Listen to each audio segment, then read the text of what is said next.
We're back. Week in review, live. Baruch Hashem, Shalom. Thank God. Thanks for tuning in. Busy week, exciting week, devastating week, a lot to cover. So, God forbid, my friend Samantha Woll was murdered in Detroit this week. Devastating. Her funerals today, and so I'll talk a little bit about Samantha Woll, and then Israel. A lot going on in Israel. The war is going on big time. It's very hard to get the facts on the ground.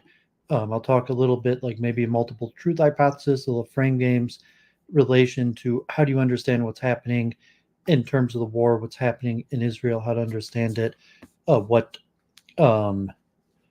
may or may not happen, and maybe some updates on FrameGames, and some interesting things there with his docs. And it could be FrameGames was a significantly bigger player than anyone realized. Like, okay, we talked about it last week, and he was even to use the expression docs, but just say FrameGames may have been involved in some serious stuff. So we'll talk about that. Let me see if I'm live on Twitter. I have so many tabs open on my PC that it's running slow. So it looks like we're live on Twitter. So let me just go straight to screen share in order to open up some of these get rid of some of these tabs. Then I have a lot of my research also. So hopefully we'll get back to some of the research on truth theories and consciousness. And okay, so Ben Watkins was on Modern Day Debate today. Theism or atheism, a lot of Hegel, a lot of pure philosophy, kind of on the slow and dry side, but maybe that's more my speed, the slow and dry stuff. But James finally messaged me back, and it looks like I will be on Wednesday for the UAW debate. I'm not sure if it's Destiny. I guess it's likely to be me versus Destiny, although I'm not sure. It hasn't been finalized, and he was pushing it off. He didn't know whether it was going to happen, but he emailed me today that it could be this week, Wednesday. So if it is, that'll be a big deal. It might be my biggest appearance ever against Destiny on Modern Day Debate, the UAW debate. Maybe later in the program we'll talk about it a little bit more, or maybe I'll try to do a stream related to a prep stream, maybe Tuesday night on the UAW. And I might stream also tomorrow Zobeida El Arabi in London about the Israel-Gaza war, and because there's a lot going on, and get a pro-Palestinian perspective. And God forbid this could be a disaster. I'm going to talk about it. So yesterday I popped on to Defense Politics Asia, and the stream was mostly about, God forbid, the war in Israel. And so there was a lot of information, a lot of different perspectives, military perspectives. I'll talk about that somewhat later. Say Vaughn and Mehdi, U.S. military, France, people from Belgium, Africa, the UK, a lot of different perspectives. And it was all about Israel. So it was long. It was like 5 hours, and I was on for 3 or 4 hours, and we talked about a lot of various things. And I'll mention that as we get into Israel. But if anyone wants to check that out, and I was on, you could see the Twitter that I was streaming with Luke Ford earlier today, and Rodney was on, and we talked, God forbid, about Sam Woll and the war in Israel, Hamas, and a little bit about FrameGames. So we'll see if you'll come back to that. So Stephen James, I was on Stephen James, and we talked about the war in Israel, and hypothesizing about various things, and like Nathan Kaufness and Elliot, in the nature of even unaffiliated Jews, half Jews, outmarried Jews, irreligious Jews to tend to show their Jewishness when it comes to the war, and even to an extreme level of like losing logic, God forbid, even saying horrible things like genocidal rhetoric, even though people may be unaffiliated to Judaism. But when the war comes out, and versus just a little bit of, say, pro-Israel war propaganda. And like Sula had a stream today, and maybe I should try to talk to Sula. He's been streaming pretty regularly. He's been having good content on the Israel-Palestine war. I haven't popped in the chat or asked to speak with him, but pretty neutral, pro-peace, and talking about what happened with the hospital bombing, and say people tend to believe the side that they're rooting for, as opposed to using the best for objective truth. It's people tend to support the side that they're rooting for and think that truth is on their side. And so I've mentioned that many times to say, well, I'm probably going to be on my side, even if truth and goodness is not on my side, because you're basically locked into a side, and it might change your view on a lot of things or how you feel you go about it.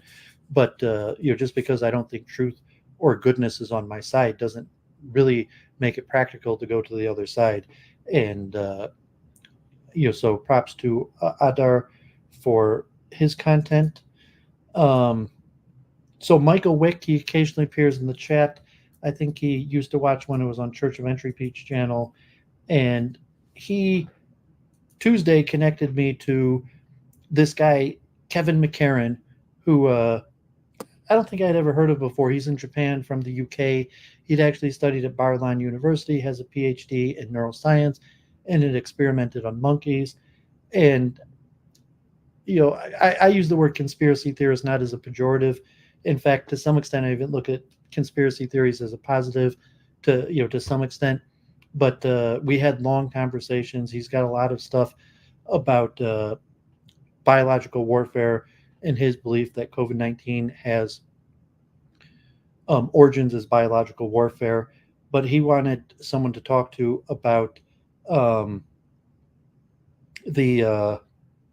war in Israel, and so Michael Wick mentioned me, and I guess he likes Christopher Van Jerkness. He had seen me on Adam Green, and so like he wanted a Jew to speak to. Michael Wick in his chat was like, try Duvid. He messaged me. I appeared in his chat, and then we set up a stream. And so the first time we streamed 5 days ago, maybe it was just 4 hours, and even put in the title, and went till a certain time in the morning, and then we ended up talking again, and about neuroscience, consciousness, dualism, and various topics, and it went for like 6.5 hours. And then Thursday night, he had his like Christian buddy on. He wanted to talk about gematria and Kabbalah, and we ended up talking for over 7 hours. So I spent like close to like 20 hours talking with Kevin about various topics. So if you like those long kind of debates, and he's got an interesting bio, and maybe we'll work together more, stream. Interesting character. Okay, so God forbid Sam Woll was murdered Friday night in Detroit or Saturday morning. It's unclear exactly what happened, what was the motivation. It's making national press. Like I saw on Twitter, the news, CNN, BBC, Hindu papers. It was on Fox News and CNN in their Sunday morning programs. Every major paper is carrying this story. Most likely, she was a good woman, prominent woman, but most likely related to, God forbid, the possibility that it had something to do with anti-Semitism or the war in Israel. And although it's unclear, unknown, God forbid she was stabbed in her apartment. Her body was found in the street. The police believe that she was stabbed in her apartment and for whatever reason walked to the street where she was, God forbid, found dead. And So that's all we know right now. Her funeral was today. Um, God forbid. Um, my mother had mentioned, and I'd mentioned on Luke Ford that stabbing is unusual. Like in Detroit, there's a lot of murders. There's a lot of unsolved murders. Most of them are gun deaths. It's very easy to get a gun in Detroit legally, illegally. There's hundreds of thousands of guns in Detroit. There might even be millions of guns in Detroit. So the fact that she was stabbed is a little bit of an anomaly and might even point to it being some sort of person she knew or domestic dispute, someone that she had invited into her house. Although, who that would have been, how that would have worked out, no idea.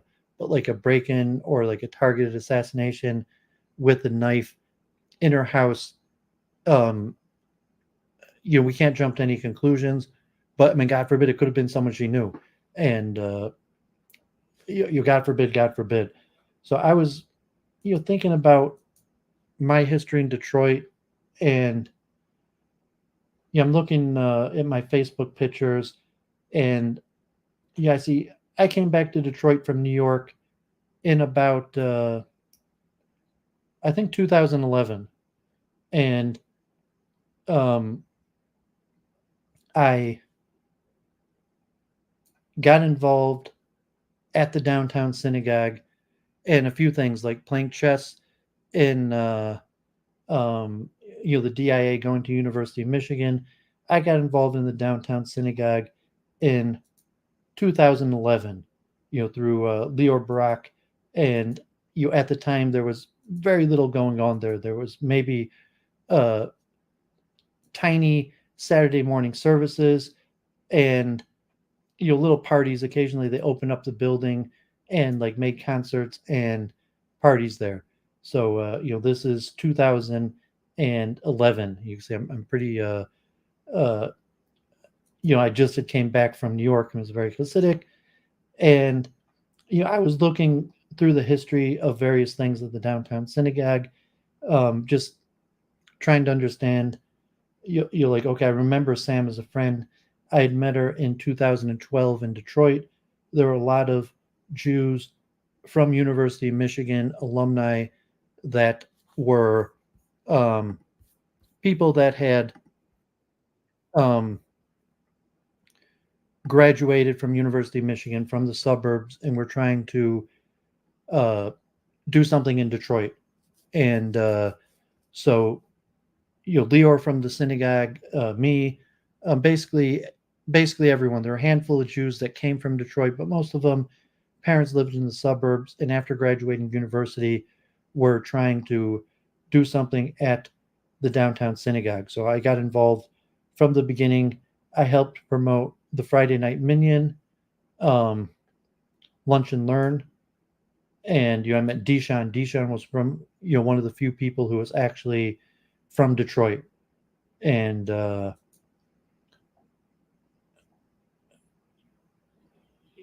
like different characters. B. Darren Payne, who went on to convert and then moved to Israel, um,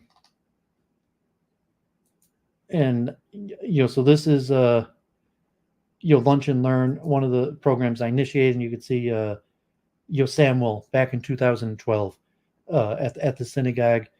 She was an intelligent, educated girl, um, very active in Judaism. She knew Hebrew. She knew how to do the prayers. She came Friday night and was one of the people because they wanted egalitarian, and they wanted to have egalitarian, including women. So she was from one of the few women that actually knew how to lead the prayers. And, she was also very liberal, feminist minded. And,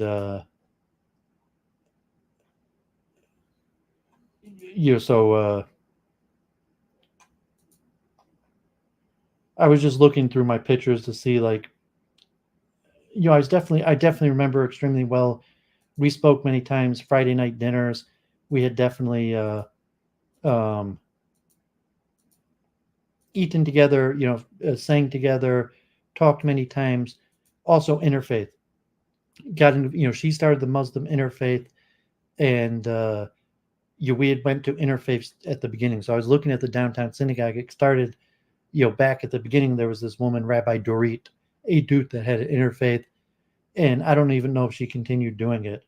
But at that point it was Islamic, and I remember I had prayed the Islamic prayers, and I remember talking with her about it, and she was worried about praying the Islamic prayers, and like I was also doing Hinduism, and she was pretty Jewish. She was liberal, but she hadn't been that involved in like interfaith or actually like participating in other religion services.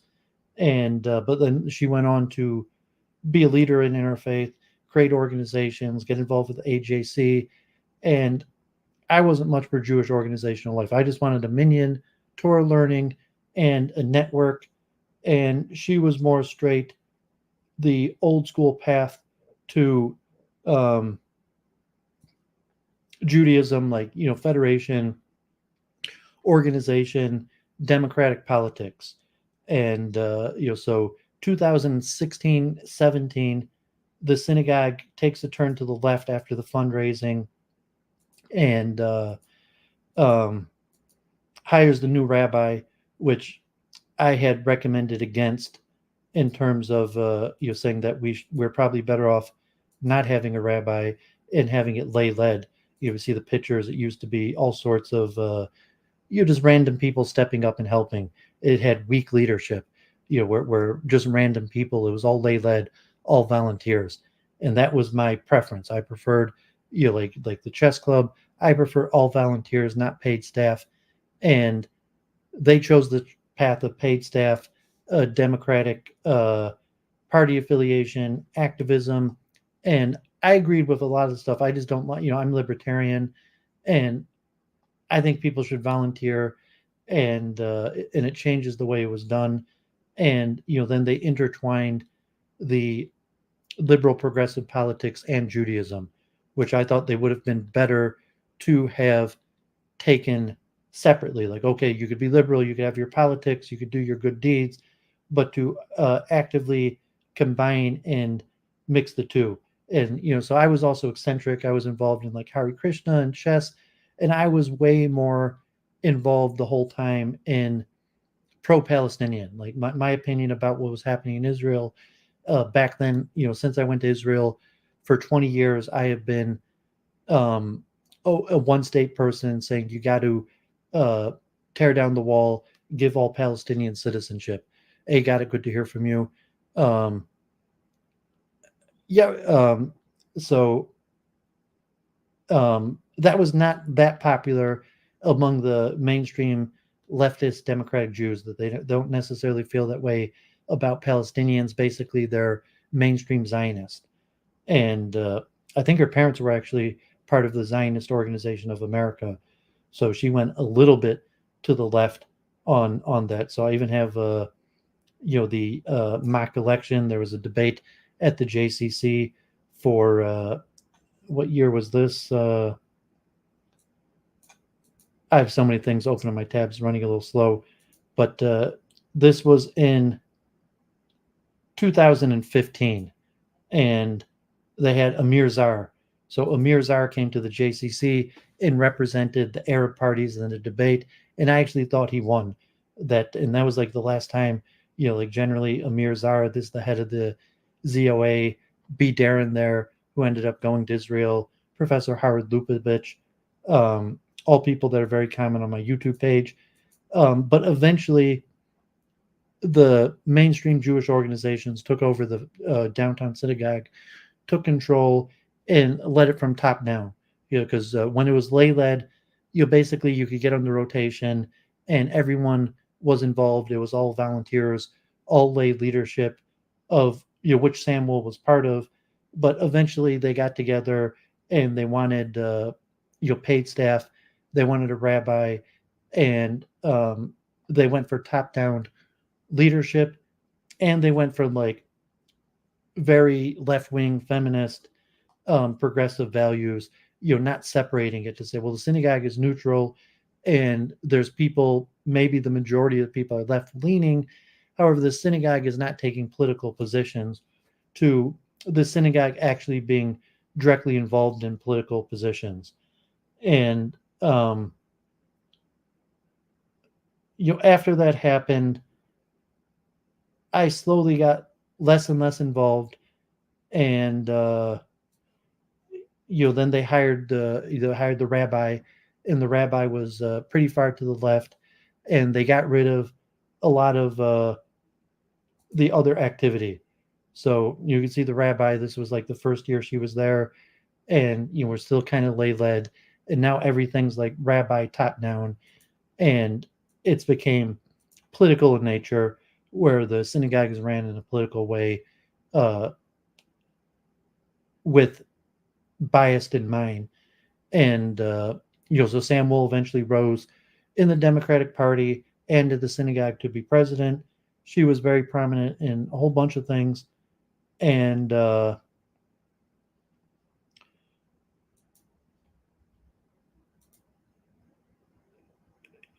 forbid. So after COVID-19, I stopped going to the downtown synagogue, and they changed the demeanor of how they ran it.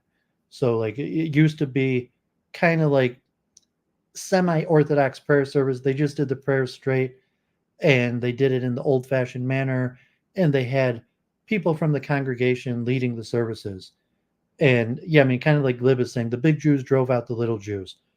And I actually saw, like, God forbid not to be conspiracy, because she was a pretty good woman, nice woman. I only had good experience with her, but she had went to the Interlaken camp in northern Michigan as a kid, and I was wondering if maybe she knew Jeffrey Epstein, because that's where Jeffrey Epstein had his donation in his condo up there. And like one of the people who took down Jeffrey Epstein came from Michigan, from the Interlaken camp.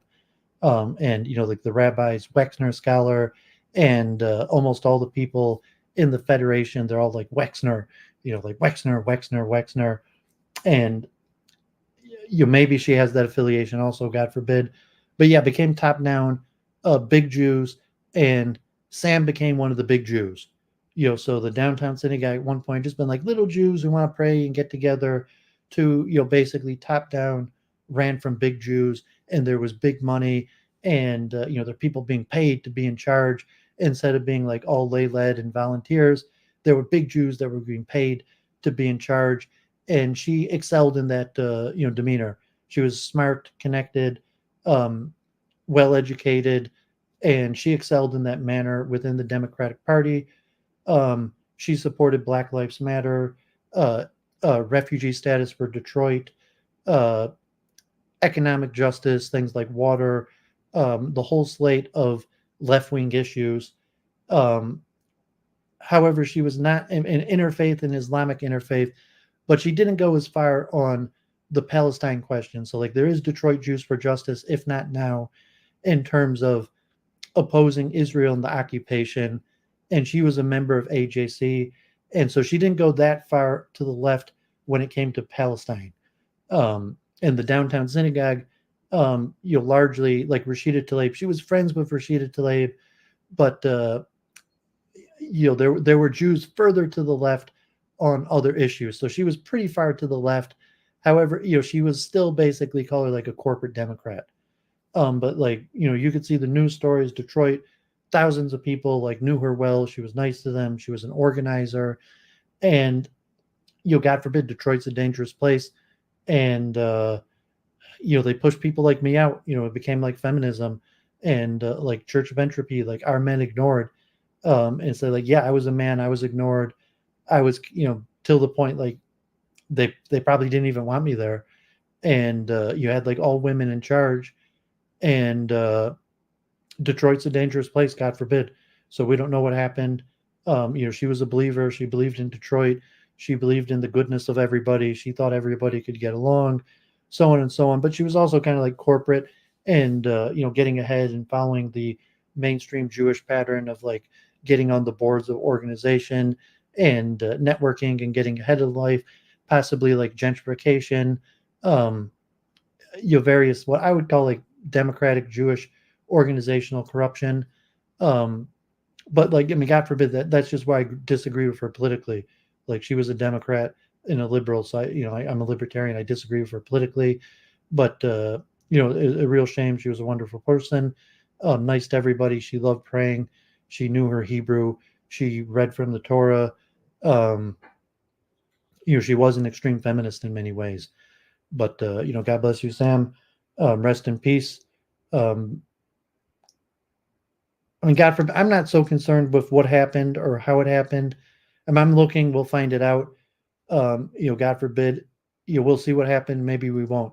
It's Detroit. If they haven't figured out information or released any information, the police department said they're going to make an official statement tomorrow and giving some details. But at this point, they haven't released any details, and they said there's no evidence of it being a hate crime. So we'll see what happens. And saying, like, she was a wonderful woman. We disagreed politically. We disagreed about the direction of the downtown synagogue. But it's a tragedy what happened, and God bless her. So let's get back to the war in Israel. So a lot of information about what's happening in Israel, a lot of stuff. Let me cover briefly. I'm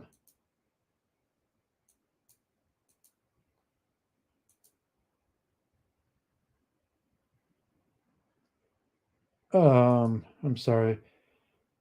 I thought I had some stuff on FrameGames. Okay.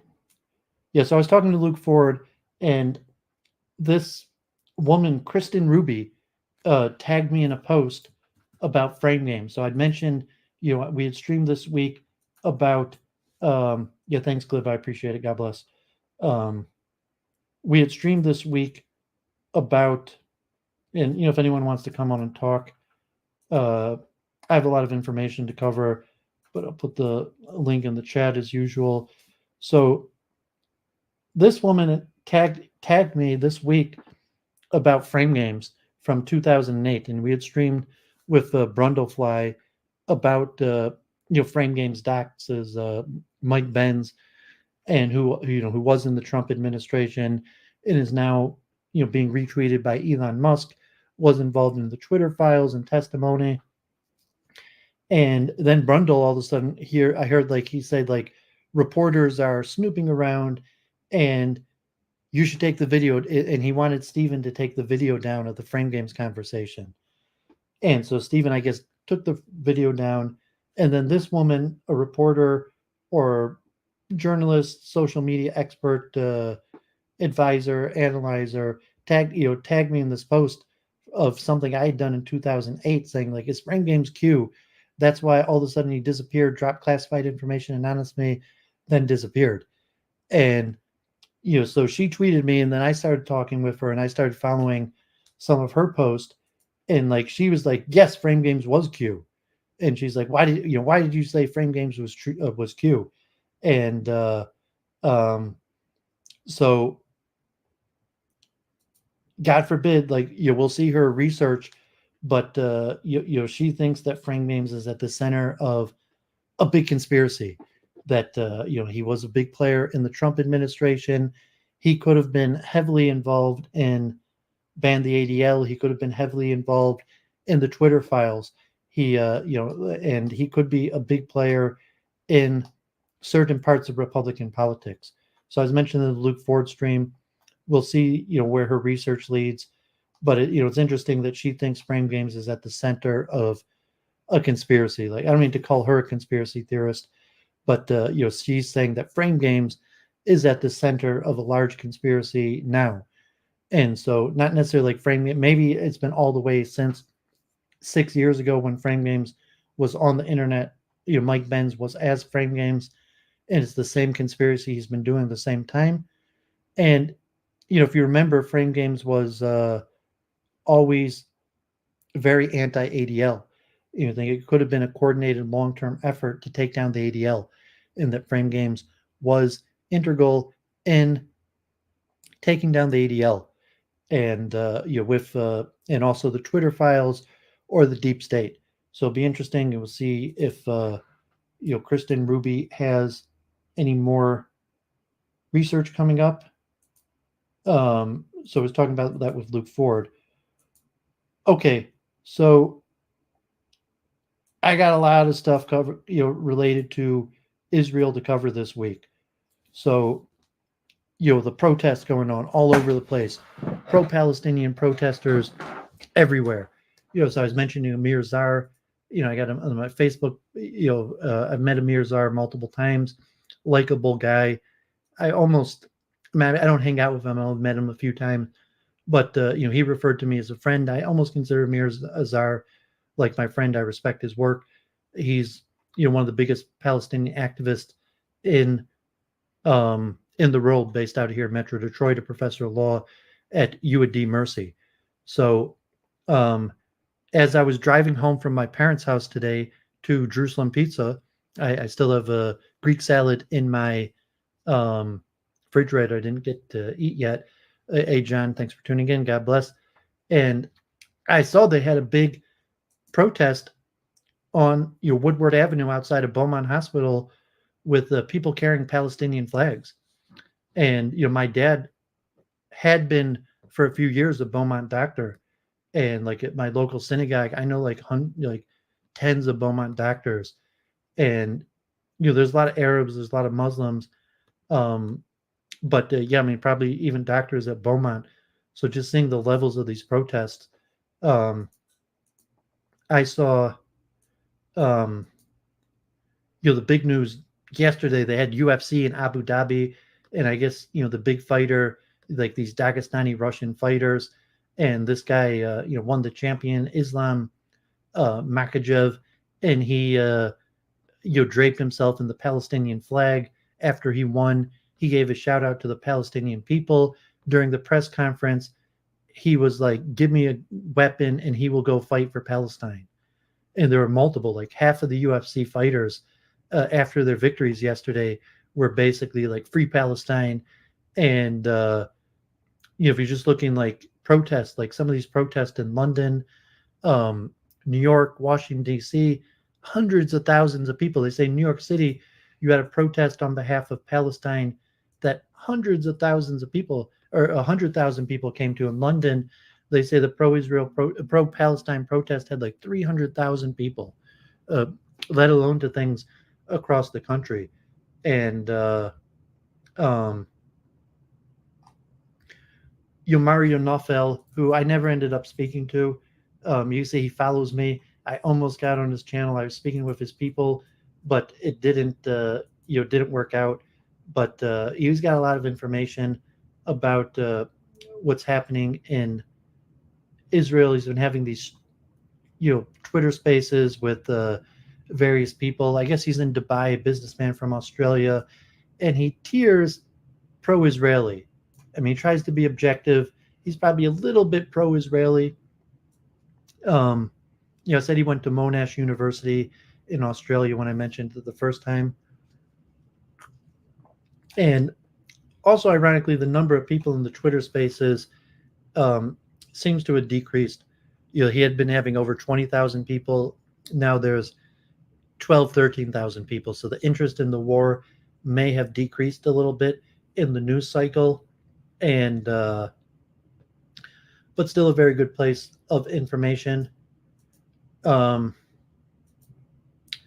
forbid Sam Woll was at this event. This was at my local synagogue, an event to support Israel, and they had the politicians of Gary Peters and Haley Stevens and Sri Thanadar and Gretchen Whitmer and various people dancing to pro-Israeli sentiment. Jocelyn Benson and actually, I don't know if Gretchen Whitmer was dancing here. She might have been dancing also.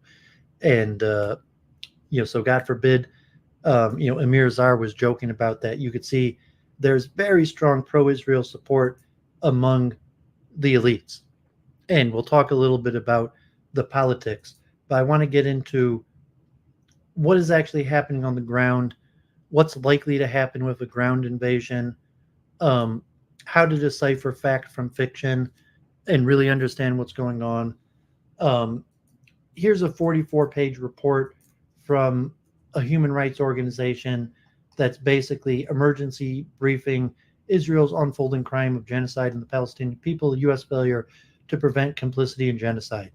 So this would be, the Center for Constitutional Rights, that would be taking a straight, God forbid, Israel is committing genocide, war crimes, and briefing on what happened, their understanding of why Israel is the one who bombed the hospital, God forbid, how to understand the concept of genocide and why they think Israel's committing genocide, and currently already, plus what's likely to happen in the future.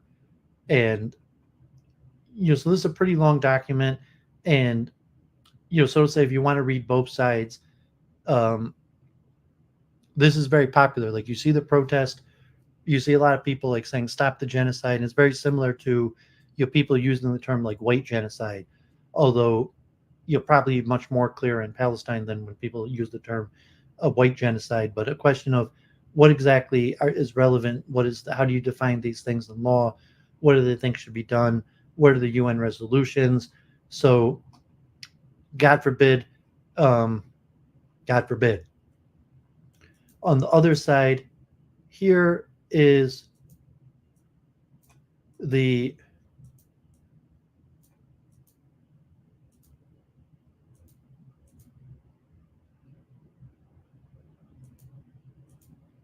did I close it by accident?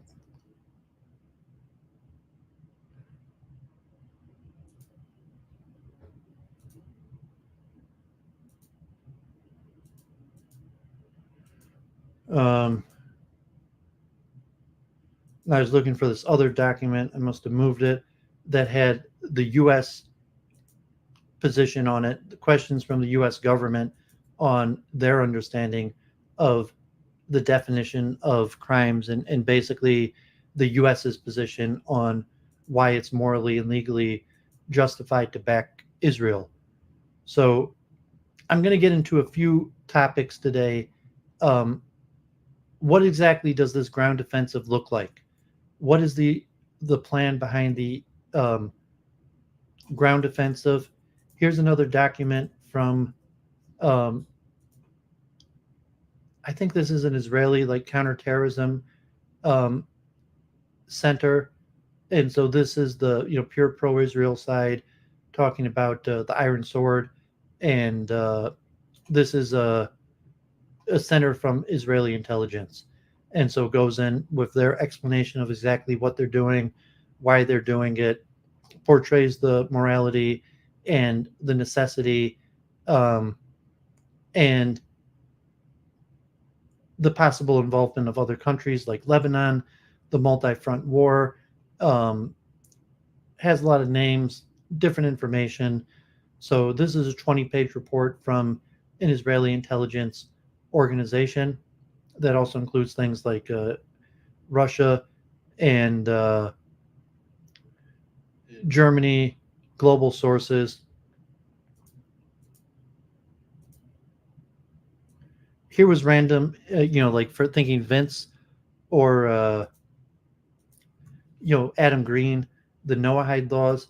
So here's a random Arut Sheva paper, Gaza, guilty by the Noahide laws. Failure by nation to try those accountable for atrocities in the court of law renders an entire nation liable for the death penalty.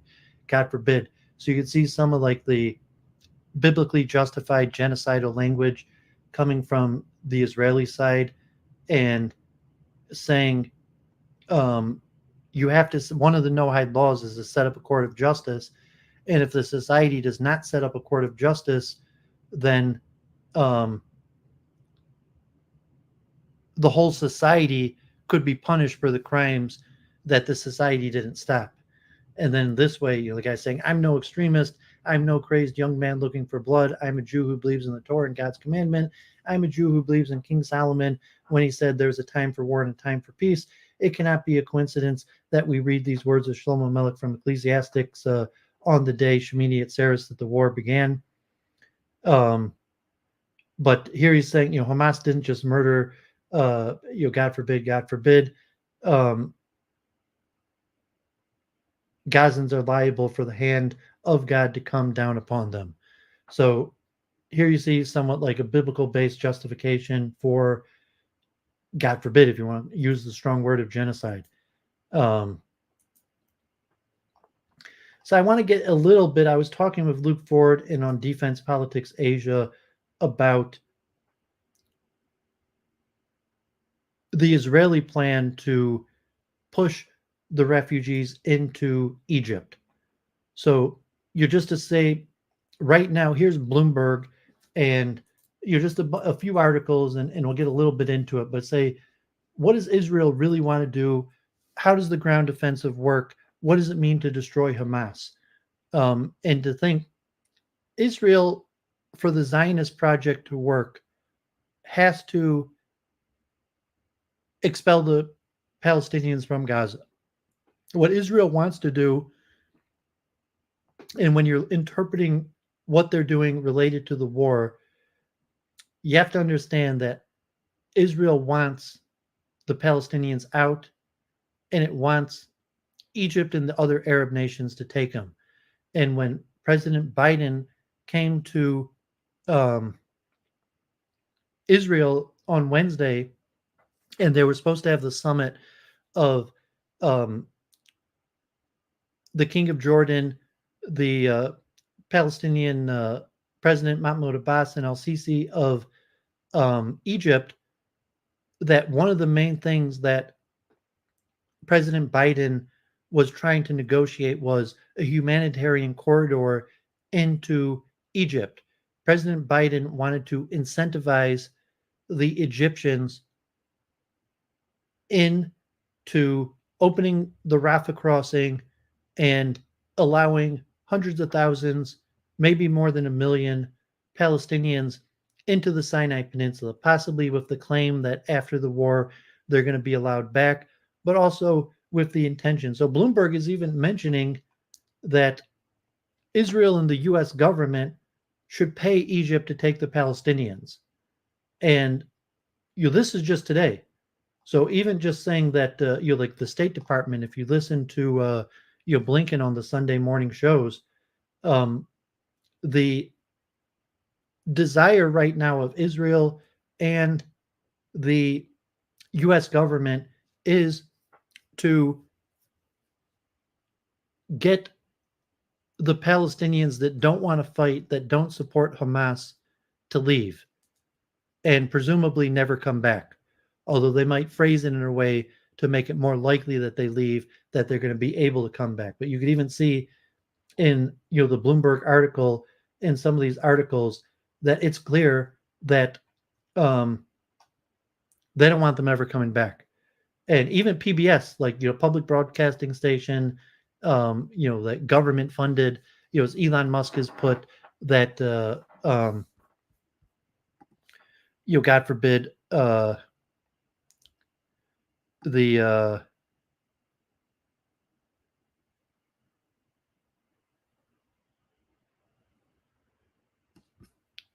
let me just pin the StreamYard links here, but God forbid, PBS is basically the government funded network, and they're basically saying that they want Egypt to take the refugees, and they even state blatantly that was the goal of President Biden and the State Department's policy, is to convince Egypt to take the refugees. So this is going to become an important part for understanding Israel's strategy for the ground campaign. It's like, God forbid, glib, it's a reverse Exodus story. But you can't understand Israel's ground campaign without understanding that part of the goal of their strategy is to force the Palestinians into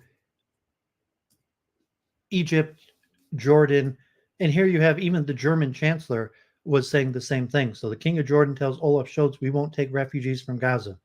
So Olaf Scholz coming from Germany and saying we got to solve this problem. We need you to take Palestinian refugees, hundreds of thousands of them. And because Israel has a right to defend herself and they need to destroy Hamas. And so the innocent civilians need to just clear the area so that Israel could wage its war. And what we need you to do is take hundreds of thousands of refugees while Israel does its war. And say that that is currently the policy of Israel in the West.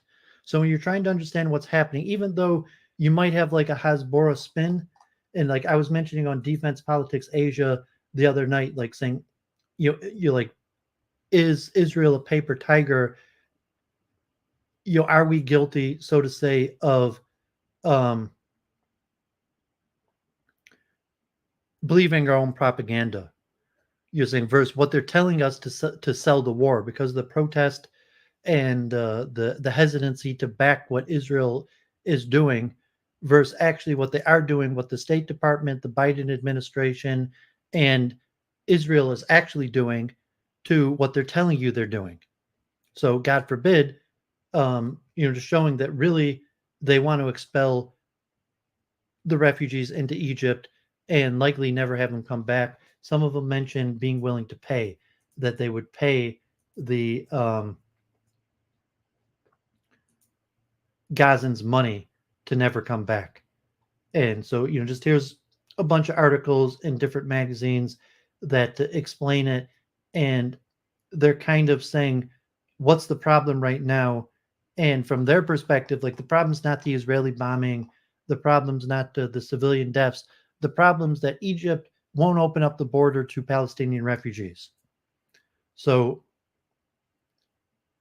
also to understand like why this war is likely to be a disaster, and even thinking like, okay, God forbid World War II and the functionalist versus the intentionalist and the Havora agreement, is this is almost certainly going to fail, that they're not going to be able to expel the Palestinian refugees. And so Israel's plan of their strategy being dependent on expelling the Palestinian refugees is likely to lead to a disaster. And when you look into the claims of genocide, God forbid, this is an important factor.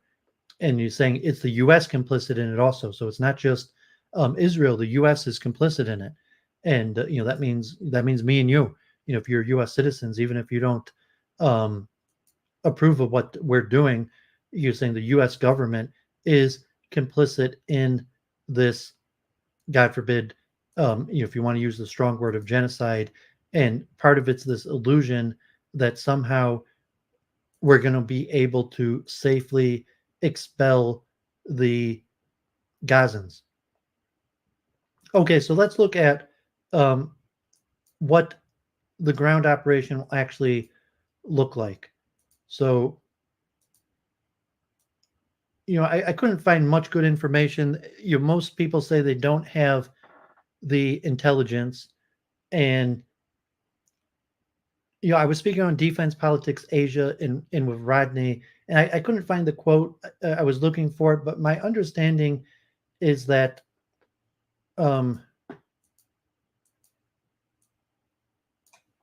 Israel is estimating that the Operation Iron Shield, God forbid, will cost Israel upwards of 10,000 lives. The Storm of Iron operation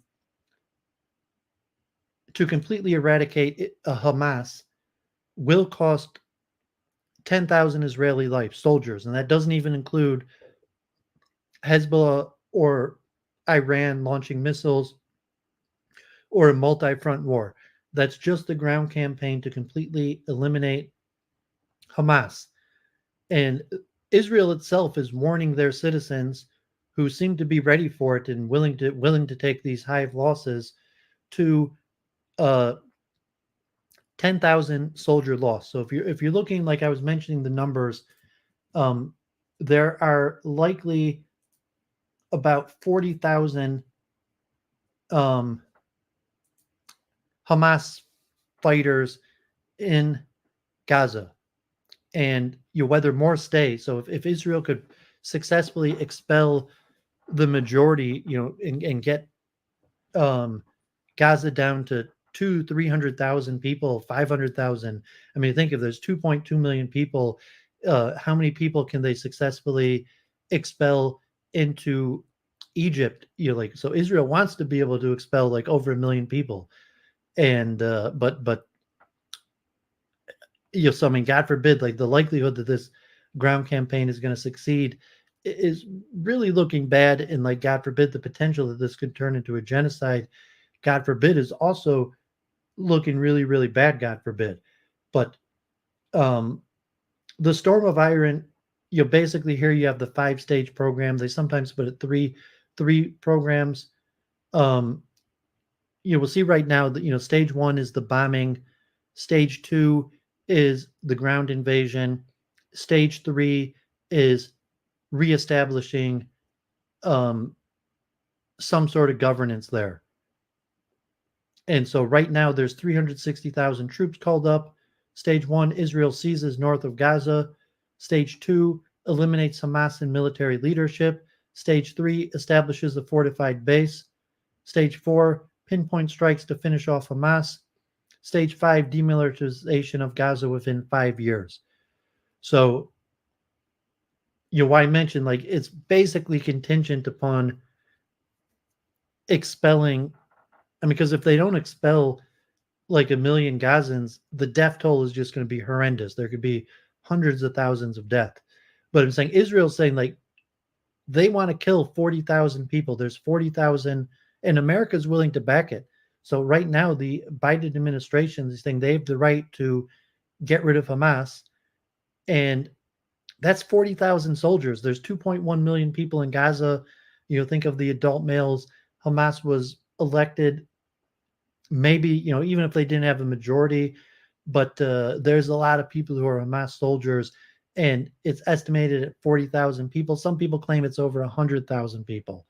And, so saying for Israel to completely eradicate, kill, capture, life imprisonment, tens of thousands of people is no small thing. And even Israel's estimating that it'll cost them at least 10,000 lives. On Defense Politics Asia, they were estimating 40,000 Israeli soldier lives. So if they have 360,000 troops called up, the military experts are estimating that Israel's army losses just in Gaza, not including other fronts, is going to be tens of thousands of people, God forbid. And you're saying Israel knows this, and they're going forward anyways. So they're not necessarily telling you this in America. They're not saying this to the media. They're not telling, the leftist democratic Jewish organizations that are supporting Israel through this war. But the military experts in Israel are admitting that, yes, Israel is going to lose tens of thousands of troops in order to do this. And we'll go into more detail into why there's no way for Israel to eliminate Hamas without a huge sacrifice of Israeli life, and let alone the possible humanitarian catastrophe on the Gazan end of innocent Palestinian civilians. So, here you have right now, the aerial of the tanks. So one of the guys mentioned like Israel's putting itself in a position where conceivably Israel's tanks could be wiped out. Like, I mean, there's no air force. The U.S. has their Navy ships, but Israel's tanks are just like a few miles outside of the Gaza border, which could be a bad decision. But it is what it is. God forbid the unlikeliness that someone could be able to bomb Israelis' tank position, but the tanks are ready to go. The army is ready to go and enter. They're there. They're ready. Israel was ready a week ago. The reason Israel has not went in is likely that they're waiting for more Palestinians to leave. Some estimates are that many as 700,000 Palestinians have fled to the south. So even if Israel can't expel the Palestinians into Egypt, at least they could get them to the south. So, why is Israel waiting? Because Israel's still trying to get more Palestinians to leave. So if you see, like the news today, like Mario Knopfel was mentioning the Israel still warning to evacuate. Like other bombing warnings to other hospitals. Israeli army asked 25 hospitals in Gaza to be evacuated. So this is like official IDF release that they are currently warning hospitals to evacuate in Gaza. So it's tough to know, but saying Israel right now, what they want is as many civilians to get out of there as possible, and then they're going to go in.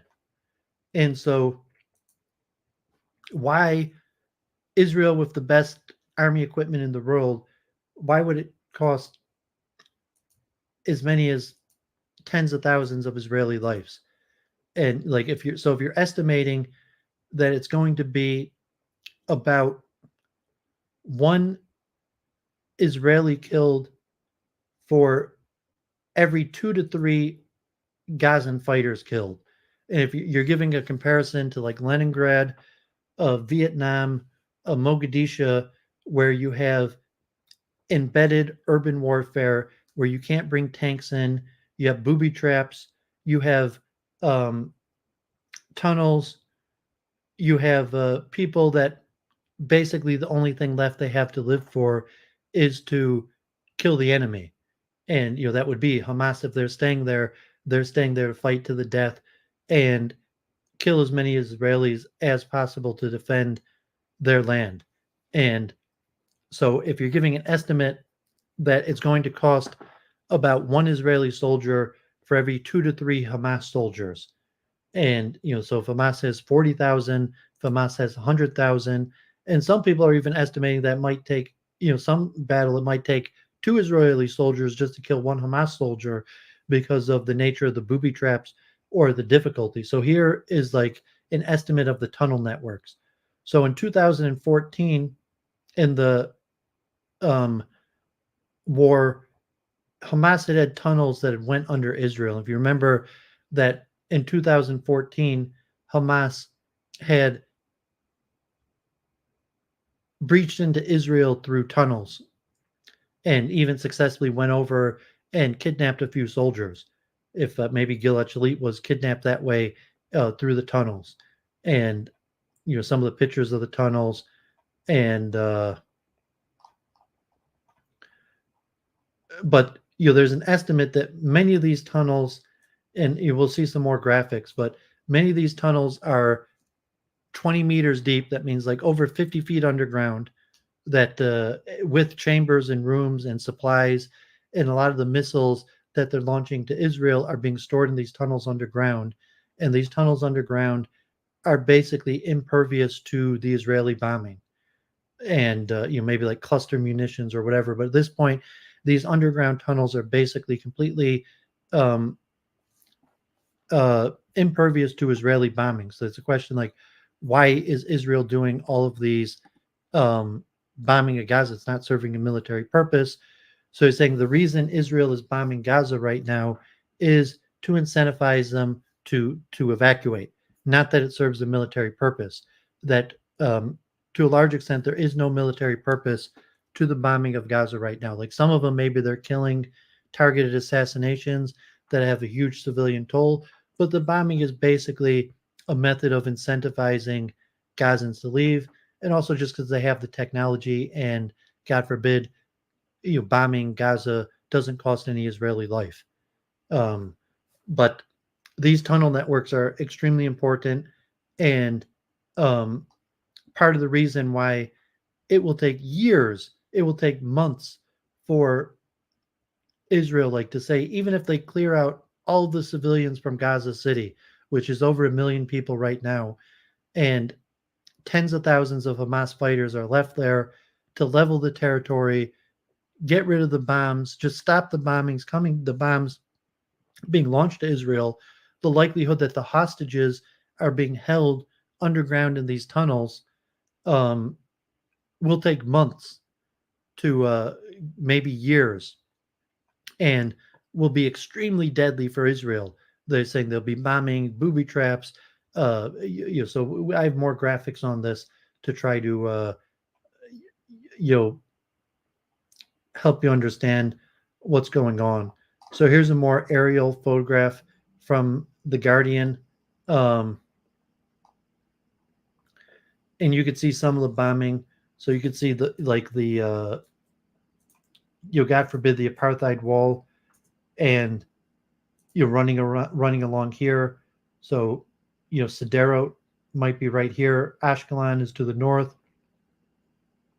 Here was some of the bases, the Nahal Oz, Kfar Aza, some of the bases that were overran, Karen Shlomo, that were overran in the initial October 7th attack. And some of the area like Gaza City in the very north. So as of now, like, God forbid, if Gazans, Hamas, or another organization bomb their own hospital, it's because it's more risky to bomb from up close to the wall now. That they probably have tunnels in this area right up to the wall.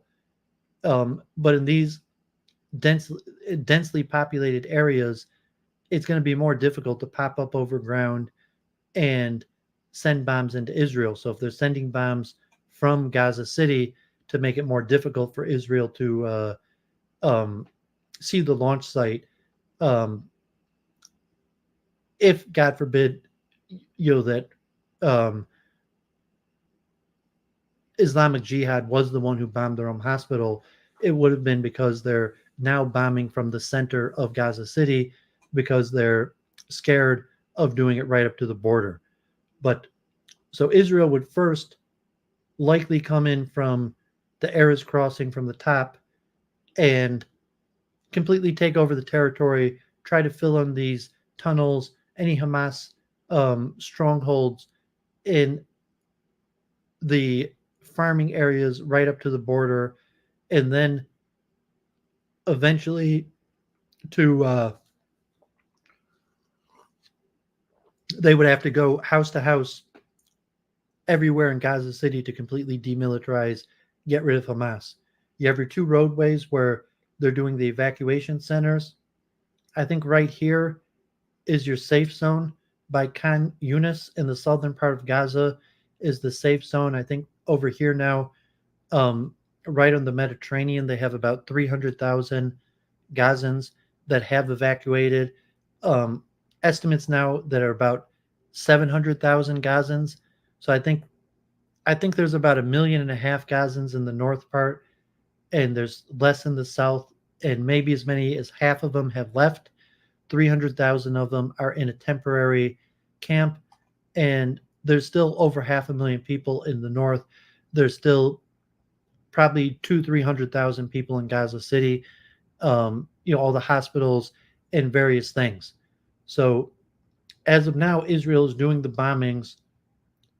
Although Israel is claiming they're doing the bombings in order to, hit military targets, it's unlikely. I mean, there might be some sort of like Hamas leadership or senior military leadership, their homes, their families.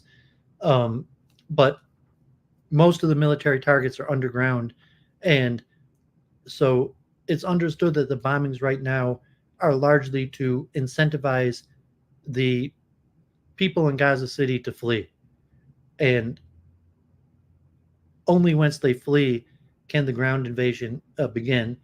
And God forbid, like, at some point they might start the ground invasion with the people, however many people. So if there's like 600,000-700,000 people in this area in Gaza City, and half of them have fled, so there's still 300,000 people there.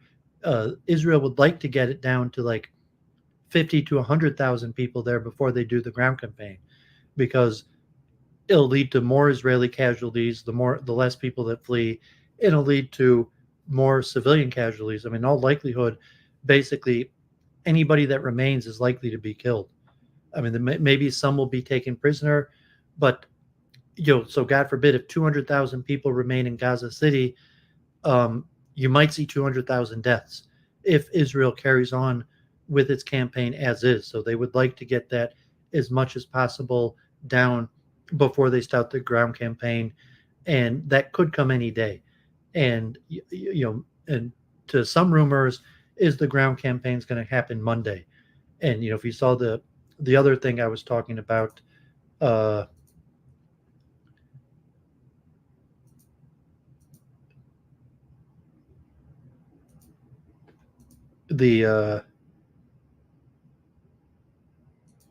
5-part plan is first seize northern Gaza, eliminate the leadership, and then establish a fortification base towards the middle of Gaza. So Israel could start Monday. There's a lot of hints that Israel will enter Gaza from the Erez crossing tomorrow. And okay, so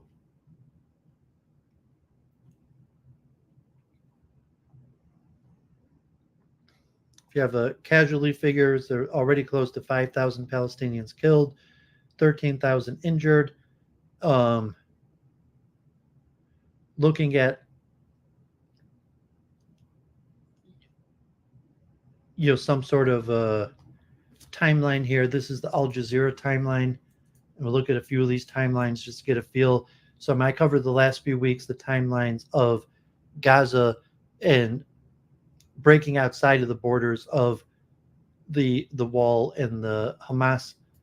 That we covered, that Hamas had miraculously breached the Wall and took over all of these bases, and even into some of the border towns, and obviously the rockets. But now Israel has basically recaptured all of the territory. There's maybe a handful of Hamas people that are still in Israel. But because everyone's been called up and it's became militarized, that God forbid there might be a few more Israelis killed. If there's tens, maybe even hundreds, God forbid, hundreds of Gazans that still remain in Israel and are armed and dangerous, and could wreak some sort of damage. But because Israel's already been called up and they've become militarized, the amount of the damage they could do is minimal. They might be able to kill a few people before they get killed, and even at this point, a lot of them can't even successfully kill anybody before they get killed. God forbid. So a lot of stuff happening on Lebanon and the border, bombings. Israel has basically evacuated most of the area near the Golan Heights in northern Israel. And there's been bombings back and forth between Lebanon, some attacks of Lebanon on Israel tanks and encampments. And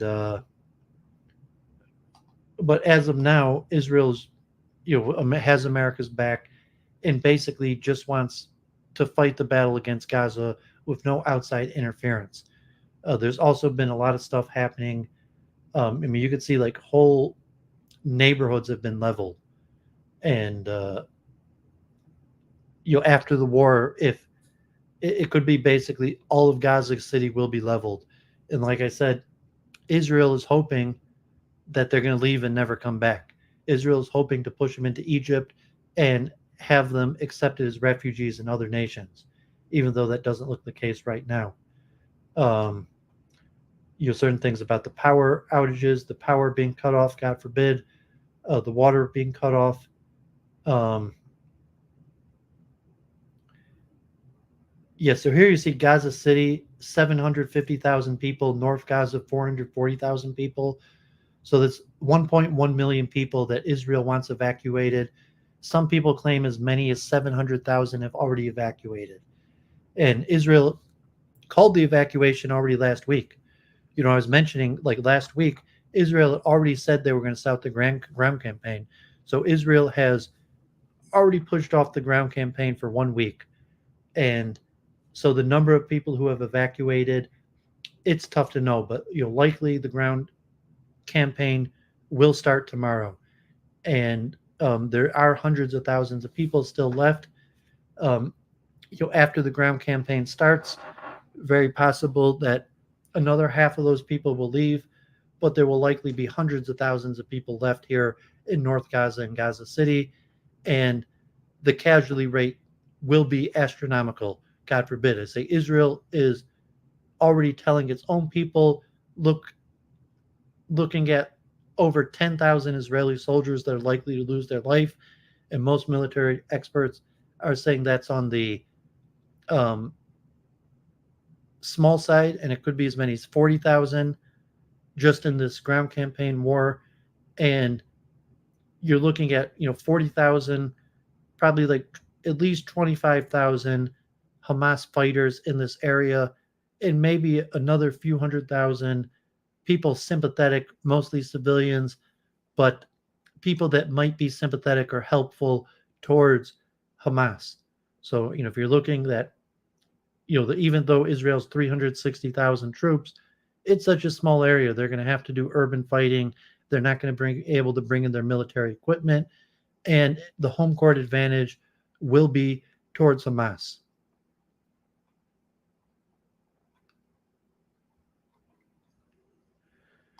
So most of the action this week has been like questioning the aid coming into the Rafah crossing and the humanitarian disaster of the hundreds of thousands of refugees that have went south, and how are they surviving the water. So I think they've shut off water in the north, and in the south they still might have water. Israel's bombing everywhere. Like, they're basically, whether Israel bombed the hospital or it was an accident, or Gaza or Islamic Jihad, Israel is bombing hospitals, churches, mosques. They're basically saying leave or be bombed. And the bombing is relentless. To some estimates, because all the journalists have been expelled from Gaza, there's very little information, that the bombing has accelerated. The bombing currently right now is worse than it's been. And, today, because they want to start the ground invasion. And this is the last warning to get people to evacuate.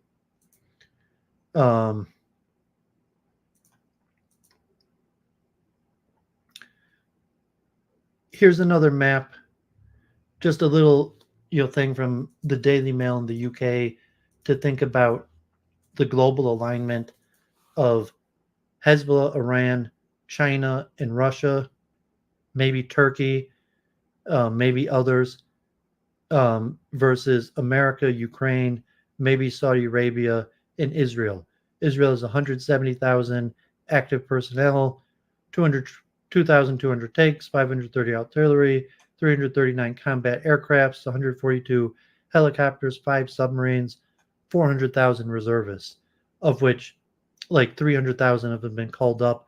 200,000 of them are ready to help in Gaza. So this smaller area of northern Gaza has the majority of the people. That has like 1.2 million people. And then there's 1 million people, and probably already over 500,000 of the people have left this area. So America's there with the aircrafts. If Ukraine is backing Israel, whatever, that it doesn't really matter. Saudi Arabia, how they're going to play in part in this, it's unlikely they're going to be backing Israel. So it's really just the U.S. backing Israel, although the U.S. has some support from Germany, the U.K., France, maybe other nations. But China and Russia are only loosely connected to the Palestinians. But like I was mentioning last week with the Indian trade corridor, with the Silk Road Initiative, there are these, semi-axis and allies alignment that, could be Gog and Magog, the king of the north and the king of the south. From the biblical perspective, blue here, even though it's on the side of Israel, is Esau and Edom, and the Christianity and the church. And I'm not sure if you would call Biden like Esau, or saying Biden might be a puppet, but the blue in the west is, Lambda, I think that tank count is low. I think Israel has more tanks than that, so this may not be accurate. But just a feel for like the Gog and Magog, the alignment of forces. So Iran and the Ayatollah and Lebanon and Hezbollah are Ishmael. So like the Gog and Magog, the Edom versus Ishmael, the king of the north, king of the south, most of the biblical commentators say that it's the force of Esau and Ishmael, and the west is Esau, and the east is Ishmael. And in the east, in the Islam, it's much clearer because the Shah, the Ayatollah, Khomeini, Nasrallah are actually descendants of the Prophet. They are literally Ishmael. You know, I mean to say, if you believe in the Bible and the claim of the Muslims is the leadership are literally descendants of Ishmael, Abraham in the Bible. Through Muhammad was a descendant of Ishmael, and Nasrallah and Khomeini are direct descendants of Muhammad, direct descendants of Ishmael. So you're the king of the south or the east is under the influence of Ishmael. And if like Russian, you see like Dagestan and being allied with the Muslims, if you're going to see it like that, or China also being allied with the Muslims to some extent, like from a biblical perspective, but this axis here. And then the blue America is Edom. And in this case, as of now, Edom is backing Israel. And so if you take the like Biblical Prophecies 101, the king of the north will wage war against the king of the south, the east versus the west, Esau versus Ishmael, and both of them will be trying to wage war against Israel, and then they will say, why wage war? I mean, both of them will be waging a war against each other, and then they'll team up and say, why wage war against each other and just wage war against their common enemy, Israel, and Israel will miraculously prevail. And so at this point, like America's backing Israel, if you want to say like the fake Israel, currently the Israel is not a Torah Israel, it's not a righteous Israel, it's a fake Israel. So we could go into the biblical prophecies later, but just to see who the players are and how they would line up for a Gog and Magog. Hey Dave, you're in Pittsburgh. God bless. I'm going to be reading some papers. I'll probably be done with the Israel stuff in about 15-20 minutes, and if you want to hop on the links in the chat, and then I got some papers to return to, back to my research. Okay, so let's look at some more maps from the Financial Times just to get a feel for what's likely to start happening this week with the ground invasion.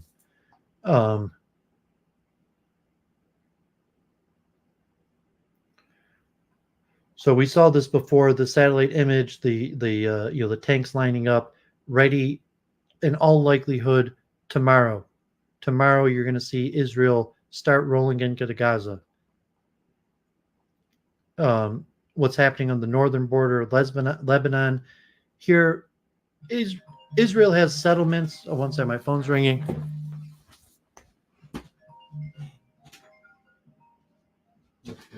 Streaming. It's a friend of mine, but from New York. But I'm going to have to speak to him tomorrow. Israel has evacuated all of these towns on the Lebanese border. Israel does not want war with Lebanon. Israel is prepared for war with Lebanon. Most likely would just be bombing. So Israel is expecting Lebanon to bomb and would largely like to hold off Lebanon just through its air force and munitions, artillery. So Israel has evacuated all of the communities on the border with Lebanon. Hey, Reiner, good to see you. God bless. And you see example of the power outage in Gaza at night. The death toll here, some of the satellite imaging showing the firing. So they're still firing rockets all over. So the towns right next to and the Israeli buildup that the Gazans, Hamas may be able to get a reasonable amount of casualties through close corridor bombing of Israel as they try to come in for the ground invasion. You see the God forbid the music festival, the Re'im.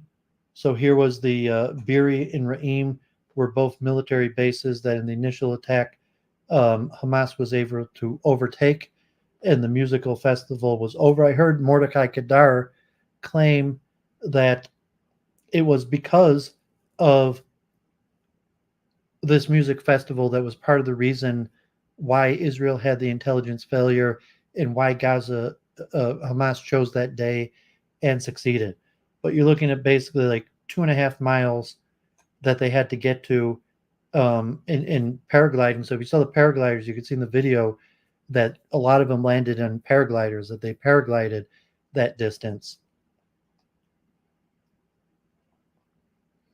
And so Israel has successfully recaptured all of this territory. So Israel had lost all of this territory. If you remember the first week I covered it, and had significant amount of fighters as far as Ofakim and maybe others that reached into Israel that are still there and laying in hiding that could conceivably be extremely armed and dangerous.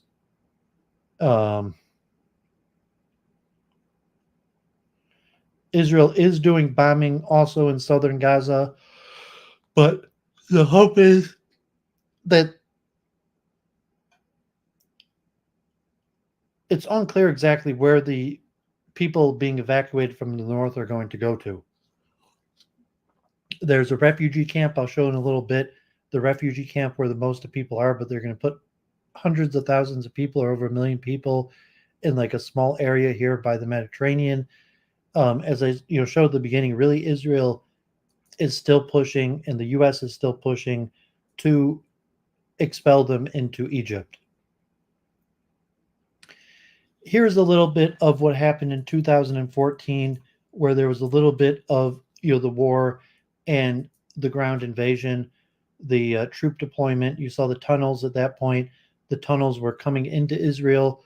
So the only thing Israel was really successful in 2014 was cementing in the tunnels. So the ground invasion in 2014 was largely a failure. Israel lost like 300. No, they only lost like 70 troops, but Israel lost like a full 70 troops in the ground invasion. Called it off after a few weeks, didn't accomplish anything, and ended up just sealing up these tunnels, resealing the wall, and most Israelis were very upset. Like they wanted a larger ground invasion. They wanted Hamas wiped off, and largely they didn't achieve anything besides sealing the tunnels that went from Gaza into Israel. And it's possible that some of those tunnels are still in existence. But you get a little feel for some of the tanks going across the border, and the troops, the armored units, infantry units, airborne units that tried to penetrate into Gaza and only got a tiny bit into Gaza City, and Israel was suffering pretty large casualties and basically backed out and had to make do with just sealing the border and sealing a few of the tunnels. Although that was just over some bombings and a few people kidnapped. So like in 2014, there was just like people from Gaza going through the tunnels, and they killed a handful of people and kidnapped a handful of people, and the bombing. So at this point, like God forbid, 1,300 people killed. It's nothing like 2014. It's like 2014, like there was only a handful of Israelis that got killed that perpetrated, that caused Israel to do the ground invasion. And after 70 people got killed, they backed out. It was too much. But at this point now that Israel's already taken over 1,000 losses, it is extremely likely that, as said, Israel will start the ground campaign tomorrow, And they're saying, like, said, like, we'll see what happens, but the Israelis are talking tough, like they're going to do it this time. They're going to finish Hamas off once and for all. They're going to kill, imprison, unless they get some sort of unconditional surrender of all 50,000 Hamas units, and no matter what it takes. So, just to compare it to 2014, here's another map. You could see some of the refugee camps. Like, there's still refugee camps in Gaza City that I guess they're like ran by the UN, and I'm not sure if they've been evacuated yet. And kind of Eunice, the area where they're hoping to relocate most of the refugees if they can't successfully push them into Egypt. And you could already see tons of buildings that have been destroyed. In terms of likely over 500,000 Gazans have already fled south, and just see hundreds of buildings have already been destroyed. And God forbid. Okay, so I just got two more left. So here's another Daily UK, good map of showing some of what might happen. And then I have a graphic. So this is showing all various kind of things of what what Hamas did and what Israel is doing. So Israel, so far, they've not moved in, but they've moved up right up to the border. They're amassing a few miles away from the border, but Israel has basically successfully pushed Hamas all the way back into Gaza, recaptured all of the territory, besides for a few lone stragglers that remain in Israel. Okay, so let's look at this graphic in the Washington Post that is trying to show what the ground invasion might look like. So Israel troops are massing around the Gaza Strip, poised for a ground invasion that could involve heavy urban combat in the densely populated territory. The buildup of forces comes after attackers from the militant group Hamas, which controls the enclave, crushed into southern Israel, killing at least 1,400 people and taking more than 200 hostages. The Israeli Defense Forces have already pummeled the Strip with airstrikes, killing more than 3,000 Palestinians, according to the Palestinian officials. Israel withdrew troops from Gaza in 2005. In 2008 and 14, Israeli forces entered the territory in multi-week campaigns that Israel said were aimed at impeding Hamas's capabilities. So here are the previous movements of 2008 and 14. In 2014, 2008, they hardly crossed the border, or they crossed into largely non-occupied territories. In 2014, they tried to enter Gaza City, and as I said, they started taking heavy losses and backed out. So the fighting killed more than 3,500 Palestinians and more than 70 Israeli soldiers in total. This operation may be much more extensive. Israel's vowed to destroy Hamas. Basically, what the Israelis are aiming for is a complete regime change in Gaza, which is a notable break from past campaigns, said Raphael Cohen, a senior political scientist at the RAND Corporation. He expected a long, brutal fight. If you want to root out Hamas, it's going to last a lot more than 50 days like Protective Edge, said Cohen, referring to the IDF's 2014 operation. Many civilians have already been killed in Gaza, and 1 million have been displaced, according to the United Nations. A ground campaign will inevitably have grave implications for civilians in Gaza, said Galith Al-Amari, a senior fellow at the Washington Institute of Near East Policy. The dense urban nature of the Gaza Strip will ensure that such an operation will face fierce resistance and will require massive use of force by Israel.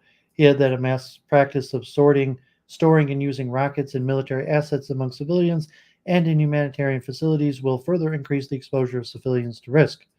A dense battlefield. To dismantle Hamas, the IDF, one of the world's most powerful militaries, will have to fight in Gaza's dense neighborhoods with limited space to maneuver. Hamas, which analysts say spent at least 2 years planning the rampage that caught Israel forces by surprise, is likely to have prepared for large-scale retaliation. Intense Israel bombing have already transformed Gaza's building and streets into maze of rubble. Further strikes may be limited once the ground offensive begins to avoid endangering Israeli forces.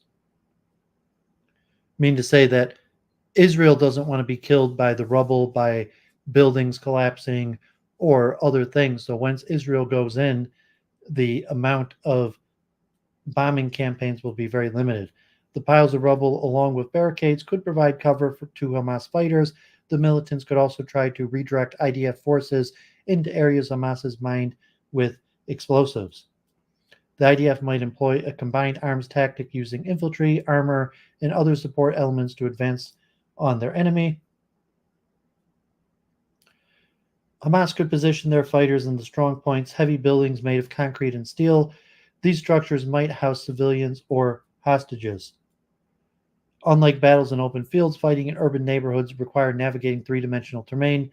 Military-grade suicide drones might be used for precision attacks, while commercial quadcopters, which Hamas militants used on October 7th, could be operated to watch enemy movement or rigged to drop explosives.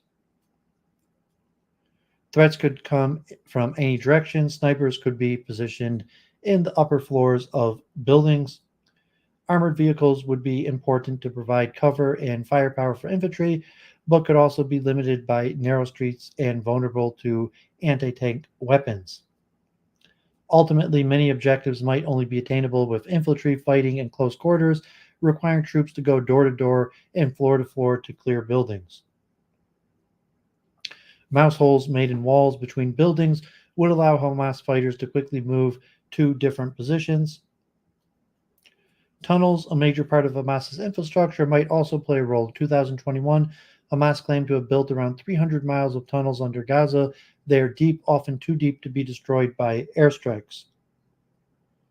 According to military strategist and historian Edward Lutwak, some tunnels house relatively sophisticated rocket assembly lines, motor assembly works, sheet metal and explosive stores, and warhead fabrication workshops. Others hold command posts and smaller arms, and the deepest tunnels are where Hamas leaders live and meet. Destroying tunnels from the air could once again mean putting civilians in harm's way. Clearing out tunnels with infantry can be dangerous. The IDF might use robots to lessen the risk. The civilian toll, a ground offensive into Gaza, could compound the already catastrophic humanitarian crisis there. An Israeli siege on the enclave has been. Almost all of its fuel and power are gone. Food, drinking water, and medical supplies are running out. It seems that the major ground operatives are likely to focus on Gaza City, at least initially, with perhaps limited ground incursions elsewhere, said Michael Eisenstadt, director of the Military and Security Studies program at the Washington Institute for Near East Policy. But air and naval airstrikes are likely to continue against targets throughout the Gaza Strip. Israel's urged Gazans to evacuate to the south, away from Gaza City, before the ground incursion. But on Tuesday, the United Nations cited reports that civilians attempting to relocate to southern Gaza were struck and killed by an explosive weapon.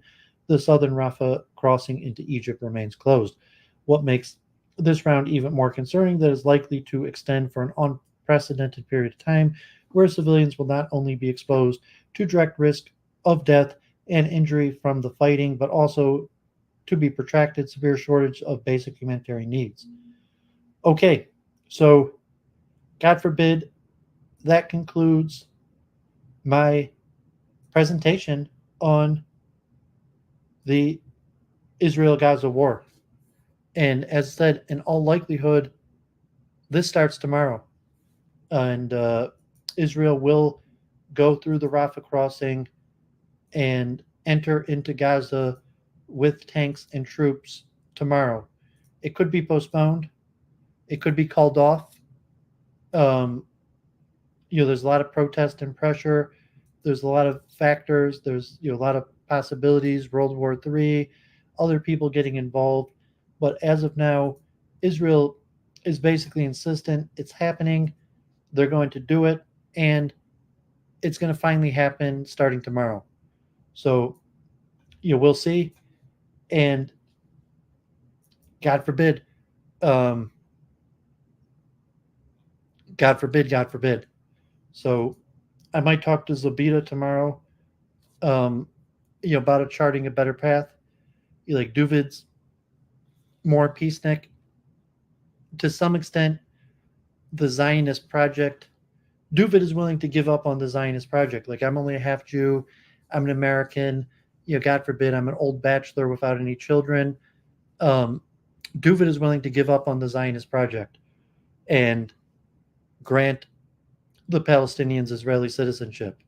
But Duvid has no power to invoke that, enact that, and almost no Israelis agree with that. Very few American Jews agree with that.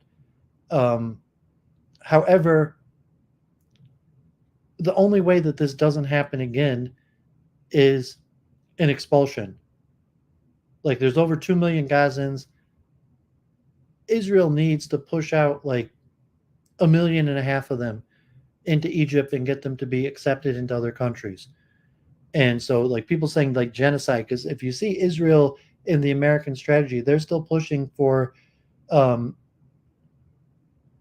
Rafah crossing to open up to the Sinai Peninsula to allow the refugees out.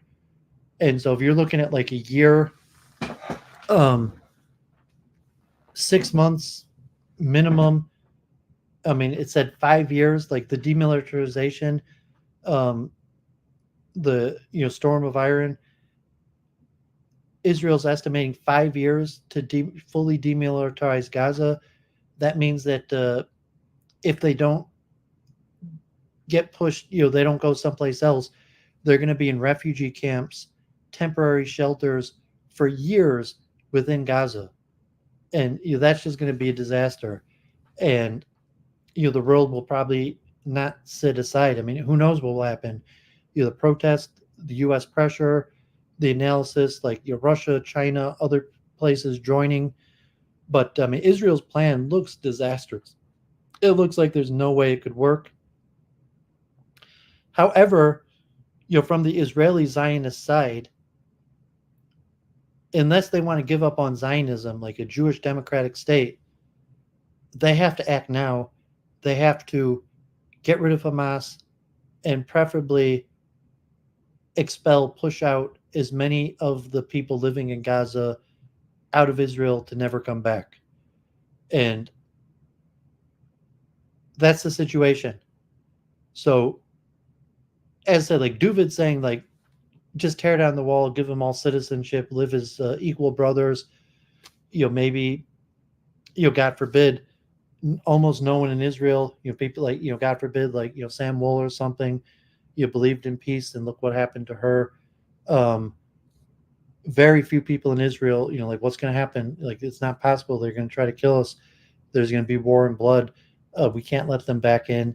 And it would destroy the Zionist project. It would destroy the possibility of a Jewish state to, give up on the Jewish state like that. So, God forbid, Israel is looks like it's going to go through with the ground invasion. They're going to start tomorrow. There's going to be huge amounts, probably close to 1 million refugees in these temporary shelters that are going to be a disaster. And military stuff coming in. The amount of deaths could be catastrophic. You could have hundreds of thousands of Palestinian deaths.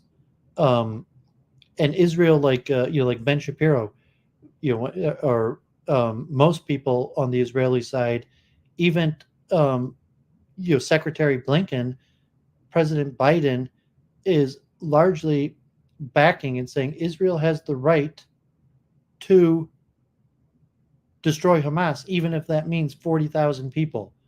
And so that Israel is going to have to do a military campaign, and there's going to be at least 40,000 non-innocent lives lost, meaning Hamas soldiers. And besides the 40,000 non-innocent Hamas soldier lives lost, there's going to be countless civilians. And so even if Israel had its best wish that all of the non-Hamas fighters left and it was just a battle between Israel and Hamas, there's going to be some elderly, the families of the people, people sick, or just people that, whatever, they're not going to go live in a refugee camp. They're just going to stay there and die. And that's probably going to be tens of thousands of people.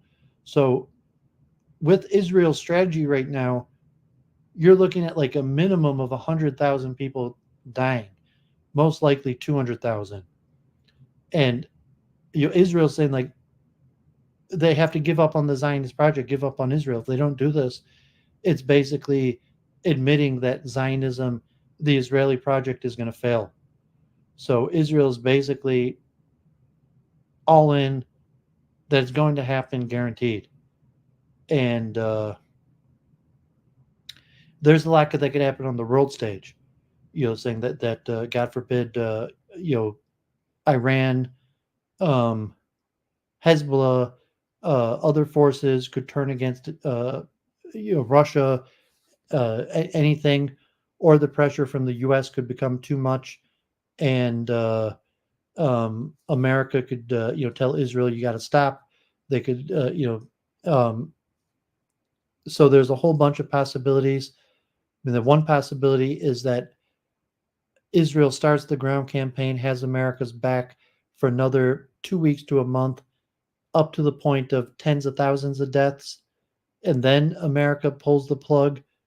But at that point, maybe Israel keeps on going without America's back. It could be America tries to pull the plug and Israel decides to go it alone anyways. Or it could be Israel pulls the plug. I mean, America pulls the plug and Israel calls off the ground campaign and we return to the status quo. Hey, Ricardo, if you want to hop on, I got some papers to read, but if you want to talk a few minutes, feel free to hop on. The links in the chat. Want to talk like FrameGames or something, or some other topic, or you want to air your opinions on the war, what's going on. If you heard about some of my analysis, I think it's really a disaster. And I'm explaining the Israeli perspective because I'm more liberal, one state solution, don't fight, you could all get along. Israelis don't feel that way. And so I went through what's likely to happen, what the experts are saying, what Israel's saying, what the military experts are saying, what the ground invasion is going to look like, and the likelihood it starts tomorrow. So in all possibility, Israel gets cold feet and backs out and pushes it off and eventually cancels it and just returns to the status quo. There's also the question of, can Israel pressure Egypt into opening the Rafah crossing and allowing hundreds of thousands of Palestinians to flee into the Sinai desert? And then the question is, what would happen to hundreds of thousands of Palestinians if they're in the Sinai desert? At this point, would someone take them? Would Egypt take them? Would Europe take them? I mean, so let's say next week somehow the pressure, America pays or pressures Egypt to open up the crossing and create a refugee camp, humanitarian corridor into the Sinai Peninsula, and all of a sudden there's like 500,000 Gazans in the Sinai Peninsula, and then they start the ground invasion, which is really what Israel wants. But Israel, if they don't get it, God forbid, like it's just going to be a disaster. And I can't picture Israel sustaining the the war crimes, the humanitarian catastrophe, the human rights abuses, the world condemnation that'd be possible that Israel could sustain itself in the world theater without the refugees being allowed safe corridor into the Sinai Peninsula. So that's largely what Israel's waiting on. And so it's a little bit of a bluff. So Israel could start the ground campaign tomorrow on a smaller level, with just the northern parts of Gaza, some of the less sparse territory, try to start working on some of the tunnels right up there to the border, and still hope that there's some chance that they're going to be able to open up the humanitarian corridor. The euphemism for expulsion into the Sinai Peninsula. But if that doesn't happen and there's no humanitarian corridor into the Sinai Peninsula, it's going to be very difficult for Israel to wage the ground campaign without the loss of hundreds of thousands of Palestinian lives. And, God forbid, that's genocide. That's the protest to be like Vietnam. You would see hundreds of thousands of people on the streets in every major city. Like, God forbid, Samuel's murder. You might see attacks on American Jews, European Jews, global Jews to an unprecedented levels. You're just saying that people are going to start killing Jews all over the world, God forbid. So it's really a disaster. That's why I'm giving this full analysis. I'm laying down not my opinions, not what I want to happen, just an analysis of what people are saying, what the Israeli experts are saying, what the military experts are saying, what the humanitarian experts are saying. And, so the last point is, what happens if Israel somehow gets their way and is able to, using their euphemism, create a humanitarian corridor into the Sinai Peninsula? And, John, if you want to pop on and talk a few minutes, because I'm going to wrap up on Israel, and then I have some papers to read, but if you just want to catch up and talk a few minutes too, feel free to grab the link. But let's say that they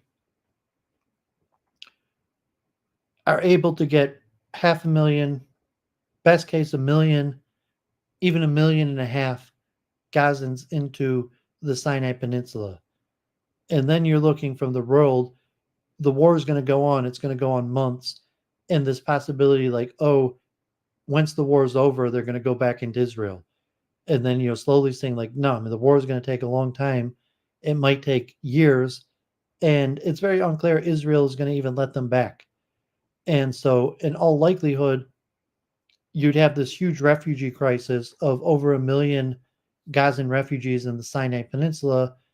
And they would have to go all over the world. A lot would probably come to America. They have relatives in America. America's, doing all these pro-Palestinian protests anyways. So, might as well open up our border. London and Europe, all these countries that are doing pro-Palestinian protests. So might as well open up the border and allow them to the country. And Egypt already has like 9 million refugees. Egypt has a huge population, but, because there's so many wars and crazy stuff happening, like Libya, Eritrea, Ethiopia, they said that Egypt already has 9 million refugees. So maybe hundreds of thousands of Palestinians will end up in Egypt. And then the possibility that something starts popping off in the West Bank. And Israel tries to demilitarize the West Bank. Also, Jenin, some of the refugee camps there. And then also there would be some sort of mass deportation into Jordan. So that's what Israel wants to happen. You have to say, like, right now it's not very likely to happen, but just to mention, like, that's still the plan. Like, according to the State Department, the U.S. officials, and the senior Israeli officials, that's the plan. The plan is a refugee crisis and forcing the refugees into Jordan or Egypt or the rest of the world, and then Israel doing a demilitarization, possibly absorbing a few 100,000 Palestinians, but getting and killing off all the combatants and expelling all the rest, God forbid. So that's it for my Israeli analysis. It doesn't look like Brundle or John is grabbing the link. So I'm going to say Kriya Shema, and then I'm going to read some papers. We'll get back to research. And I'm not sure I have anything to say on the UAW. Hopefully that debate is going to happen on Wednesday night on Modern Day Debate. I look forward to that. But I didn't prepare. I just got the email like literally right before weekend review, so I didn't prepare anything for to talk about. So let me say Kriya Shema, take a few minute break, and then we'll get back to reading some papers. So I appreciate people tuning in. Garfield, good to see you in the chat. History speaks. Who knows, what's going to happen with him or whatever. But glad to meet you. Glad to see you joining my chat. Hopefully, I got some other interesting stuff on various topics. So just give me a minute.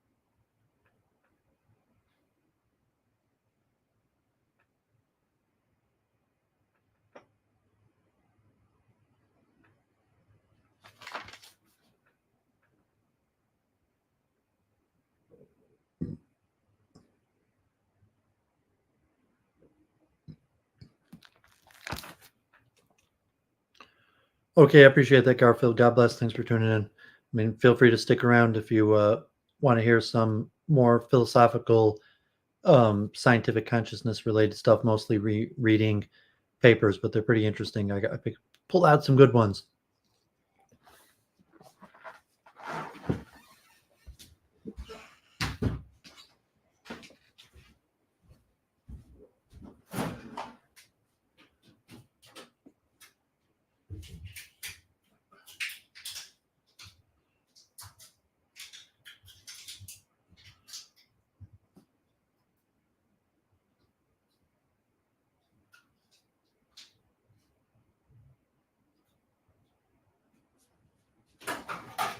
Just 1 second. Sorry about the dead time. Got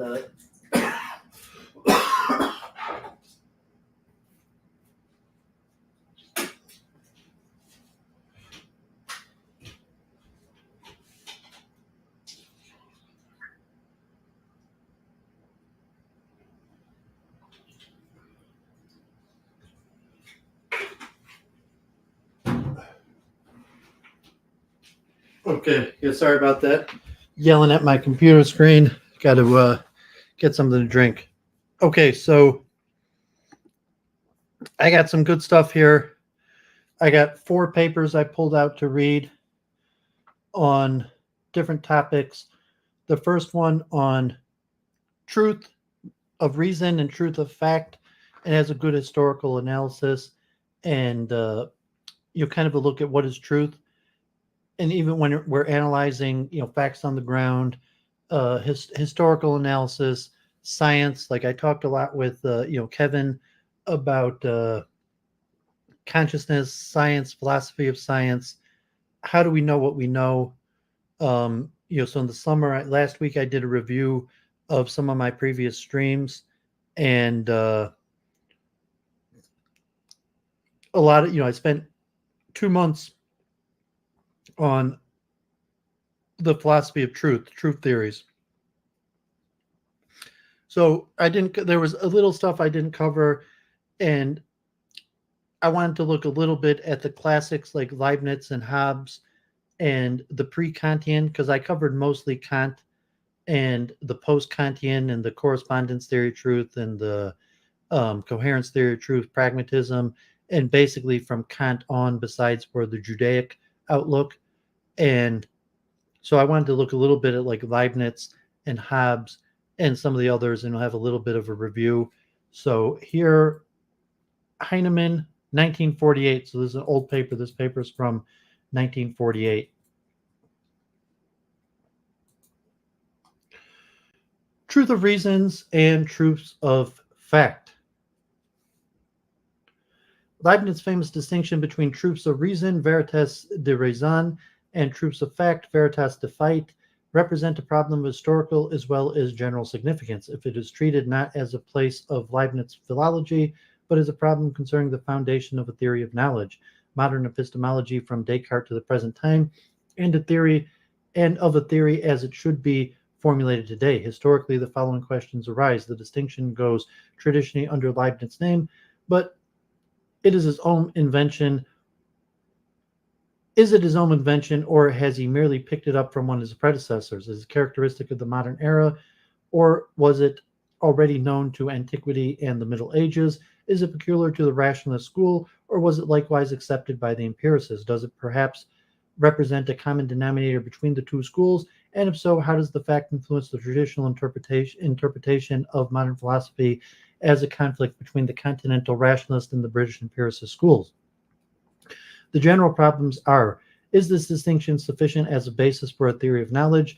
Are we allowed to accept it as definitive? Does it represent a real disjunction? Are there merely two different kinds of knowledge? What is the relationship prevailing between them? Are they completely independent of each other? Or is the second reducible to the first, Leibniz, or vice versa, Mill?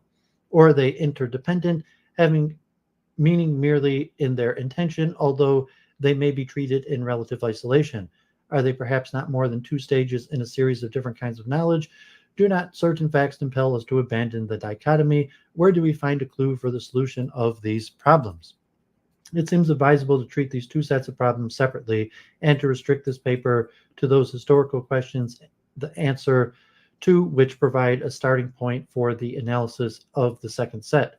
Descartes' theoretical philosophy is based on a fundamental distinction of the objects of our knowledge into two kinds. One, things, rests, and their affections, and two, truths or eternal truths. The first kind of knowledge refers to existence and is therefore expressible in existential propositions. The second to truths, which are nothing outside the mind, and which by implication concern merely possibility or necessity. The distinction coincides roughly with that of mathematical and metaphysical knowledge, mathematics being concerned with knowledge of truths and metaphysics with the problem of reality, the existence of the self, of God, and the external world. In consequence thereof, Descartes has in fact two theories of knowledge, one contained in his theory of method, in the regulae in the discourse of method, and the other in his metaphysics and condensed in the 76 propositions in the principle of human knowledge. The first is concerned with the possible knowledge and the ways of finding truth. The second concerning on proving the existence of the self, of God, and of the external world. It is essential to see that they are based on different principles. The first one on a set of rules, the rules of clearness and distinctness, of analysis of order, and the completeness of enumeration, and the second on a set of axioms. The first starts with the negative rule of clearness and distinctness. It says, avoid obscurity and confusion. Do not base your knowledge on prejudice, precipitation, on the authority of others, or on your own conjectures, but on autopsy, on clear and distinct perceptions and intuitions, and on sound and correct judgments, which are either so clear and distinct that they are evidently true, or with certainty inferred from evidently true propositions. This negative rule, called by T.H. Huxley the golden rule of science, is nothing but a practical advice and does not need in any way the guarantee of God. It is completely different matter with the proposition which forms the basis of Descartes' metaphysics. Whatever I perceive or conceive clearly and distinctly is true. This is a dogmatic statement which formulates an unwarranted claim. Descartes needs it because he starts with nothing but the data of his consciousness and wants to draw conclusions from the evidence of ideas to the reality of things. That clear and distinct ideas are true means now that they are true of reality, that conclusions to the existence of the objects may be drawn from them. Only for this dogmatic statement is God needed as a guarantor. Only here does the vicious cycle first noticed by Gassendi arise, and only here is the law of causality in a specific Cartesian form introduced to serve as a second basis for the different proof of objects outside the human consciousness. There can be no doubt that Descartes made a fundamental distinction between two sorts of knowledge, and that in doing so he anticipated Leibniz's famous distinction. His interest centered in the veritas de raison, in the fact determined his interpretation of the knowledge of existence. He did not yet characterize the first as analytical truth, but he prepared Leibniz's way for doing so, for he introduced analysis into modern philosophy, a specific form of which he gained from a generalization of geometric and arithmetic analysis. For a generalization of geometrical analysis, he derived his method of analyzing complex problems difficulties, questions into simple problems, and complex propositions into simple propositions. From a generalization of arithmetical analysis, he derived his analysis of complex terms into simple terms. He assumed that just as complex numbers can be analyzed into prime numbers, so complex terms can be broken up into simple terms or natural simplicities. These simple natures mark the beginning and the end of his first type of knowledge. He asserts that all these simple natures, these individual objects of our thought, the basic elements out of which all our knowledge is constructed, are known per se and are wholly free from falsity. On the other hand, no knowledge is at any time possible of anything beyond those simple natures and what may be called their intermixture and combination with each other. In the sphere of knowledge of truth, therefore, reasoning is reckoning. The limits of this knowledge are determined from within, just as the basic elements in the system of numbers determine their possible combinations. Descartes' knowledge of things is still crouched in the language of the old substance metaphysics. He was unable to reach the clear notion of matter-of-fact statements. He overlooked the fact that the type of knowledge in the second field is very different from that in the sphere of the demonstrative science. He neglected the difference in the importance of observation and experiment in this field. He wanted to prove existential propositions and went even so far as to say that the demonstration of true metaphysics are just as evident and even more evident, whatever that may mean, than those of mathematics. This assumption allowed him to believe in metaphysics, but it involved him in an impossible task and hindered him from recognizing the logical difference between these two kinds of knowledge. That Descartes prepared Leibniz's distinction is his importance in the development of the epistemological scheme. That he failed to reach it is one of the chief reasons for the miscarriage of his metaphysics and physics. Descartes' mistake was almost immediately corrected by Thomas Hobbes, who says,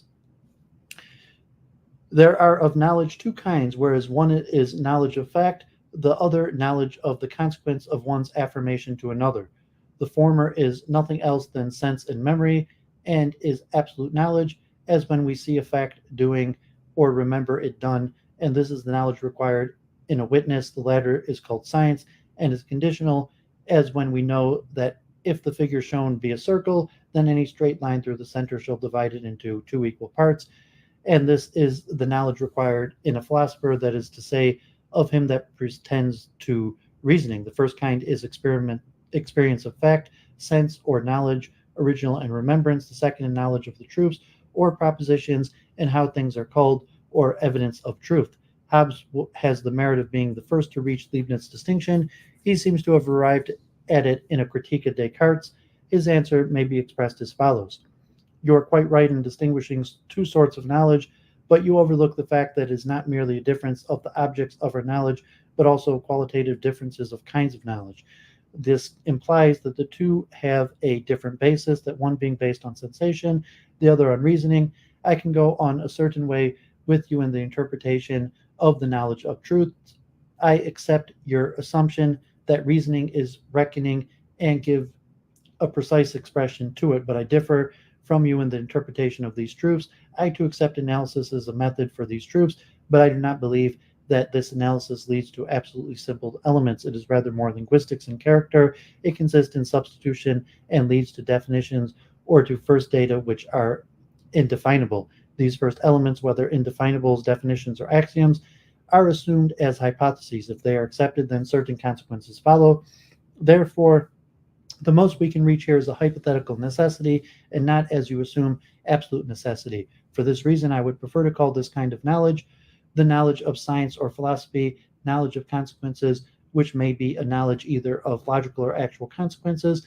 As to the second kind of knowledge, I'm afraid you have misinterpreted it altogether. As opposed to demonstrative knowledge, it is knowledge of fact. It is based on sense and memory."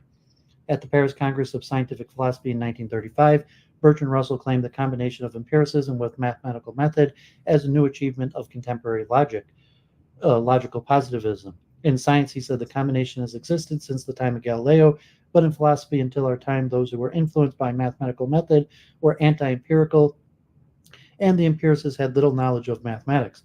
Hobbes refutes this claim. He already combined the methods of mathematicians in theoretical physics, the methods of Euclid and Galileo, with empiricism. For he anticipated Locke's empiricist thesis in these words: there is no conception in man's mind which has not at first totally or parts been begotten upon the organs of sense. The rest are derived from the original. The empiricist's vein is so strong that he reserves the order in the enumeration of the two sorts of knowledge and calls the knowledge of fact absolute, an overstatement which expresses a complete confidence and perceptual assurance. But he goes further. He formulates what amounts to an antithesis to Descartes' thesis, where, as for Descartes, both sorts of knowledge are rational, knowledge of existence being reduced to rational knowledge. For Hobbes, both are empirical, both of these sorts are but experience, the former being the experience of the effects of things that work upon from without, and the latter experience men have from the proper use of names and language. Hobbes' importance in the history of this problem can hardly be overrated. He was the first to state the actual qualitative difference between the two sorts of knowledge and to stress at the same time the importance of experience as the immediate basis of matter-of-fact knowledge and as immediate source of rational knowledge. The first point paved the way for Leibniz, the second for Locke and Hume. Leibniz reproached Locke for having overlooked the distinction between the two kinds of truths. This criticism is, however, not justified. It is true that the distinction does not form the center of Locke's thought, but he could hardly overlook Hobbes' discovery. He agrees with Hobbes' empiricist thesis, but gives it a new basis in his theory of ideas. Consequently, he defines knowledge as the perception of the connection and agreement, or disagreement and repugnancy of any of our ideas. Hobbes' different kinds of knowledge must therefore be interpreted as being based either on different sorts of ideas or in different kinds of relations between these ideas. Indeed, Locke uses both the explanations simultaneously. This implies that he has to transform Hobbes' knowledge of the consequence of affirmations into knowledge of the relation of ideas, thereby anticipating Hume. Locke replaces Hobbes' distinction by that of universal or general truths and particular truths. He distinguishes truth of universal propositions or universal knowledge and necessary truths from experimental knowledge, and truth of existential and particular propositions. Universal propositions of whose truth or falsehood we can have certain knowledge concern not existence, because everything that exists is particular. The general and the universal belong not to the real existence of things, but are the inventions and creatures of the understanding made by for its own use, and concerns only signs, whether words or ideas. Words are general when used for signs and ideas are general when they set up as representatives of many particular things. Universal knowledge consists therefore in perceiving the agreement and disagreement of our abstract ideas and interpreting their sign character. The relations between these abstract ideas are necessary. In some of our ideas, they are certain relations, habitudes, and connections so visibly included in the nature of the ideas themselves that we cannot conceive them separable from them by any power whatsoever, and these only we are capable of certain universal knowledge. Thus, the idea of right line triangles necessarily carries with it an equality of its angles to two right ones, nor can we conceive this relation, this connection of these two ideas to be possibly mutable or depend on any arbitrary power which of choice made it thus or could make it otherwise. These relations are constant, whereas those between the ideas of existential knowledge are accidental. This is the reason why we have certain knowledge in mathematics and in morals. As to the knowledge of existence, Locke answers Descartes' elaborate metaphysical theory of knowledge with a single sentence: we have an intuitive knowledge of our own, demonstrative gods, sensitive of some few other things.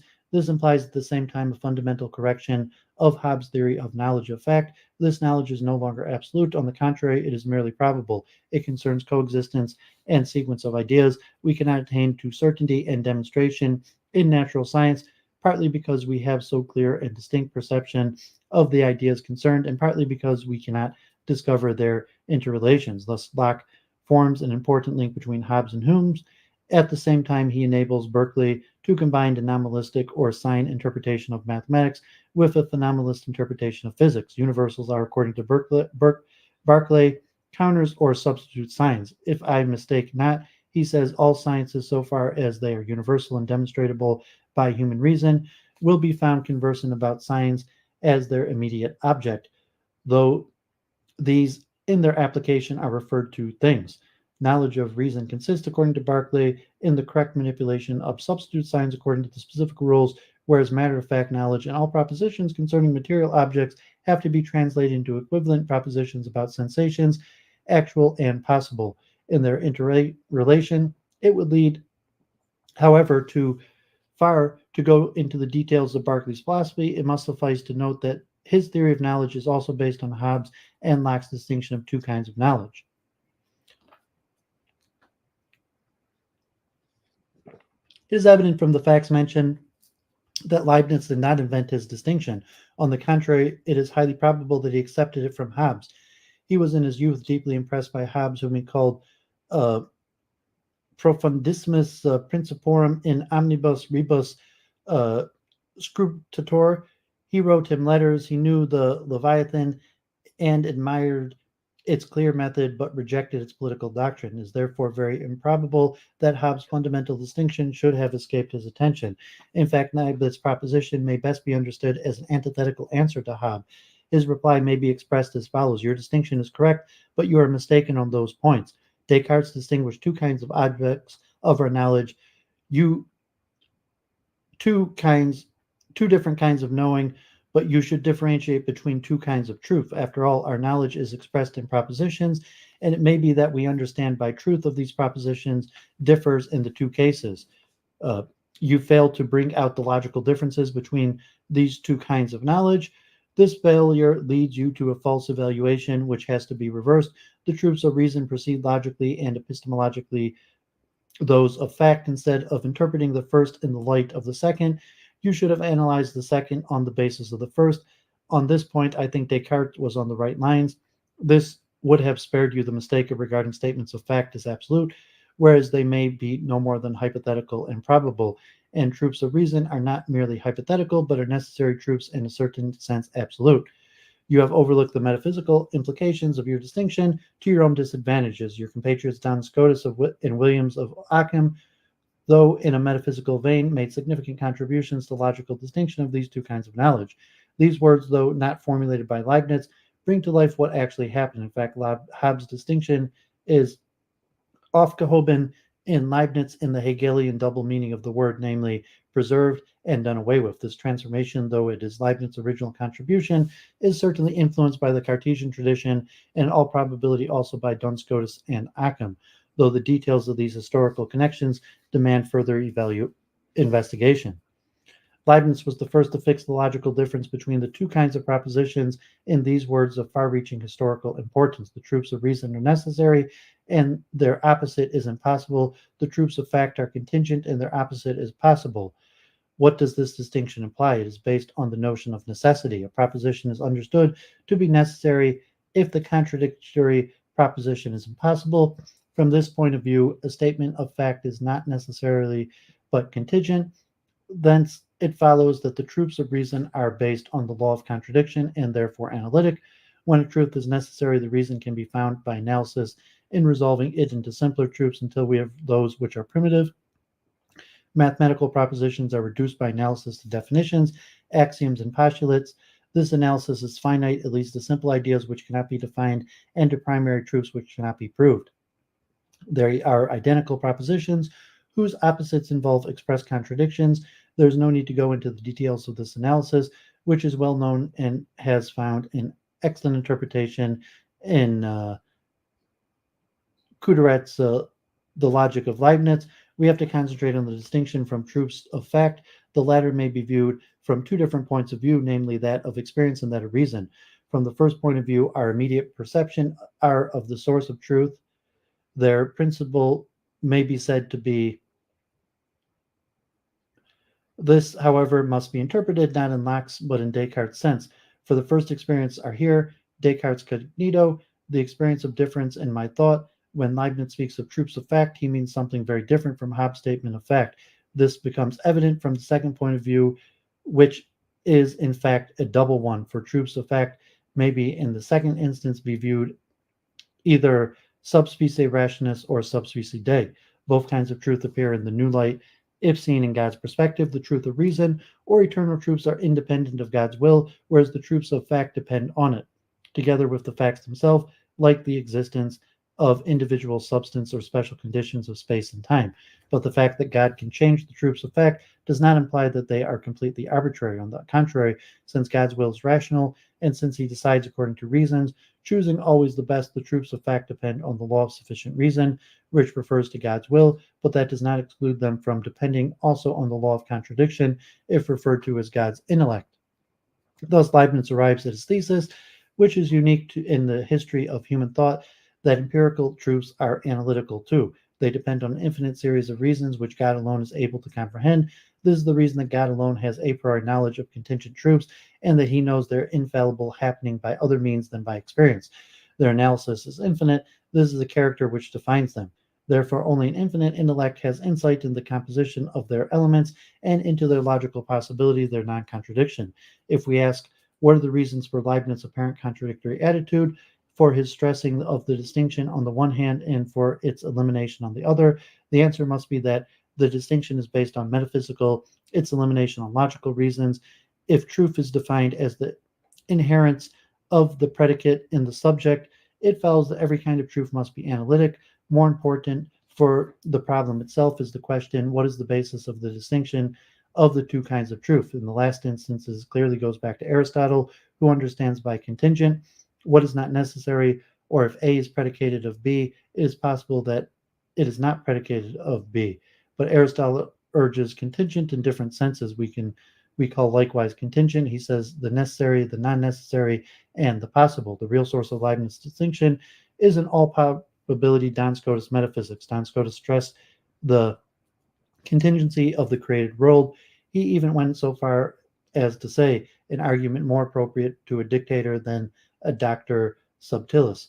For this thesis of the contingency of the created world, Leibniz could easily infer the contingency of matter-of-fact statements. He could likewise find here the reference of the statements to God's will and their reconciliation with God's necessity. Duns Scotus argued that the cause of contingent events must itself be contingent in that their ultimate cause is God's will, who perceives all contingent facts because he is free. It would be foolish, in his opinion, to search for any other reasons for the existence of a single contingent things and events. It is in God's power to create an order of nature as well as a moral order contradictory to the present order. God has therefore a double intellect, the first concentration on God's own essence as its eternal and necessary object, the second contingent objects. Leibniz accepts this distinction, connecting it with that of the infinite and the finite. Only the infinite is necessary according to Leibniz, therefore only God's existence is a necessary truth. He exists according to the law of contradiction with absolute necessity. Finite substances are merely contingent, and the world is merely hypothetically necessary. Only an infinite intellect views everything as necessary. A finite intellect is unable to comprehend the necessity of every event. It is important to notice the historical background of Leibniz's distinction and its metaphysical roots. He coined the term veritas de reason and veritas de fait, as he determined their logical differences as necessary and contingent truths. But he made the fundamental mistake of regarding matter-of-fact truths as analytic, whereas they are in fact synthetic. In doing this, he eliminated the very difference he tried to stress. Leibniz's distinction dominates the system of Christian Wolff.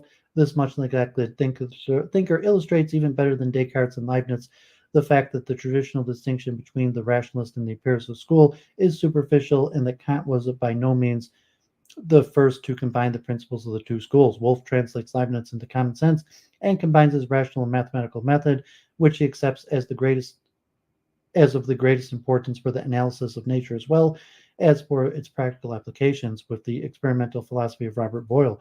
He is one of the Weltweisen who do not distinguish between philosophy and science and embrace the whole science of their time. Originally as a student of theology, he was later professor of mathematics as well as law and philosophy. Besides that, he lectured on experimental physics, meteorology, physiology, and more.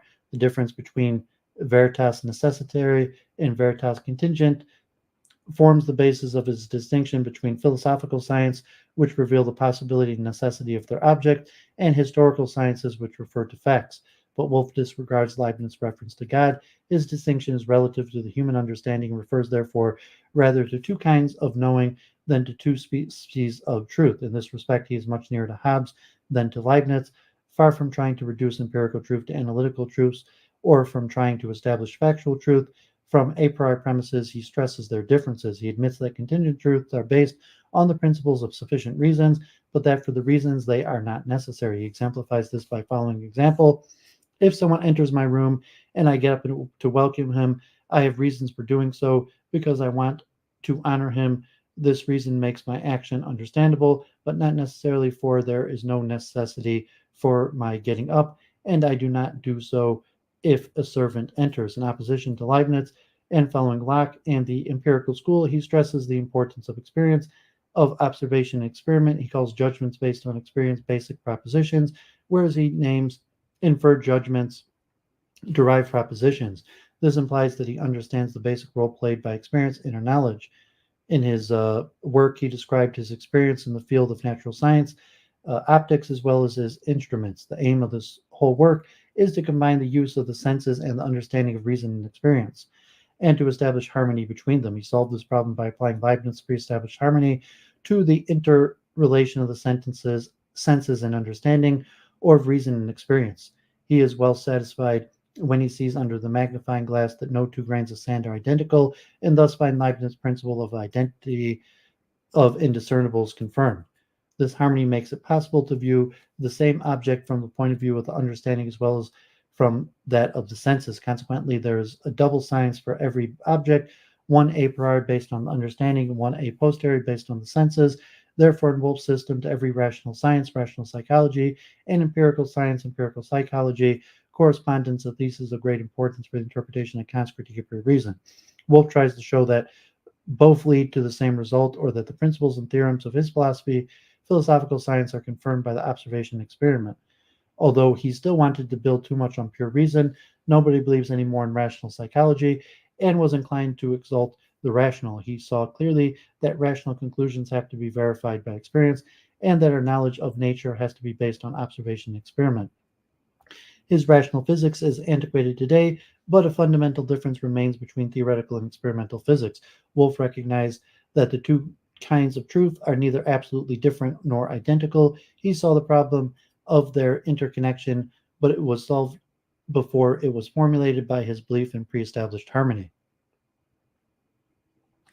It is not generally recognized, but nevertheless it is a fact that Hume's theory of knowledge is based from the outset on the very same dichotomy. This is not at all astonishing, considering the precedents of Hobbes, Locke, Berkeley, Leibniz, and Wolff. Wolff's theoretical philosophy had appeared in different German and Latin works between 1710 and 1734, and its leading ideas formed a more or less important ingredient in the climate of the age. When Hume arrived in France in 1734, but whereas there is no evidence for Hume's acquaintance with Wolff's philosophy, he certainly knew Leibniz's thought and could not have failed to notice Leibniz's distinction. The assumption seems therefore to be justified that Hume's theory of knowledge represents a reply to Leibniz. This hypothesis allows us to understand his participation in the great discussion of modern philosophy. Locke answered Descartes' theory of innate ideas, Leibniz Locke's essay, Berkeley Hobbes' materialism, Hume Leibniz's theory of the two kinds of truth, and Kant Hume's critique of causality. From the outset, Hume accepted Leibniz's distinction of the basis of his theory. Already in the treatise, he says the understanding exerts itself after two different ways, as it judges from demonstration or probability, as it regards the abstract relations of our ideas, or those relations of objects of which experience only gives us information. The first refers to the world of ideas, the second to reality. And again, the operations of human understanding divide themselves into two kinds, the comparing of ideas and the inferring of matter of fact. But in accepting the distinction, he transforms it at once by translating it into the language of the British school. He substitutes Locke's for Leibniz's concept of knowledge. Locke had defined knowledge as the perception of the connection and agreement or disagreement and repugnancy of our ideas. Hume accepts this definition in these variations. Knowledge is the evidence arising from the comparison of ideas. All kinds of reasoning consist in nothing but a comparison and a discovery of those relations, either constant or inconstant, which two or more objects bear to each other.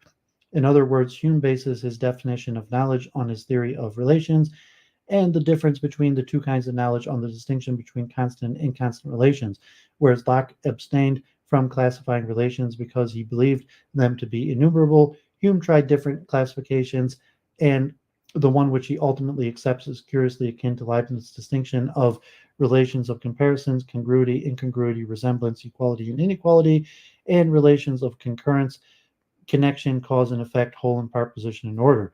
Hume's constant relations depends entirely on the idea which we compare and remain invariable as long as the ideas remain the same. They are resemblance, contrariety, degrees of quality, the proportions and quantity of numbers. They are the objects of knowledge proper and of certainty. They form the foundations of science and therefore of our knowledge of the relations of ideas. Inconsistent relations may be changed without any change in the ideas which are related. They do not depend upon the ideas. They may be absent or present, even while the ideas remain the same. They are the relations of space and time, identity, empirical identity, like self-identity and causation.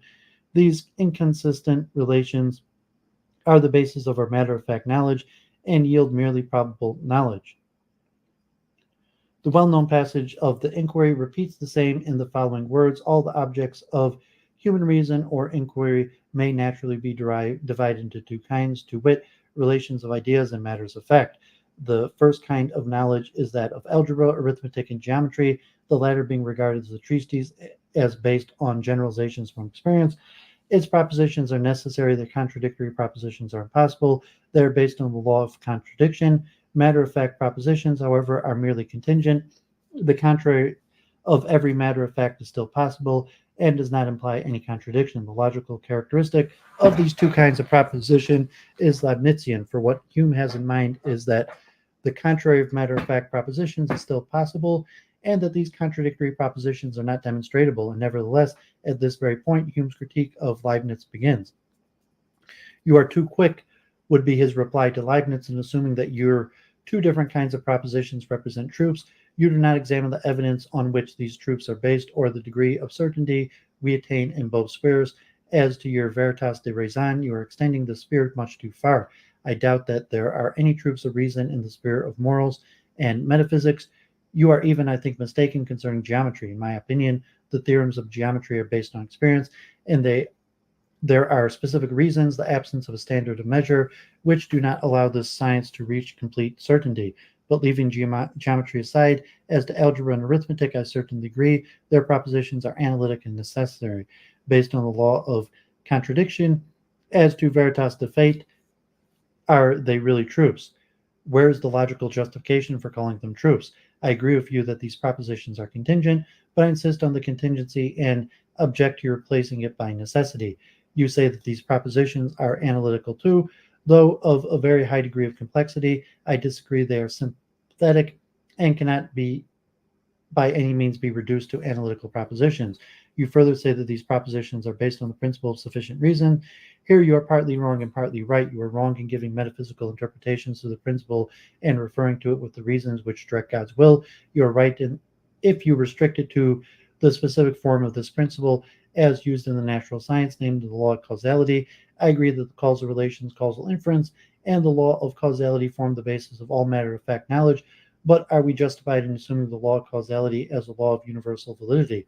Here the questions arise which you have not answered. What are the foundations of rational knowledge, and what are those of empirical knowledge? I confess that my interest does not lie as yours in the field of the truths of reason, but in the sphere of matter-of-fact knowledge. I by no means deny that we have empirical knowledge, but I should like to know how far is it real knowledge or how far mere belief? What are the logical foundations of this knowledge? My attack is directed against the uncritical assumptions that there are truths of fact, and these inferences based on inconsistent relations yield the same degree of certainty as those based on constant relations. It is generally assumed that induction forms the basis of empirical knowledge, but what are the logical foundations of induction? Are we allowed to infer for the repetition of the past instances a general law true of all future cases? You try to judge all matter-of-fact knowledge in the light of analytical truth, but why not try the opposite? For if an analysis of our empirical knowledge should reveal that there is no sure foundation for our reasoning in this sphere, then our reasoning in other spheres may also be open to doubt. You believe in the reason and source as the source of eternal truth, but perhaps reasoning is nothing but a wonderful and unintelligible instinct in our soul. I break this discussion off at this point, though it goes much further. What alone matters is to see that Hume's opposition to Leibniz and to the type of rationalist or intellectualist philosophy represented by him offers a clue for understanding Hume's philosophy and the structure of his treatise, especially in his first book. Part 1 of this book contains the general theory of the ideas of the Locke-Berkeley tradition. Parts 2 and 3 discuss the inconsistent relations which form the basis of empirical knowledge, those of space-time together with the existence in space-time or external issues, that of causality and the type of probable knowledge based on inconsistent relations, and that of personal identity together with the skeptical consequences concerning our knowledge of reason, of our knowledge of the external world. Book 2 analyzes the passions, which were more or less neglected by Leibniz, and Book 3 formulates the antithesis to Leibniz rationalist ethics. This makes it clear that the problems of Hume's philosophy arise immediately from his opposition to Leibniz's theory of knowledge and general philosophy, whereas Leibniz saw truths, Hume saw problems. Leibniz is the dogmatist, Hume the skeptic of Hobbes' distinction. Both accept and dissolve the fundamental scheme, but with opposite results. Leibniz's solution is dogmatic based on the dogmatic assumptions of a distinction between God's intellect and will, and of the identical analytical character of both sorts of proposition. Hume's solution is skeptical. He does not deny that we have a priori knowledge, but he wants to know its logical foundation. On the other hand, he sees that it may be interpreted as a knowledge of constant relations based on the law of contradiction, but on the other hand, he feels that it might be reduced to mere probable reasoning. Therefore, he abstains from a decision, but Hume's real importance lies in the field of empirical knowledge. Whereas Hobbes stresses the absoluteness of the sort of knowledge, Hume saw it as a problematic character and formulated problems concerning our knowledge of existence, of causality, identity, and the method of induction, which have not yet been answered. Leibniz is the dogmatist, Hume the skeptic, and Kant the critical philosopher in this epistemological scheme. Though there's no room for going into details, it must be mentioned that the distinction remains fundamental in Kant's philosophy, dominating his thought in his metaphysical and epistemological aspects. In his dissertation of 1770, he returns to Descartes' two objects of knowledge, interpreting them in Plato's sense as two worlds, intellect and sense, here open to the way the knowledge of the two different worlds, the mundus intelligibilis nomina and the mundus sensibilis phenomena. Kant never gave up on the assumptions of the two worlds, but in this critical period he interpreted the intellectual world as the moral realm of ends and the phenomenal world as the realm of nature, and he rejected the possibility of rational knowledge of reality and of a merely perceptive knowledge of the phenomenal world. In his critical period, Kant transformed the two kinds of truth into two kinds of judgments, namely a priori and a posteriori judgments.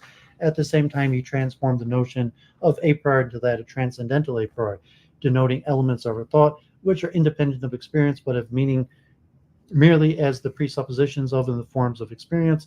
In doing so, he provided the distinction of its absoluteness, and the two kinds of judgments are now interdependent. An a priori principle becomes a rule for ordering the sensations and for connecting them in the unity of objective knowledge. The understanding itself is the faculty of rules which, with the help of categories and principles, establish the order of nature. This implies a reinterpretation of the veritas de raison.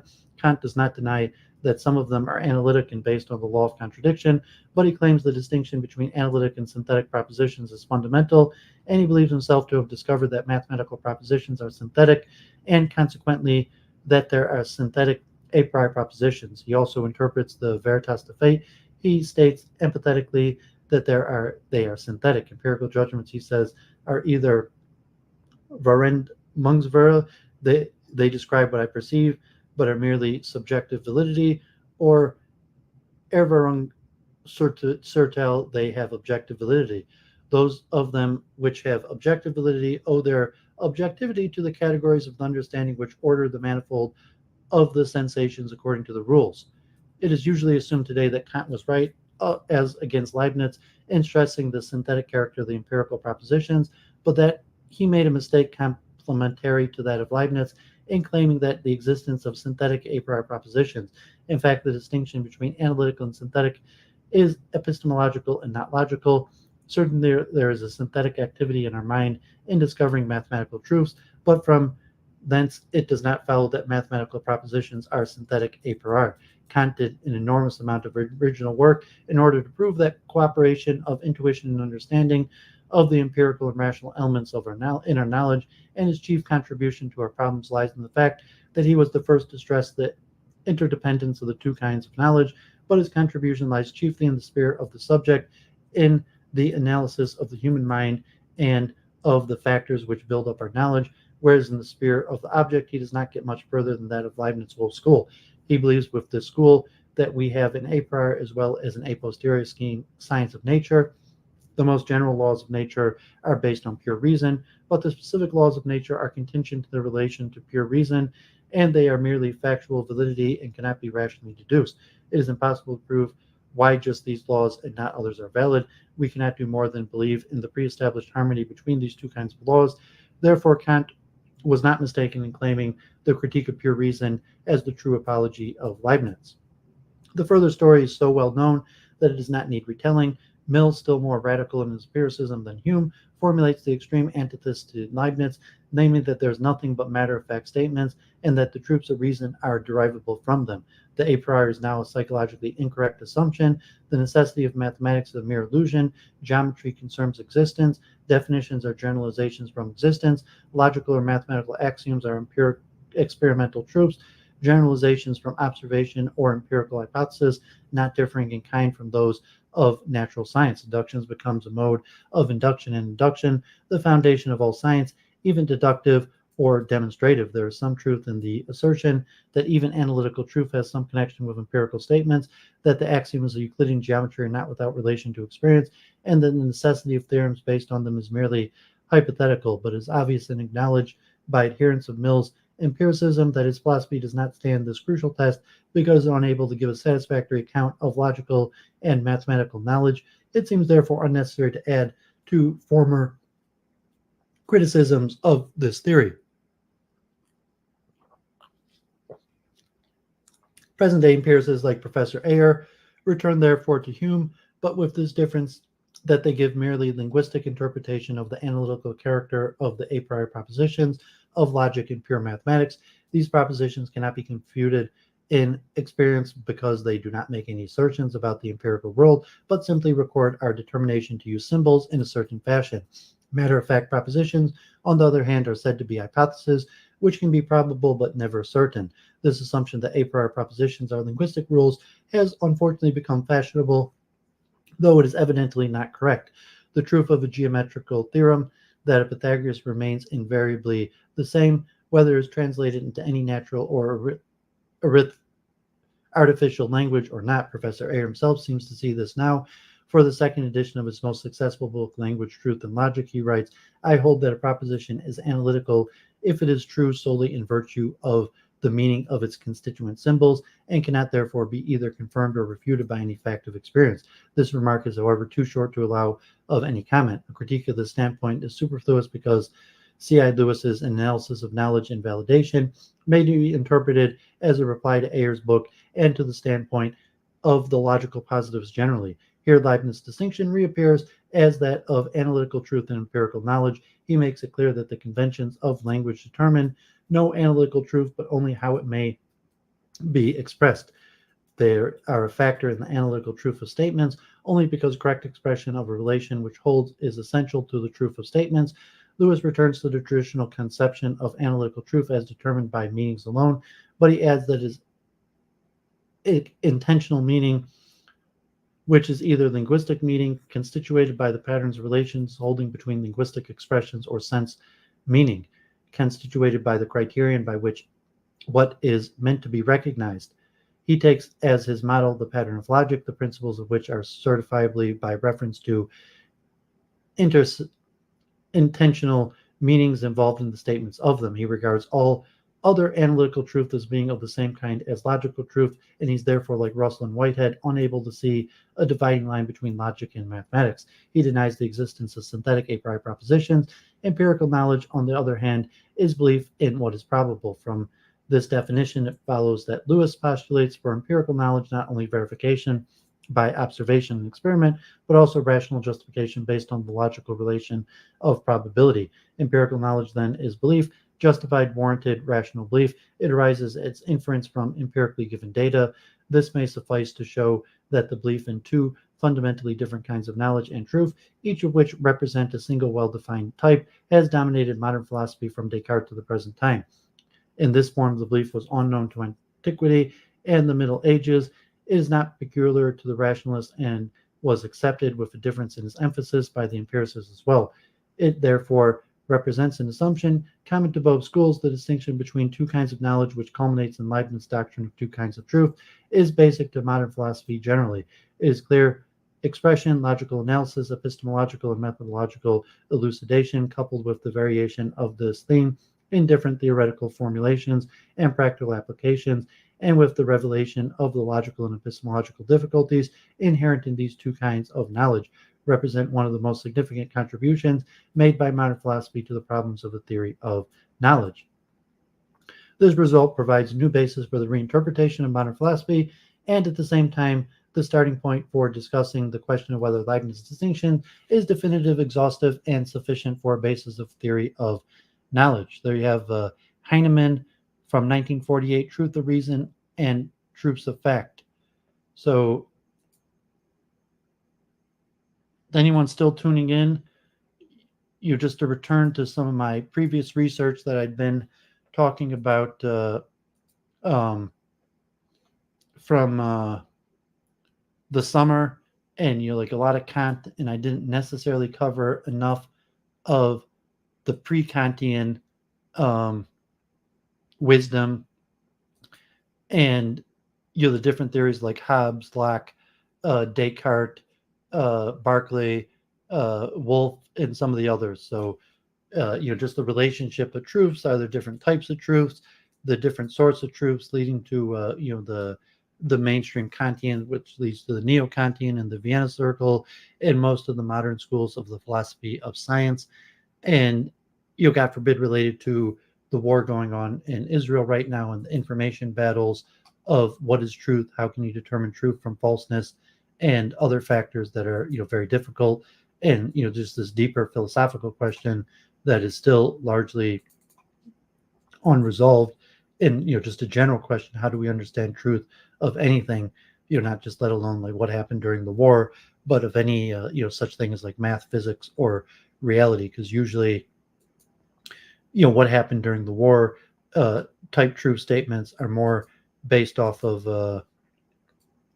an assumption of other types of truths already being true to even form a basis.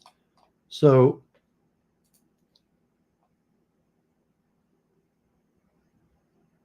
I have a few more papers I'm going to read. So like back to research, and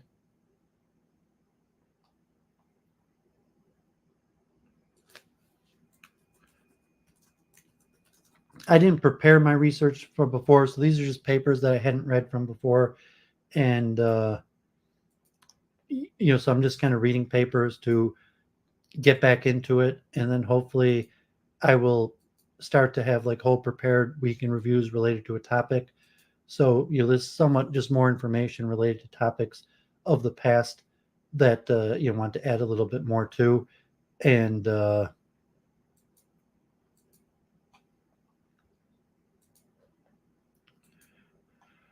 so let's keep it going. I have quite a bit, 3 more papers I'm hoping to read too. So, probably try to get at least 5 hours. I was going for like 7 hours, but, week in review, try to get a few hours of research back in, and try to get at least a good 5 hours, in, and put myself into shape to return to my research, God forbid, the war in Israel and the horrible death of Samantha and Woll, God rest her soul. So,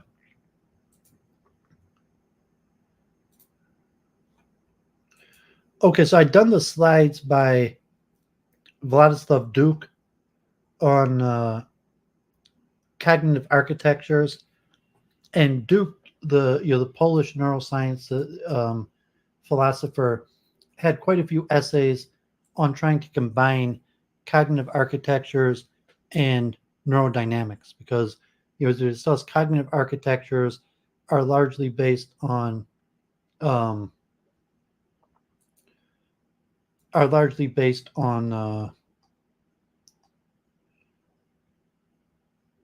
computer programming, computation. I'm going to go a little bit more into that, and they're also based on quite a bit of psychometrics. So you have really four different fields. You have introspection, and like Descartes, they're like a priori, your reasoning, like introspection. You have psychometrics. You have computational computer programming, and then you have neurology. And really, there's probably more, but most theories of mind operate mostly in one aspect. Try to have a whole theory of mind, which is going to have to bring all of those together. And that's why this is such a huge topic, like the theories of everything. And all most of these topics are based on different precursors, like neuroscience involves the hard sciences like physics and biology. Introspection is more like theology and religion, meditation, computer programming, logic for the computational, and psychometrics, psychology. So let's look at this article, Neurodynamics and the Mind by Włodzislaw Duch.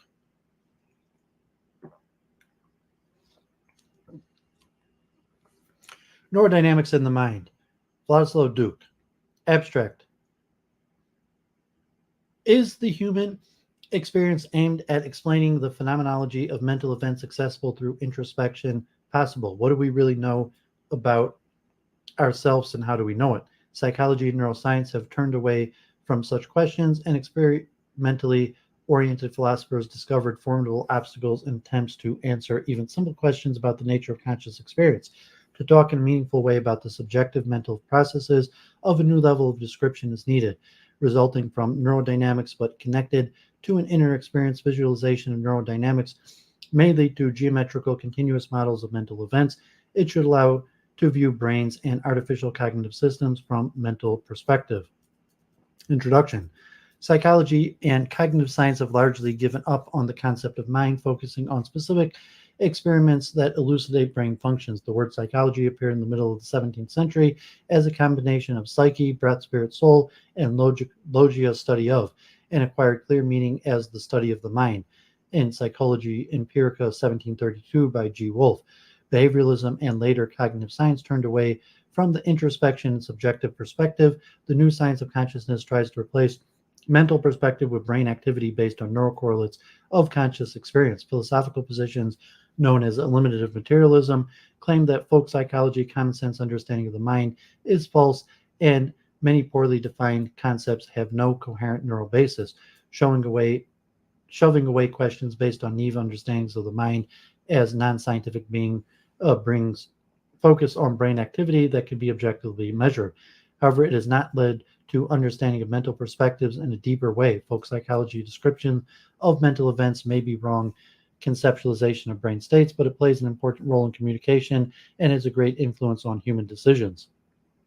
Without models of mental processes that provide specific language reflecting underlying neurodynamics and at the same time connecting them to psychological descriptions, the mind-body problem will always look mysterious.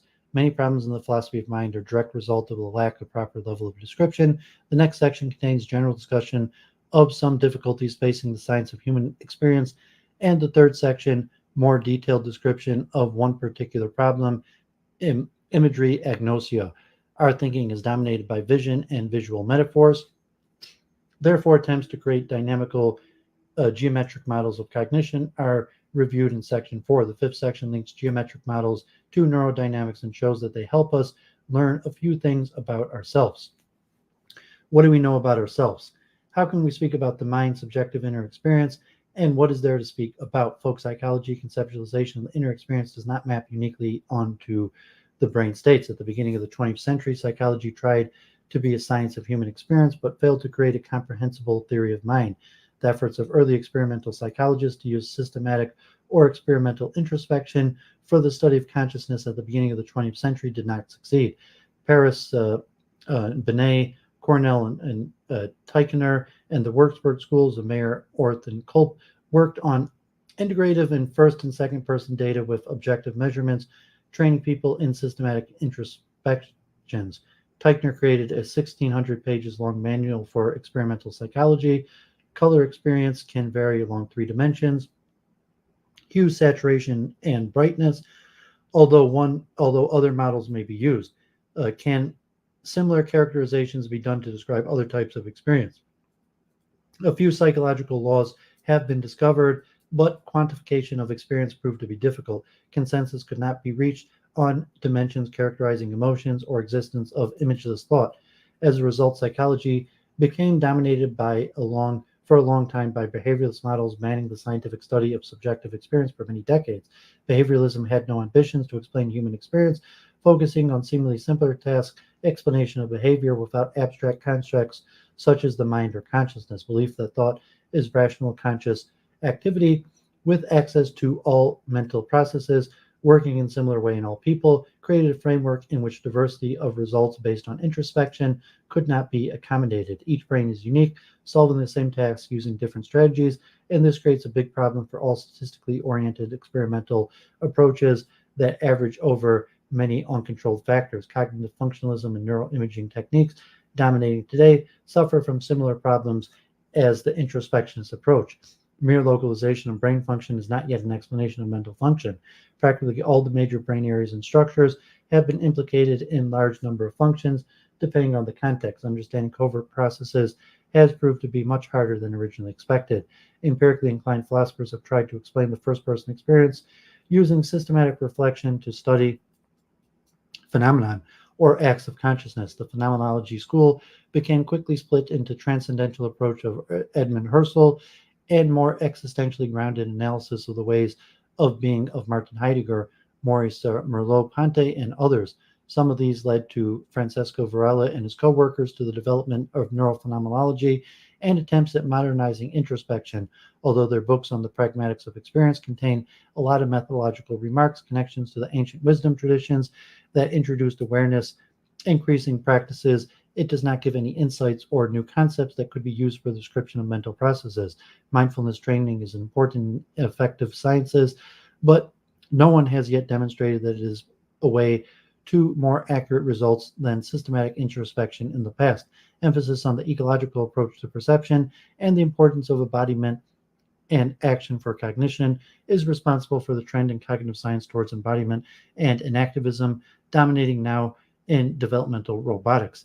Enactivists criticize classical representational views of the mind, focusing on the dynamic perception action cycle, turning the organism to the affordances of the environment. In describing inner experience, proponents meet skeptics.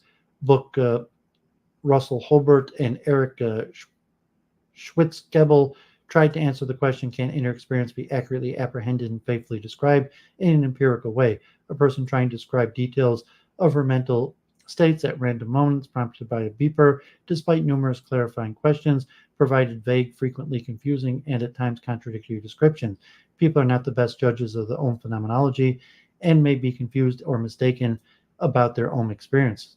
In the perplexities of consciousness, Eric Schwitzgebel discussed a wide range of mental phenomena, arguing that we are unable to describe and understand our own stream of conscious experience. Numerous examples show that frequently we are not able to determine character of our own experiences related to dreams, imagery, peripheral vision, perspective, and visual illusions. Use of echolocation or emotional experiences. Most experiments with beepers with large or groups of people show that even a simple distinction between sparse and abundant experience, between marginal and dominated unconsciousness, perception is impossible to make. Since a long time, no one has tried seriously to describe inner experiences in some detail. This may be possible only in a few simple situations like vernacular rivalry. Apparently, believes about herself may not only influence but completely determine interpretation of our mental states, as with the scientific observation that our theory laden and cannot be interpreted without theoretical framework.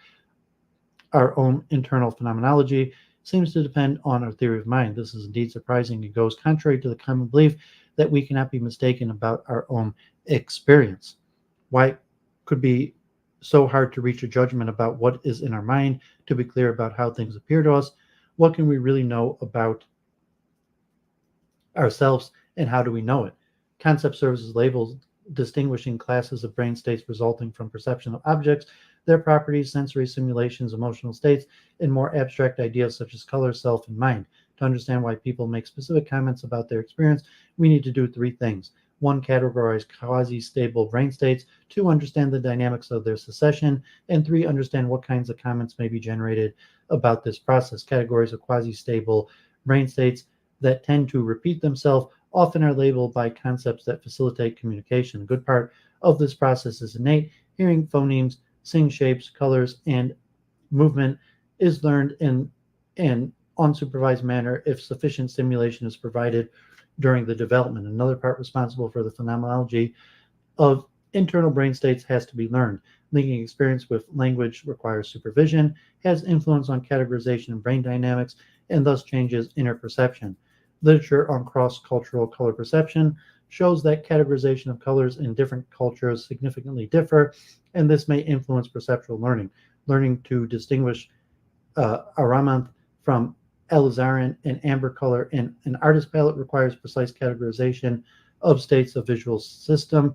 If we learn to pay attention to the subtle differences between these colors, and if we learn their names, we will be able to describe our inner experience with greater precision. In some cultures, spatial orientation is always given an absolute east-west, like in sea navigation, rather than egocentral coordinates left-right. Other language requires always specification of gender and lead to association of more feminine and masculine properties with neutral objects. Still, other language always enforce giving specification where exactly the information comes from, direct observation, inference, conjecture, hearsay, etc.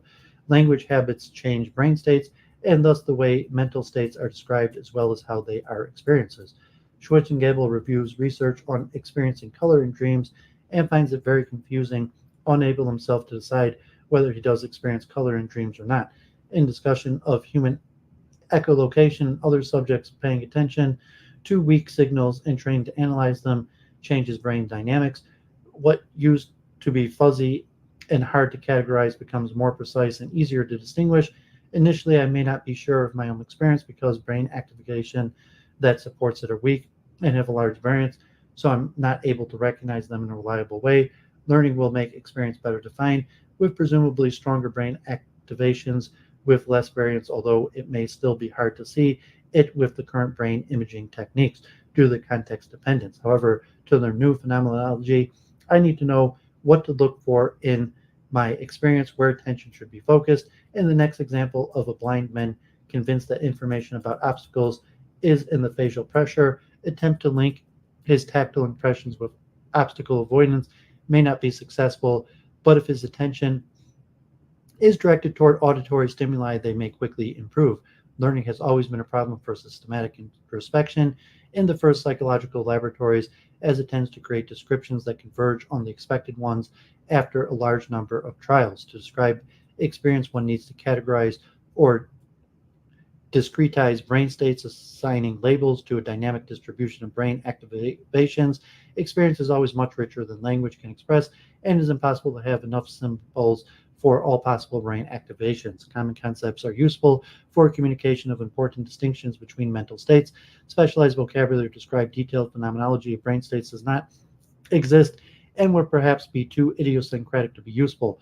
Verbal statements are comments on the successive brain states or categories of experience that transit socially relevant information. Communication is possible if there is an approximate correspondence between concepts in mental experience and brain states that they point to. Brains of babies do not support all of the mental states that adults have, so many concepts must elude them. Conceptualization of brain states in different cultures and languages may be dissimilar, although as a whole it covers similar space of possible cognitive and affective states.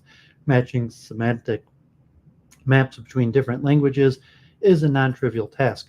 Brain activation in states of consciousness that are normally not involved in communication, like dream states, meditative states, hypnotic, somnambulic, and hallucinatory experiences, are rather different than normal conscious mental states in which we have learned to communicate.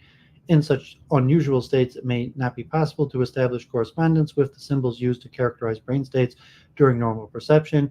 Visual experience engages coordinated activity of ventral and dorsal pathways in the visual stream.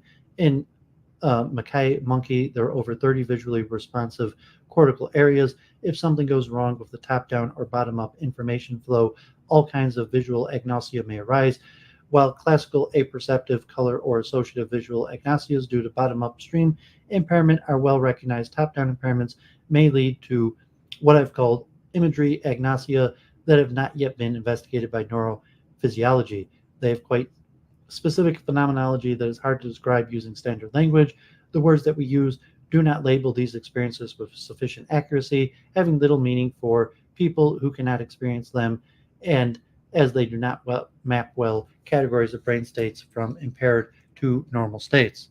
So this goes on and on with the details of imagery agnosia and then auditory. So I'm going to skip these technical sessions on more brain states and just read the last few pages.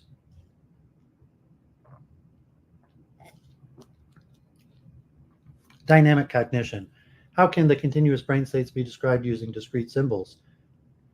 How should we speak of mental events? Establishing rules correlated to neural states may not be quite satisfactory. Dynamical approaches to the cognition has been the dream of psychologists for a long time. Kurt Lewin inspired the physics already in 1938 to find a framework in which psychological forces operated in mental states in appropriate spaces. His force field analysis has been applied to social situations, processes and change management, and organizational development. George Kelly, in his Psychology of Personal Constructs, proposed geometrical approaches to personality based on bipolar categories. He introduced role repertory grids that may be presented as graphical model or as a matrix of connections and constraints between objects and features, constructs and combinations of features that allow for categorization of objects, for example, personalities that may be characterized by various features. Some experts proposed that his approach based on the geometry of psychological spaces should be used as a foundation for cognitive modeling. Principal components showing directions with the latest variants may be used to inspect data distribution in that space. Roger Shepard, in the celebrated paper Toward a Universal Law of Generalization for Psychological Science, wrote, "What is required is not more data or more refined data, but a different conception of the problem." His dream was to have a theory of mind akin to physics, whereas after transformation to a proper space, natural invariants will arise, as for example, they do in a very elegant way in Riemann spaces. Brains adapted to physical environments should show some perceptual cognitive universals reflecting properties of the world. Several examples of such laws have been discussed in the special issue of Behavioral and Brain Sciences Journal. The metric appropriate for modeling spaces in perceptual and conceptual domains should be based on apparent similar and dissimilarity. In this special issue of Shimon Edelman proposed to use neural spaces that internalize in the brain various aspects of the structure of the world, a move from abstract descriptions of perception at the psychophysics level towards the neural level. Unfortunately, this idea never became popular and also remains at a high level of abstraction. Several other attempts have been made towards creation of a language in which mental processes could be described.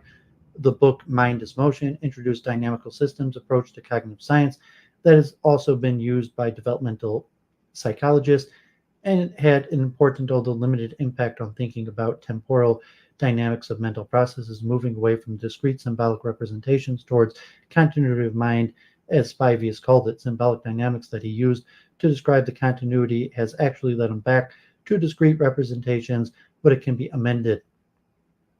Peter Gardenforth introduced conceptual spaces as a framework for modeling representations, using spaces based on quality, for example, perceptual qualities and phenomenal dimensions that could be inferred from perceived similarities using multidimensional scaling, as Shepard has done. This approach introduces geometry of cognitive representation and connections between perceptual and linguistic representations, an alternative to symbolic and connectionist models. Although the conceptual spaces book has been quite popular and is hard to find examples of mental processes explained in this language in learning, concept formation, or language understanding. Mental models have been created with the hope of explaining language, inference, and consciousness, but ended up with rather simple symbolic models that bear no relation to the brain functions. In linguistics, Giles Falconer introduced mental spaces and later conceptual blending, or integration as a general theory of cognition. Jeffrey Ailman looked at language from the dynamical system point of view, treating linguistic representation as regions in the space and grammatical rules as restrictions on the possible trajectories in the space, leading to an attractor dynamic. Simple recurrent networks serve as a model of such systems, predicting next word in a sentence, and the activity of the hidden units displayed in the principal component coordinates showed the dynamics. In psycholinguistics, latent semantic analysis theory also allows for visual representations of lexical concepts. In principle, distance relationships between these components should be similar to distances between activations of the brain areas coding concepts, as shown in a simple network model by James McClellan and Timothy Rogers. Functional magnetic resonance images of the brain activity associated with the meaning of words can be predicted. This brief overview shows that there have been many efforts to create dynamical models of language. Already David Marr wrote about the probabilistic landscape, in which probability density functions over a set of features should have peaks around stimuli associated with features of objects that can be recognized. This idea has been implemented using neural fuzzy networks, but it simply offers a descriptive model using networks that estimate probability density, for example, radial basis functions networks or separate basis function networks, with nodes that can be interpreted as products of fuzzy membership functions. Learning on examples, such networks build approximation to the probabilistic landscape that Marr had imagined, and can combine knowledge from partial observation in solving more complex problems. More interesting questions is how to link neurodynamics with conceptual and mental spaces. This could indeed introduce a new level of description of mental processes that in principle could be linked to phenomenological descriptions if we only could create them, and to neural dynamics language of dynamical systems could then be used to talk about mental events as a rough description of most salient neurodynamical events that is quasi-stable, possibly attractor states of activity. In continuous neural models, one can talk about probability distributions of activity over larger brain areas, including bubbles of activity. Such language could be used to discuss masking phenomenon, attention blink, categorization, learning, internal reporting, spontaneous thoughts, associative thinking, and many other processes. Mind from inner perspective, the failure to capture phenomenology of conscious experience described earlier shows that it may not be possible to define internal quality dimensions for conceptual spaces, or to define features that describe concepts in mental spaces and to allow for conceptual blending.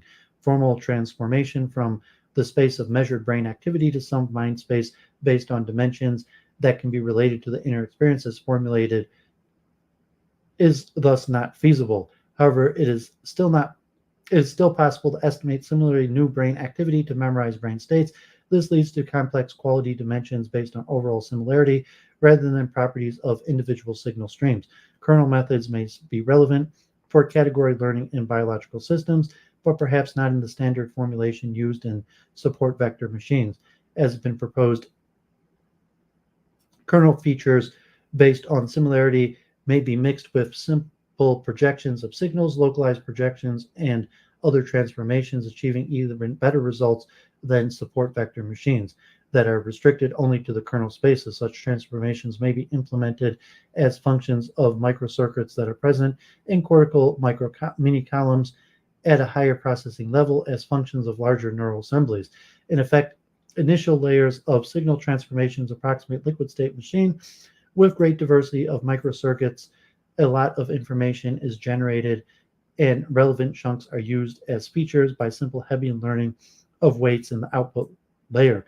In such model, plasticity of the basic features detectors receiving the incoming signals may be quite low, yet fast correlating based learning is still possible. Similarly, is calculated at higher levels of processing, and effect dimensions of conceptual spaces may have mixed character, some coming from initial reactions of sensory cortices to incoming signals, and some coming from reactions of higher brain areas. Not all of the signals are sufficiently strong to realize their presence in inner experience, and they may be blended in so many different ways that only rough narrative description reporting on the mental content will be possible.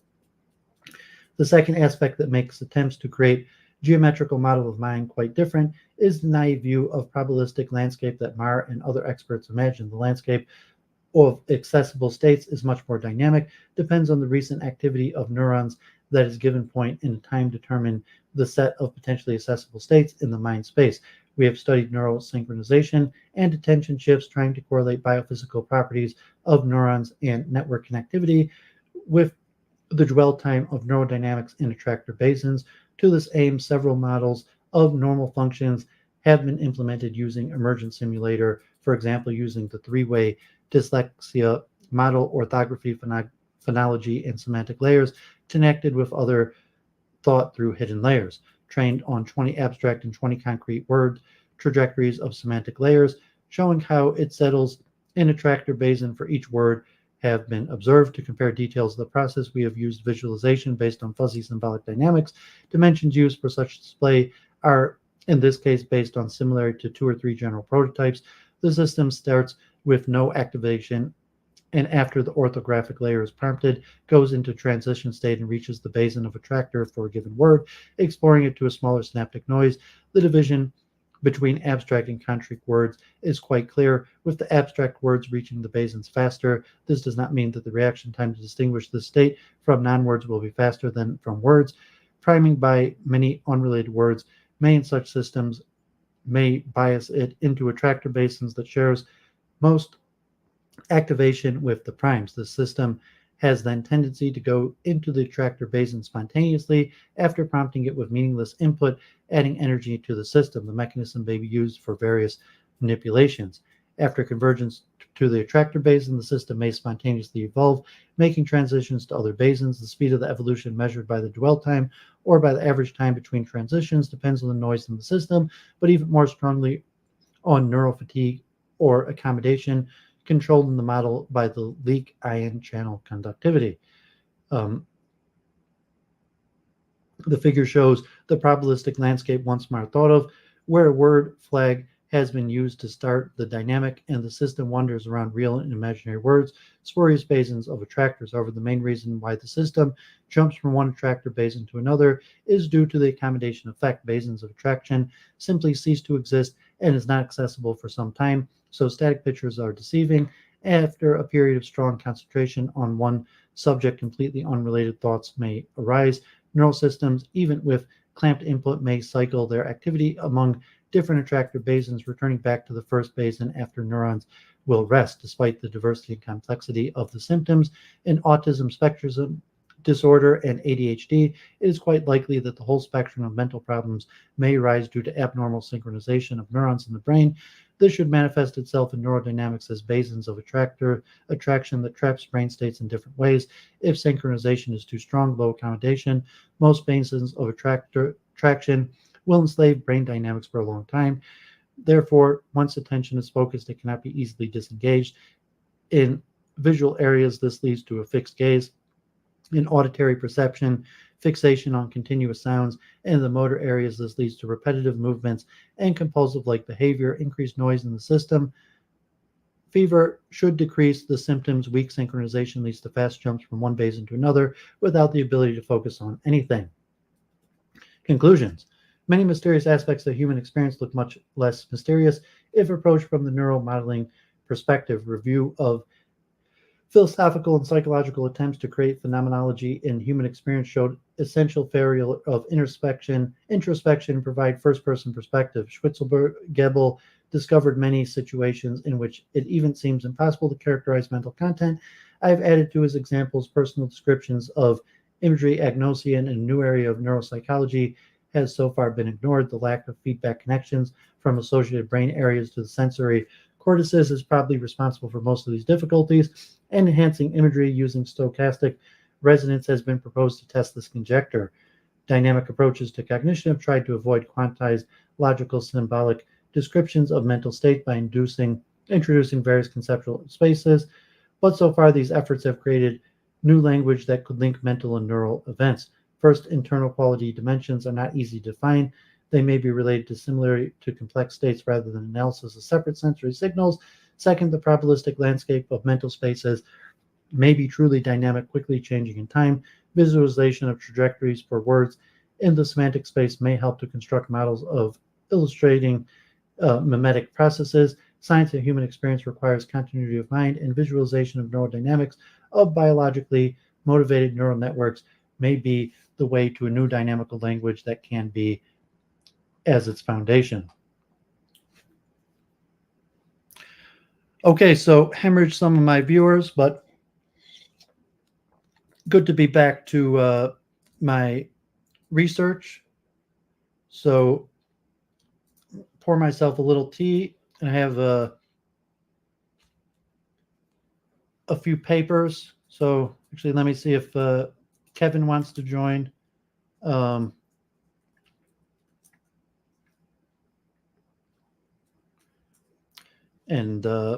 I sent him the link on Discord if he's around and wants to talk. And otherwise, I'll read 2 more papers. So let's pour myself a drink if Kevin pops on.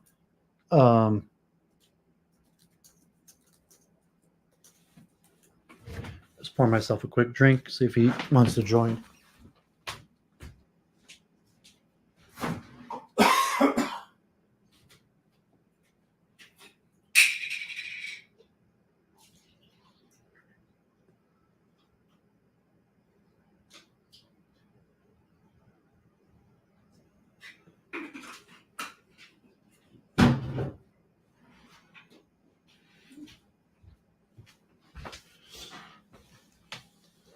Okay.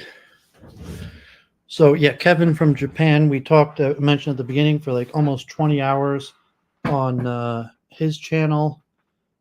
And just show him. And yeah, I'd be curious to. Okay, so I'm just reading papers. So it looks like he might end up joining. So let me try to read one more paper, and we'll see if he joins. It'll be interesting, get some insight. Try to put together, the kind of research that I'm doing. We kind of argued. It was argumentative. It was, all in good fun. But maybe we could try to coordinate our research and you'll put some of these things together, our various areas of expertise, because he's a neuroscientist and has a lot of thought in the various areas. So and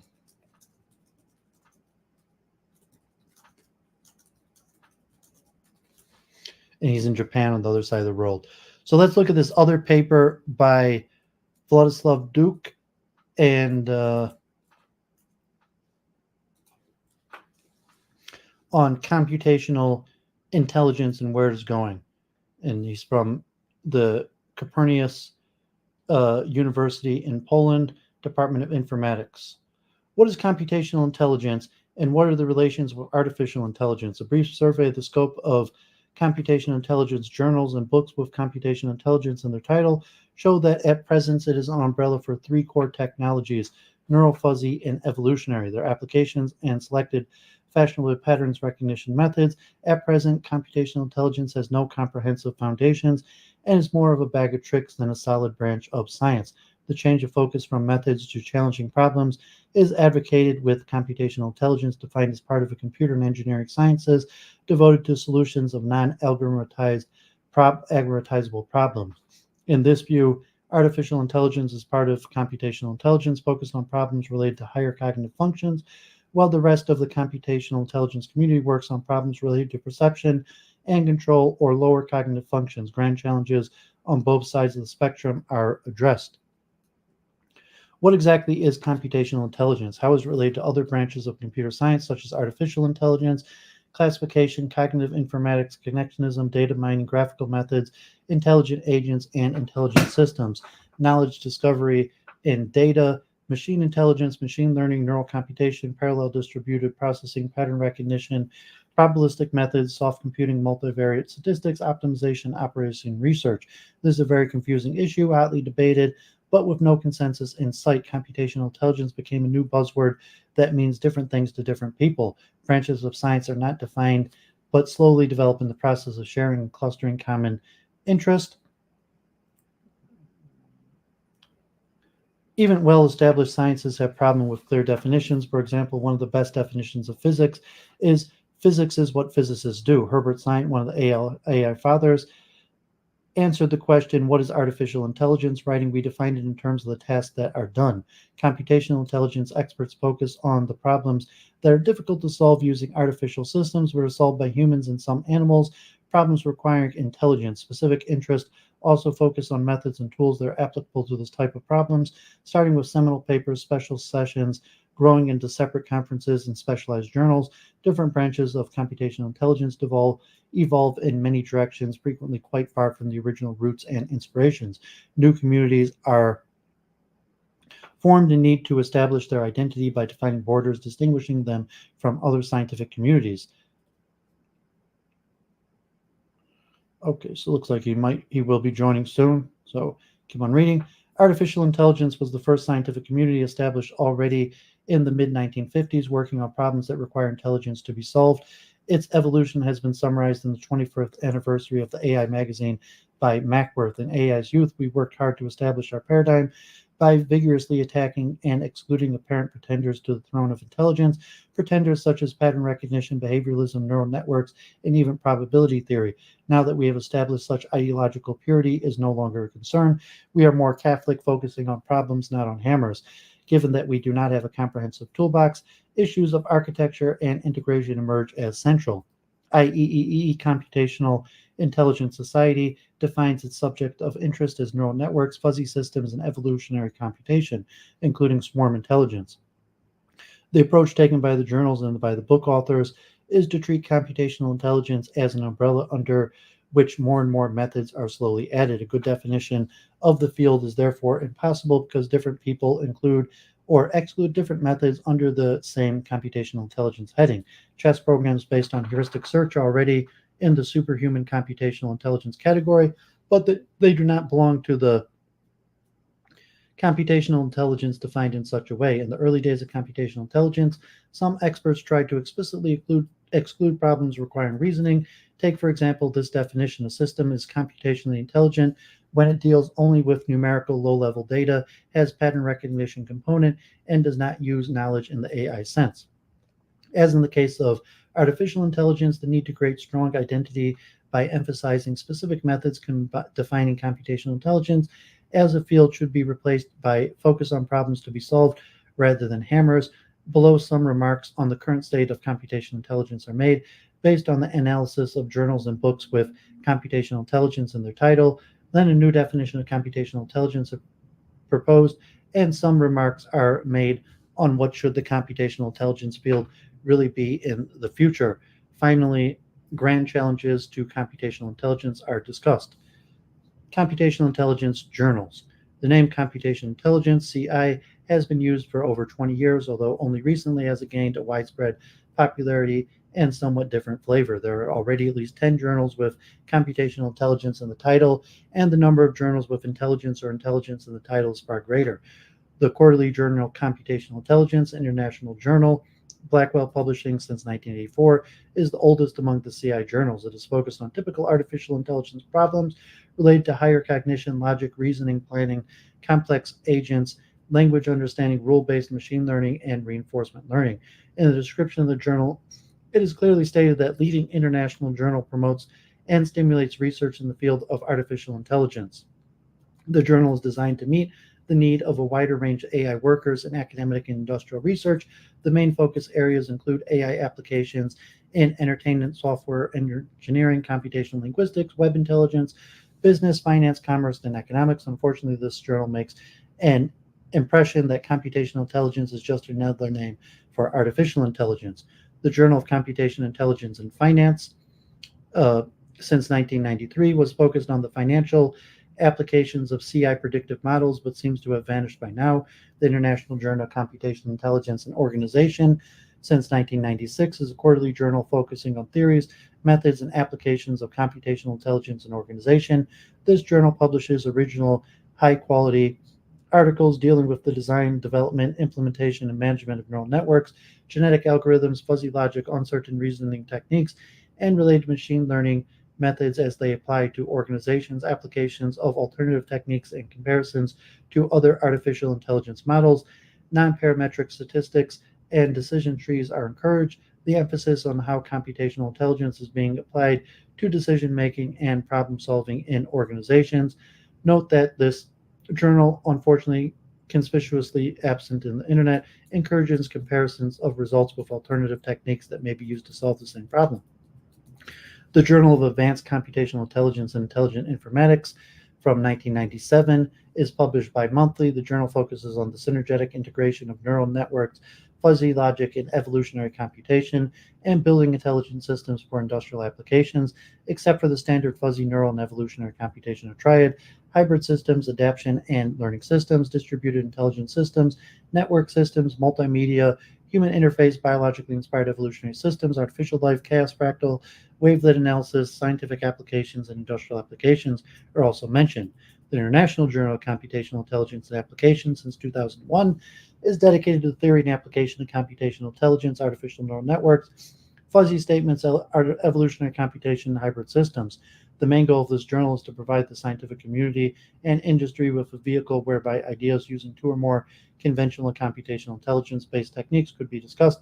Areas include neural, fuzzy, and evolutionary computation, pattern recognition, hybrid intelligence systems, symbolic machine learning, statistical models, image, audio, video compression and retrieval, encouraging new ideas combining two or more areas such as neural fuzzy, neurosymbolic, neuroevolutionary, neurosymbolic, neural pattern recognition, fuzzy evolutionary, evolutionary symbolic, fuzzy evolutionary, evolutionary symbolic, fuzzy symbolic. The International Journal of Computational Intelligence since 2004 is a quarterly open access journal with double-blind international review system. It is focusing on theories, methods, and applications of computational intelligence. There's no explanation of what is meant by CI, just a statement that it deals with any area of computational intelligence research. So far, most papers in this journal are on various applications using a mixture of neural, fuzzy, and bio-inspired optimization methods. The International Journal of Computational Intelligence Research since 2005 is a free online journal. In description of its aim, the connection with biology is stressed.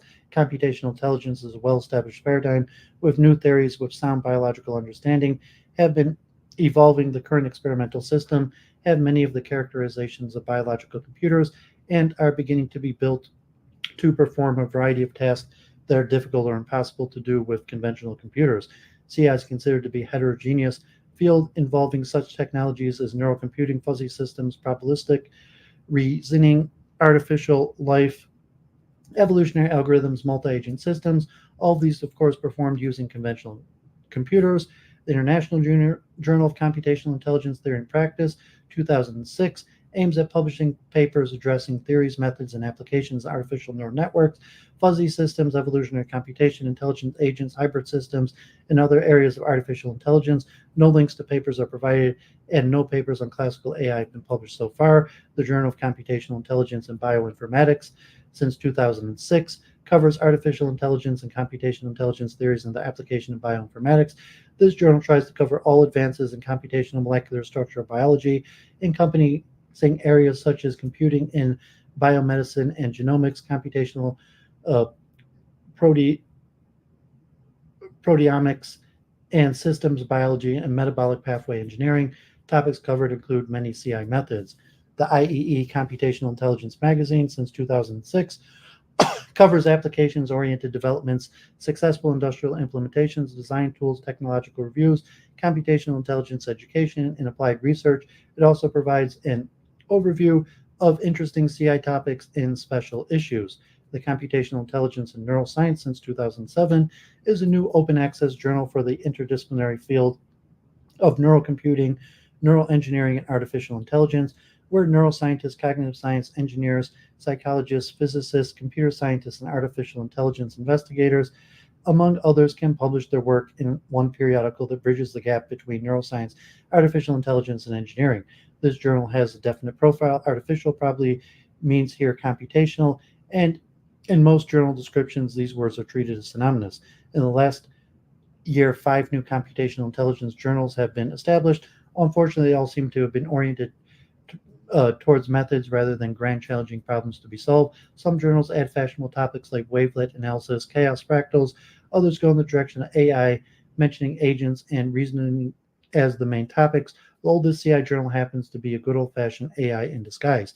For historical reasons, these journals accept as valid CI topics selected statistical and mathematical techniques such as Bayesian networks, probabilistic reasoning, rough sets and rough logic, basis set expansion, methods for functional approximation, support vector machines, kernel methods, or statistical natural language processing methods, while many other methods, including various statistical and logical approaches to clusterization, classification, approximation, first and higher order logic in reasoning, numerical optimizations, techniques, approximation theory, or search techniques used to solve the same type of problems as the valid CI methods and are beyond their scope. One can predict with confidence that many other journals called computational intelligence will appear in the near future. Thus, analysis of the topics covered by CI journals does not allow for clear understanding of what CI is or should be. CI books. Perhaps books with computational intelligence will define the field better than journal descriptions.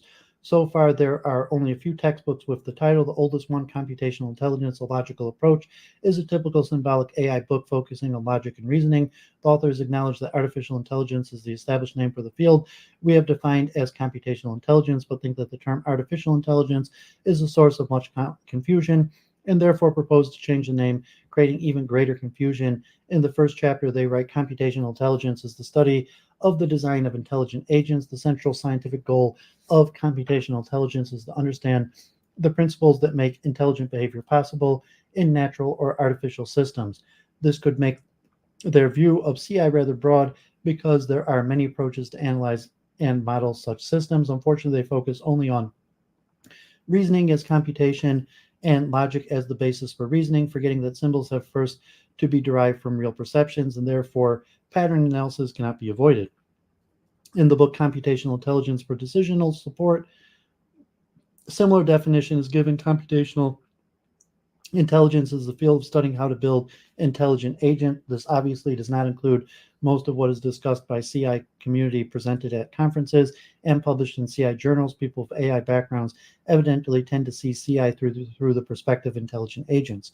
The book Computational Intelligence and Introduction defines CI as the study of adapted mechanisms to enable or facilitate intelligent behavior in complex and changing environments. As such, computational intelligence combines artificial neural networks, evolutionary computing, swarm intelligence, and fuzzy systems.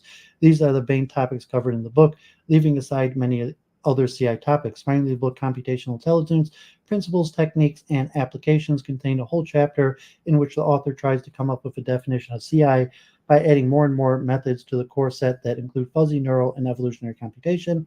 This book also covers probabilistic reasoning, belief calculus, fuzzy Petri nets, and various combinations of these methods. It is perhaps the most ambitious attempt to define computational intelligence, discussing many exotic approaches, but still it falls short of covering all major tracks of any large conference on computational intelligence. For example, it completely ignores kernel methods and basis set expansion networks. Springer's Studying Computational Intelligence series has published already many books concerning various aspects of CI. IEEE, Computational Intelligence Society, sponsors a book series on computational intelligence that is published by IEEE Press Wiley.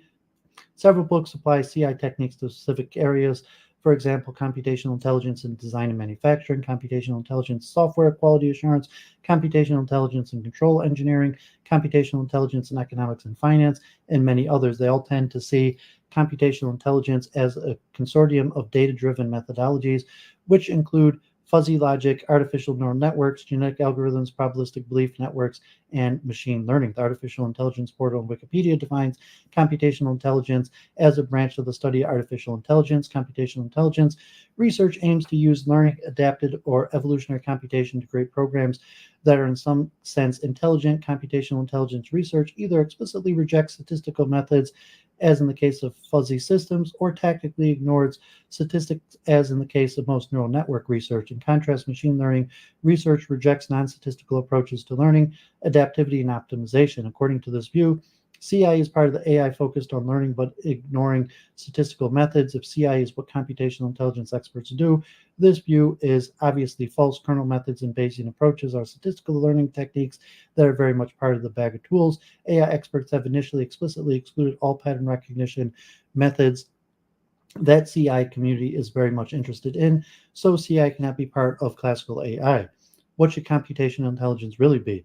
For many CI expert, biological inspirations are very important, but even if biology is extended to include all neural, physiological, and evolutionary inspiration, this will only cover the main themes, neural, fuzzy, and evolutionary, that the CI community works on: the whole Bayesian foundation of learning, probabilistic and possibilistic reasoning, other alternative approaches to handle uncertainty, kernel methods, information geometry and geometrical learning approaches, search algorithms, and many other methods have little or no biological connections. Some neural methods are obviously more neural than others, with basis set functions, expansions methods having more to do with approximation theory than neurobiological inspirations.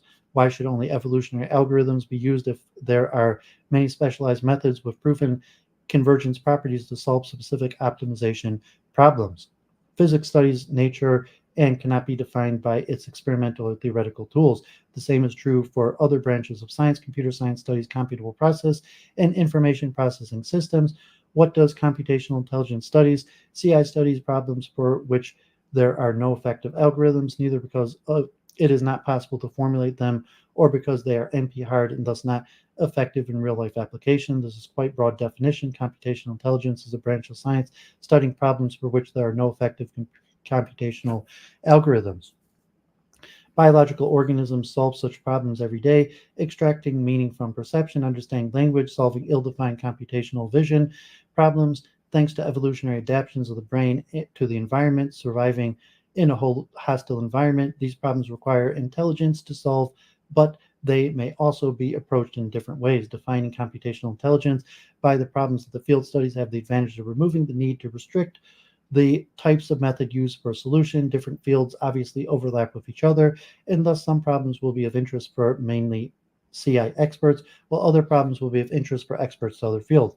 For example, optimization problems tackled by evolutionary swarm, ant, and other algorithms are of interest to operational research community. What problems are typical for computational intelligence? A good part of CI research is concerned with low-level cognitive functions, perception, object recognition, signal analysis, discovery of structure and data, simple association, and control. Methods developed for this type of problems include supervised and unsupervised learning by adaptive systems, and they encompass not only neural, fuzzy, and evolutionary approaches, but also probabilistic and statistical approaches such as Bayesian networks or kernel methods.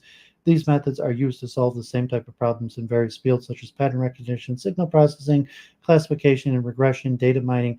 High-level cognitive functions are required to solve non-algorithmizable problems involving systematic thinking, reasoning, complex representation of knowledge, episodic memory, planning, understanding of symbolic knowledge. These problems are at present solved in a best way by AI community using methods based on search, symbolic knowledge, representation, reasoning with frame-based expert systems, machine learning and symbolic domains, logic and linguistic methods. There's little overlap between problems solved using low and high-level mental functions, although they belong in the same broader category of non-algorithmizable problems. From the point of view of AI as part of CI, focusing on problems that require higher cognition and at present are easier to solve using symbolic knowledge representation, it is possible that other CI methods will also find application to these problems in the future. The main overlap area between low and high level cognitive functions are in sequence learning, reinforcements, and associative learning, and distributed multi-agent systems. All tasks that require reasoning based on perception, such as robotics, automatic car driving, autonomous systems, require methods for solving both low and high level cognitive problems, and thus are a natural meeting ground for AI experts with the rest of the CI community. The idea that all intelligence comes from symbol manipulation has been perhaps misunderstood by AI community. Newell and Simon, who originated this idea, wrote about physical symbols, not about symbolic variables. Physical symbols are better represented as multidimensional patterns representing states of various brain areas. Symbolic models of brain processes certainly do not offer accurate approximation for vision control or any other problem that is described by continuous rather than symbolic variables. Approximation to brain processes should be done at a proper level to obtain similar functions. Symbolic dynamics and extraction of finite state automata from recurrent networks may provide useful information of dynamic systems and may be useful in modeling transition between low to high level processes. The division between low and high level cognitive functions is only a rough approximation to the processes in the brain, and body cognition has a been intensively studied in the last decade, and developmental ideas showing how higher processing emerges from the lower ones has been embraced by robotics people. Even in linguistics, it is now commonly acknowledged that real meaning comes from body-based metaphors, and the same is true for abstract areas as mathematics. New CI methods that go beyond pattern recognition and help to solve AI problems may eventually be developed, starting from distributed knowledge representation, graphical methods, and spreading activation networks. The dynamics of such models will probably allow for reasonable symbolic approximation, although this is still an open problem. It is instructive to think about the spectrum of CI problems and various approximations needed to solve them. Neural network models are inspired by brain processes and structures at quite low signal neuron level, while symbolic AI models are inspired by processes at the highest level. The brain has a very specific modular and hierarchical structure. If it is not one huge neural network, perceptron models of a neuron have only one internal parameter, the firing threshold, and a few synaptic weights that determine neuron-neuron interactions. Single neurons probably influence brain information processing in quite insignificant ways. Larger neural structures, such as microcircuits or neural cell assemblies, could also be used as basic processors for neural modeling. They have more complex internal states and more complex interactions between elements, but connectionist systems are not trying to approximate these processes in any systematic way. A network of networks hiding the complexity of its processors in a hierarchical way with different emergent properties at each level will have progressively more internal knowledge and more complex interactions with other such systems. At a higher level, models of the whole brain with an infinite number of potential internal states and a very complex interactions may be obtained. Discussions of such transition from neurons to brains and to societies is presented later. Computational intelligence is certainly more than just the study of design of intelligent agents. It includes also study of all non-algorithmizable processes that humans and sometimes animals can solve with various degrees of competence, and the engineering approaches to solve such problems using hardware and software systems.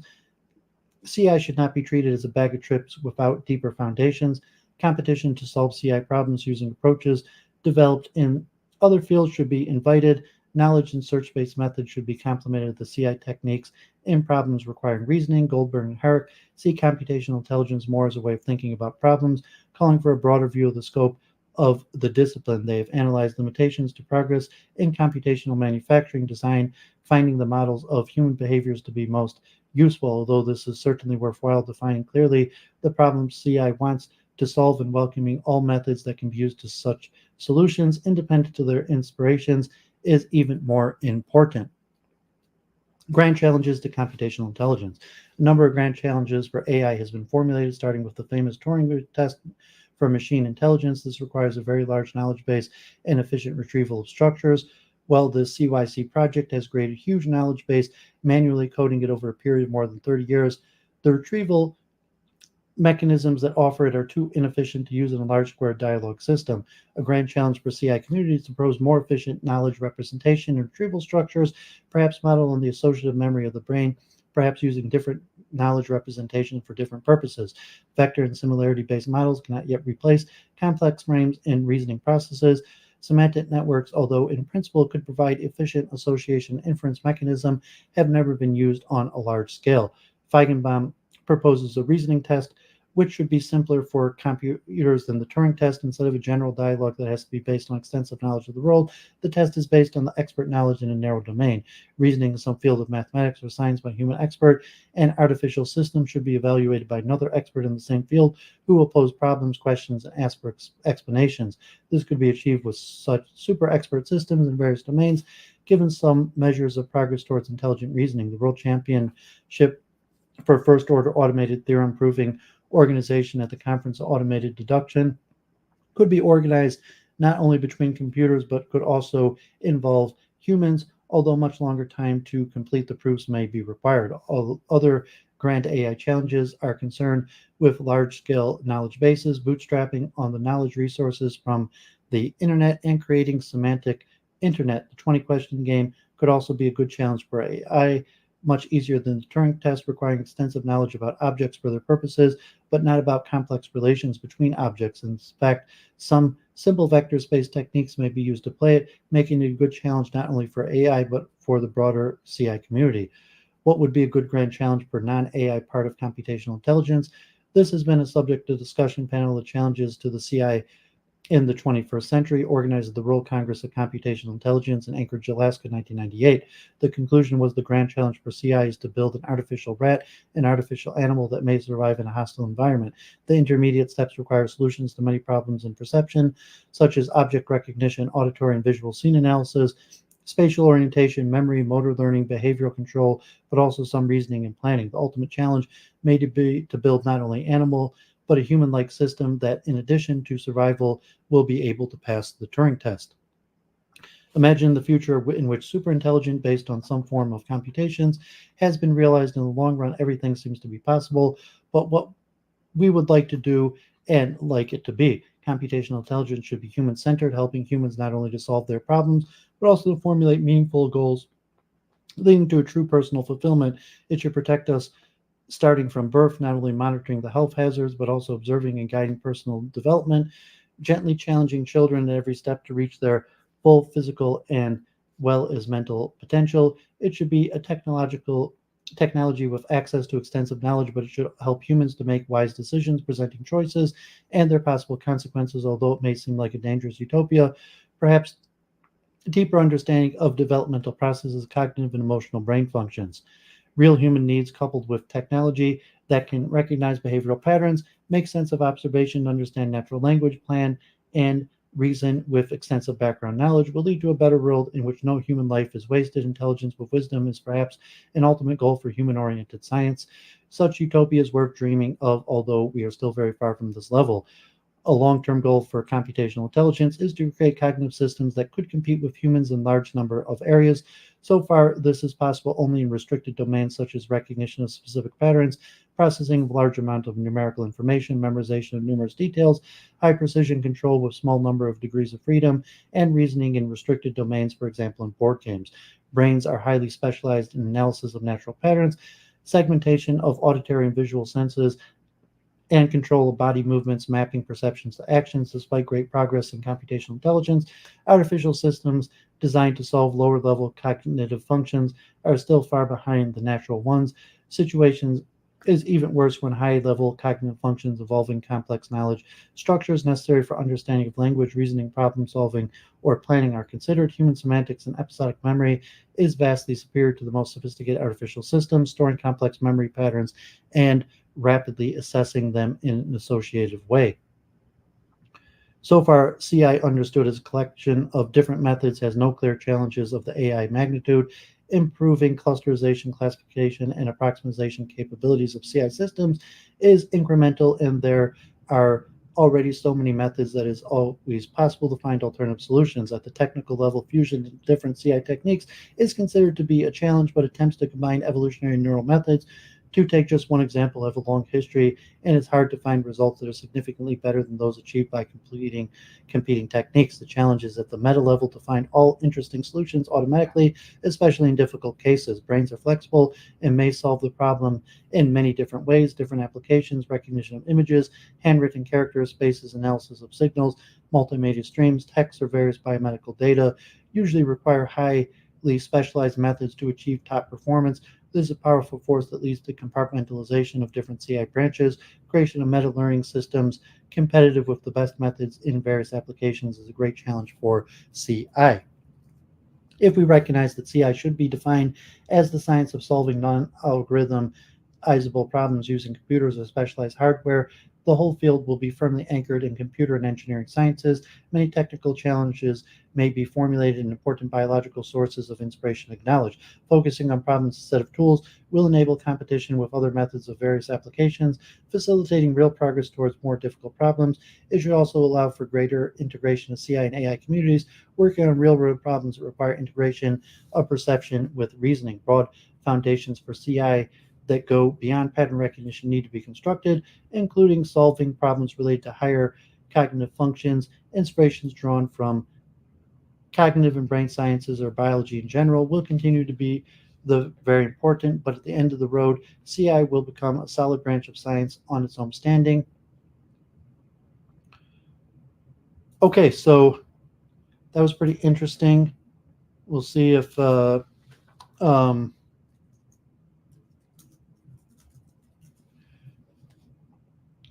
Kevin's ready, and let me just see if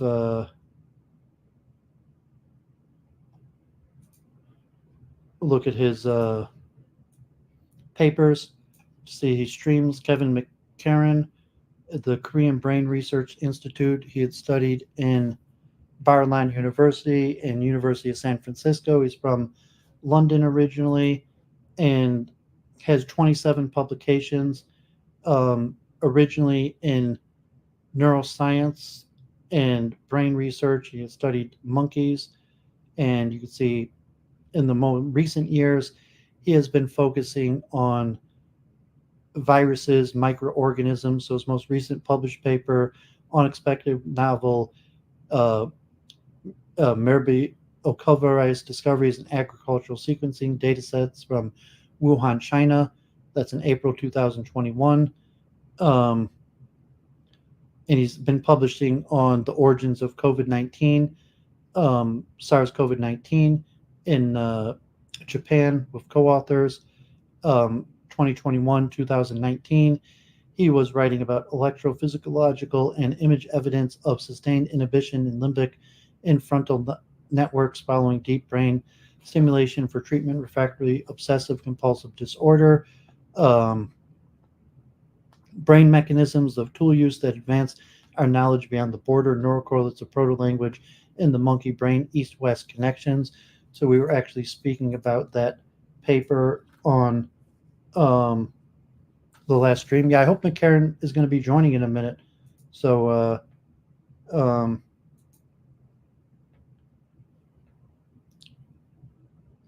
he is invited and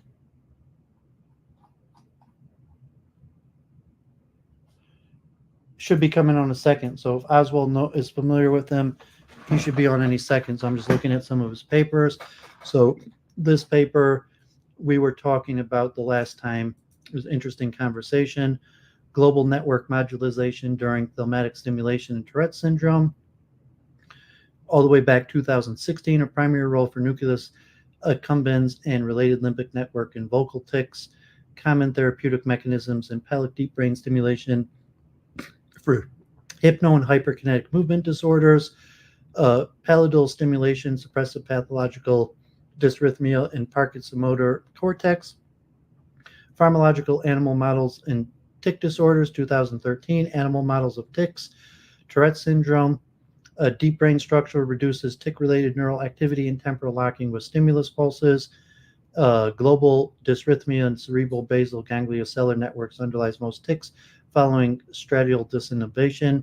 High-frequency palladial stimulation eliminates tic-related neural activity in non-human primate models of Tourette syndrome. 2011, comparative effects of pallidal deep brain stimulation of hypno, hypo, and hyperkinetic motor disorders in monkeys. Behavioral and movement disorders induced by local inhibitory dysfunction of the primate stradium. 2009, neurophysiological correlates in motor tics following focal striatal disinhibition. Short-term depression and synaptic transition during stimulation of the globus pallidus of the 1-methyl-4-phenyl-1236 tetrahydrotrophine treated primates. Deep brain stimulation for the globus pallidus internus and Parkinson primate, local entertainment suppression, low-frequency oscillation. 2007, motor cortex stimulation, mild transient benefits in primal model Parkinson's, and sequential motor behavior of the basal ganglia, 2005, 2004, behavioral disorders induced by external global pallidus dysfunction of primates, behavioral study, and behavioral disorders induced by external globus pallidus dysfunction in primates, the automatic study, and this first paper, sequential motor behavior in the basal ganglia, evidence from serial reaction task in monkeys. So here we have them, and this was the paper we were talking about last night. So God bless. Thanks for showing up, Kevin. You're welcome, dude. Is this working? Yep, I hear you fine. Yeah, so I'm just in the process of, I didn't want to sort of leave you hanging, but I'll stream it my end, just see if we can pull more people in. And then, so if you've got sort of easy questions whilst I'm punching stuff into Rumble and what have you. Okay, yeah, you could just fire away. introduce yourself or whatever. And one of my viewers who goes by Oswald Spengler is familiar with you in your work, but probably most of my viewers probably never heard of you. He's familiar with my streaming or the monkey work. I think he's familiar with you as a streamer. Okay. Well, if you want the, how should we say, my old world. Hang on 1 minute whilst I just shut someone up here, beeping my end.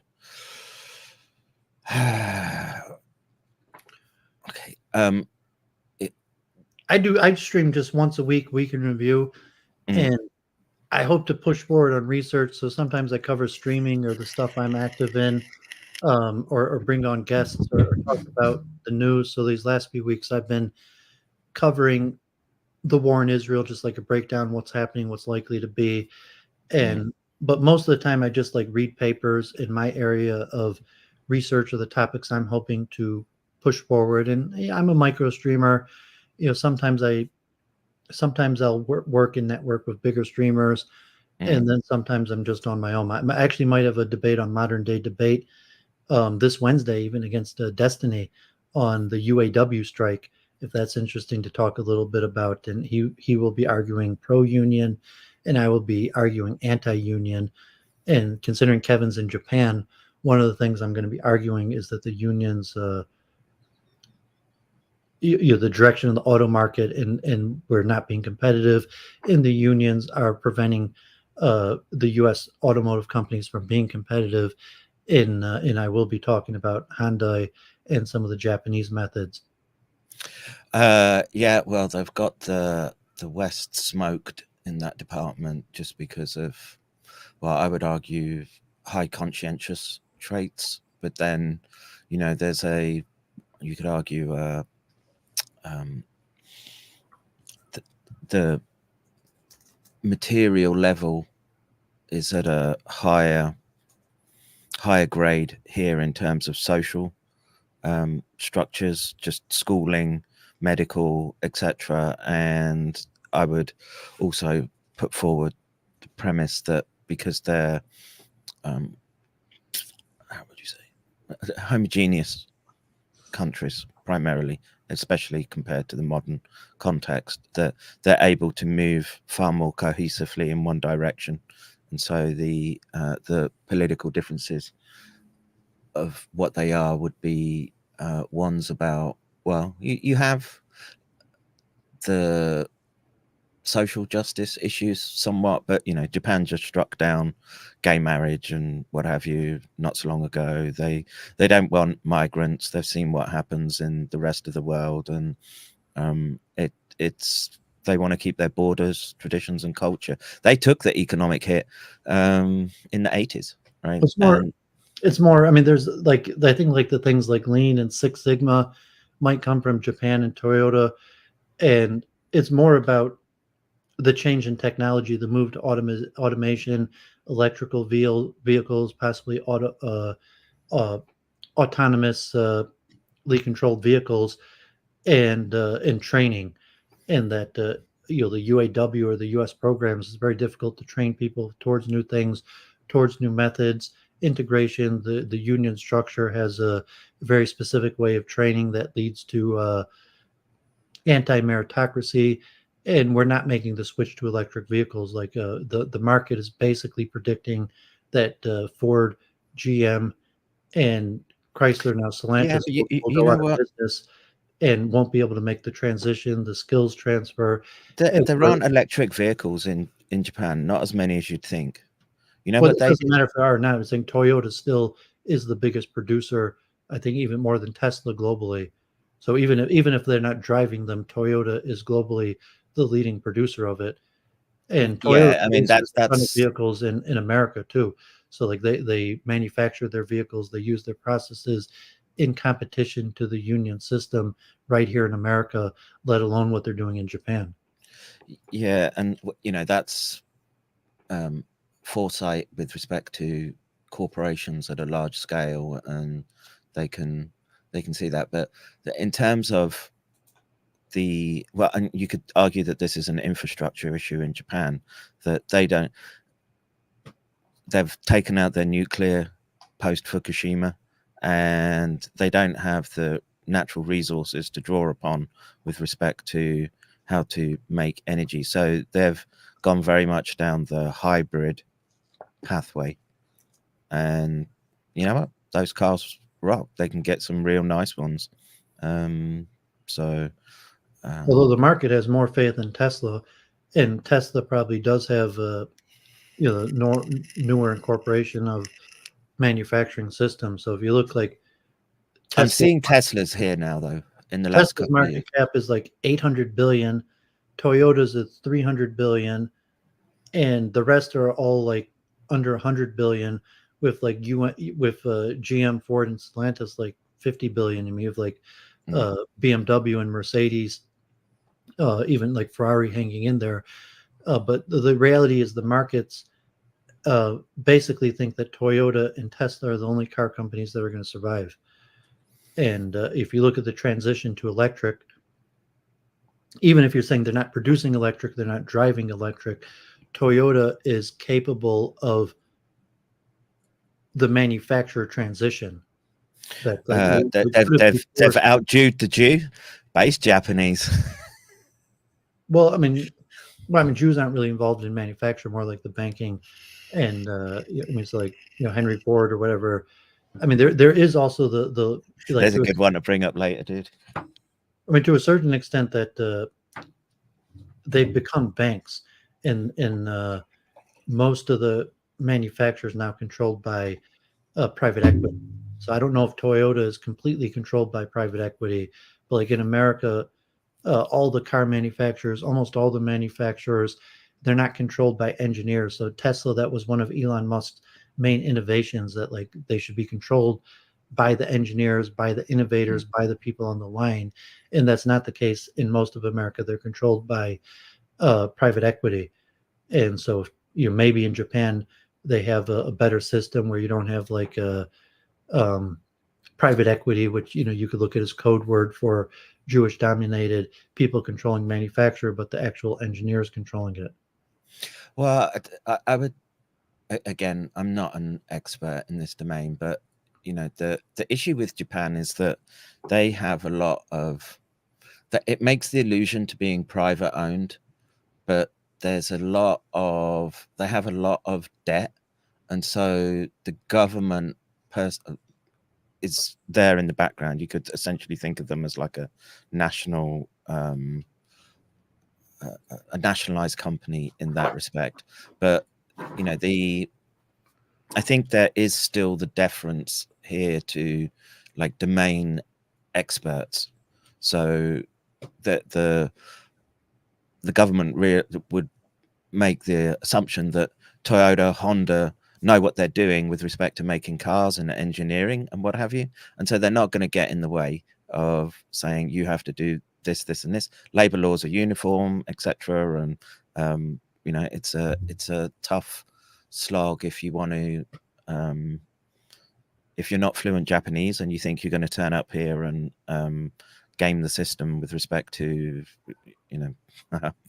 I got turned over for promotion because I wasn't Asian looking enough. They'll just laugh at you, and just their competence will come and higher up their hierarchy, and then they'll say, well, how well does that person speak Japanese, etc. And they're very practically orientated in that respect, and for that I have to give them props. I told you the other day that when I got here, despite my and I'm not a slouch I wasn't a slouch in my domain, but they were like, you don't speak Japanese, so you'll never get above really where I was anyway, and unless I started bringing in tens of millions of dollars in grants, and not in the field I was in, there wasn't the it's not the I could have gone the DARPA route and the brain machine interface type route, but I always viewed it as, well, we can talk about karma and what that means and how it can emerge in the immediate. But the US has lost competitiveness. The West has lost competitiveness because we shipped out industries and we gave them to places like China, countries that would work for far less. And I think it would be very, very difficult to bring that back now into the into those countries, because Do you include Germany when you say that? I mean, certainly like the UK and the US, but do you include Germany also? Germany is still, it has a immigrant population that tends towards the low end of the spectrum with jobs, but the high functioning jobs, like they're still a manufacturing powerhouse, and most of the Eastern companies, newly in China and Korea, are partners with German companies, as opposed to the US. I mean, so like, as opposed to the US companies that are completely reliant on the East and are just part of the supply chain, they tend to be partnered. And I forget the exact method, but I mean, the US has an electrical grid system, and then the German continentals, like with the power grid, and most of the world uses the Germanic system.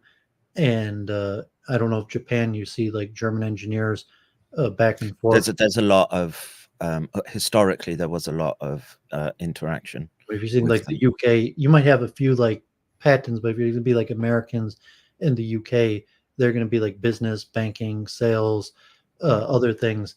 But I still think on the German end, like the manufacturing, their base is still strong. And I'm not sure about the immigrant, the nature of the immigrant to Germany, if that's effect on manufacture. But like I requested are you familiar with the Modern Day Debates channel? No. It's a pretty popular debate channel. It has a lot of the big names. And like I'm here in Metro Detroit, the UAW strike. Maybe you haven't followed or heard of that. The United Auto Workers Union, the big strike here in America. No. I mean, so the union's on strike, and the union's weaker than it's ever been. I mean, it still has a few 100,000 members, but UAW, basically Ford, General Motors, and what used to be Chrysler, but now is like Stellantis, that is a big strike. And if you look at like dollar per hour, like the average worker in the U.S. at these companies and the union gets like $135 an hour with the wages and benefits, as compared to like Japan's like $65 an hour. And I think in Japan, for the $65 an hour, they have higher output and better transition to changing technology. So, I'm going to be arguing against the unions. Not necessarily that unions are bad in general, but this case that the unions are destroying the auto industry and likely to put them out of business, and the demands for the technology change, the likely switch to electrical and autonomous vehicles, and it's just not going to happen due to global competition. And as a global trend, I'll be talking about the decline of the West in general, and the labor manufacturer is a big part of it. There's a whole bunch of aspects we were talking about, but I'm in Metro Detroit. It's a manufacturing town. My mother was an automotive lawyer, and it's a good neutral topic that to talk about. And a lot of the things, like we were talking, like the JQ or something management class. So that's part of how I got the expressions, because management versus labor is typically how people think about that, and say the dichotomy of like being a management class, like growing up as a Jew, and people that are lawyers, accountants, or insurance or real estate, various management functions, as opposed to labor, and then even the divisions in town that would be more clear, where people, people would openly even include ethnic things about even like Jews or different groups, but just where you have a clear dichotomy, where you have hundreds of thousands of people that all do labor, and then a certain class of management that and obviously there's a wide variety of people in management, but that's part of where I got the terminology of referring to the Jews as a management class. Yeah, I mean, it's a useful euphemism. I've stolen it. Yeah. I don't know if you're used to talking in those terms. Like if you said I was joking that, I mean, if you grew up, your father was an engineer, or you worked in I mean, not an engineer, but a technician or whatever, worked in a factory, and you worked in the factory that you worked in town where historically, like they don't really exist here anymore, but where basically everyone worked in the factory. And well, with my father's case, it was, so he was in the Air Force. So back then, it was something.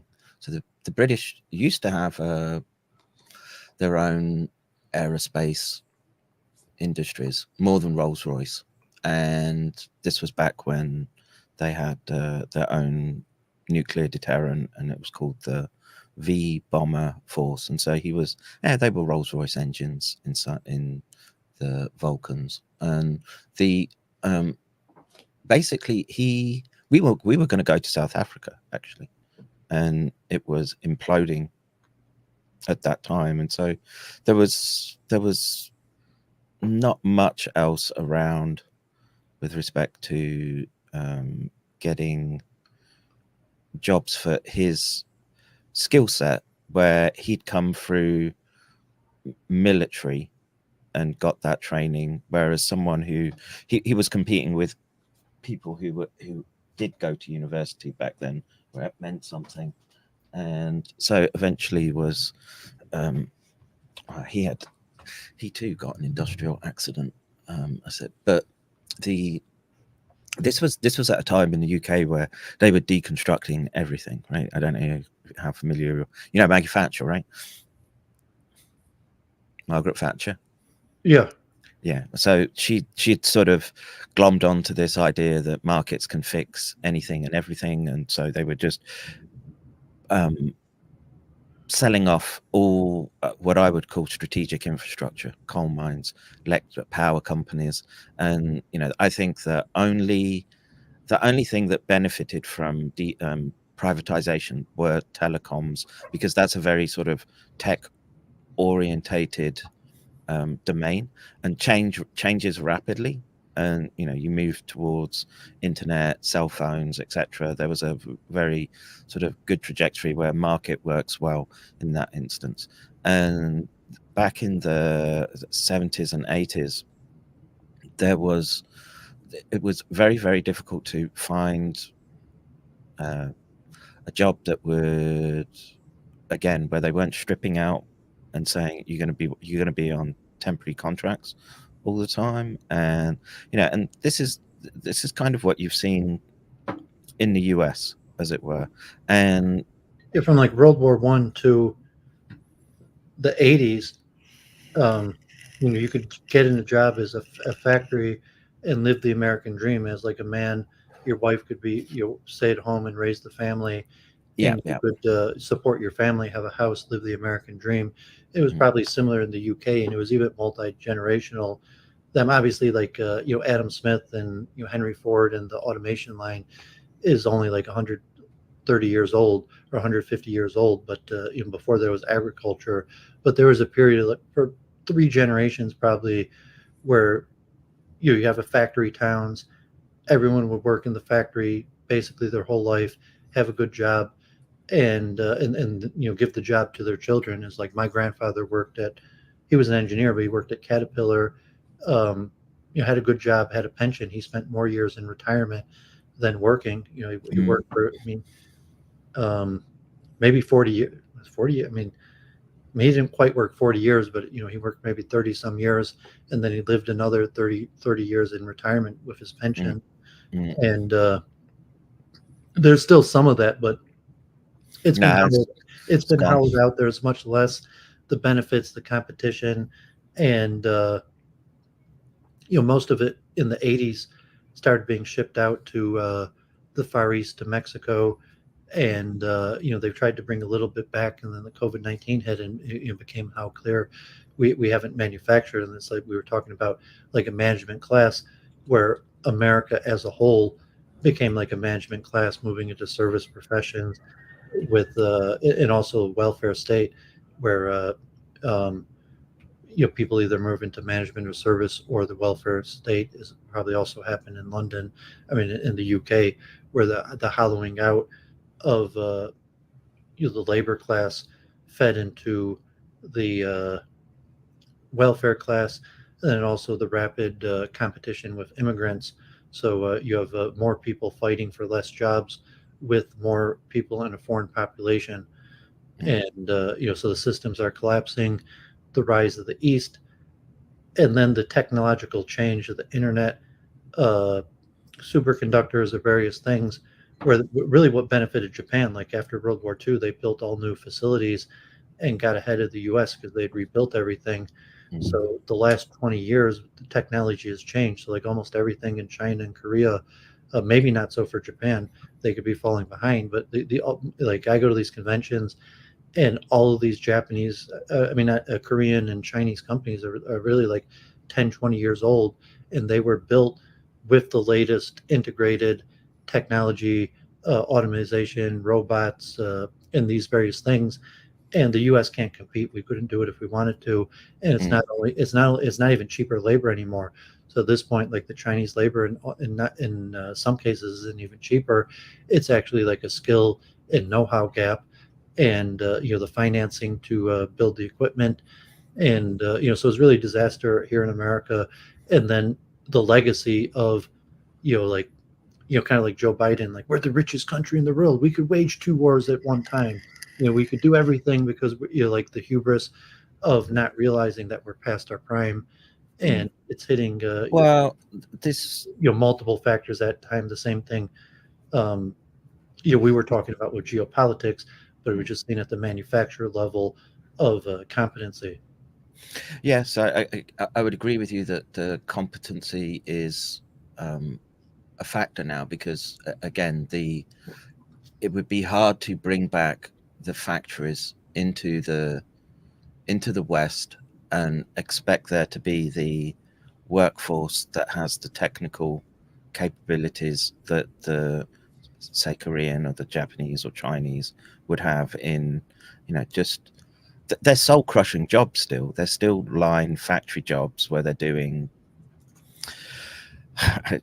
gluing stuff into already printed circuit boards and whatnot for the, whether it's Foxconn, etc. But even though that's primarily, my understanding was it was a primarily American company, but they've outsourced so much to these what were the lower paying countries that how do you bring back those skills, and how do you upregulate or upskill the individuals going to do those jobs when they've destroyed basic numeracy through deploying, I would argue, a woke type education system where they don't value competency. Your meritocracy. And also I would put a lot of this onto Jewish academic thinking that's permeated into the systems, and there was a driving force behind opening borders, and there was this, I would say, an underlying driving intent to deconstruct what would essentially be seen as, for peer competitors, if you like, or maybe you could be more blunt and just say that there was just a pure ideologically driven difference towards the dismantling of what they saw as enemies on the rather than just competitors.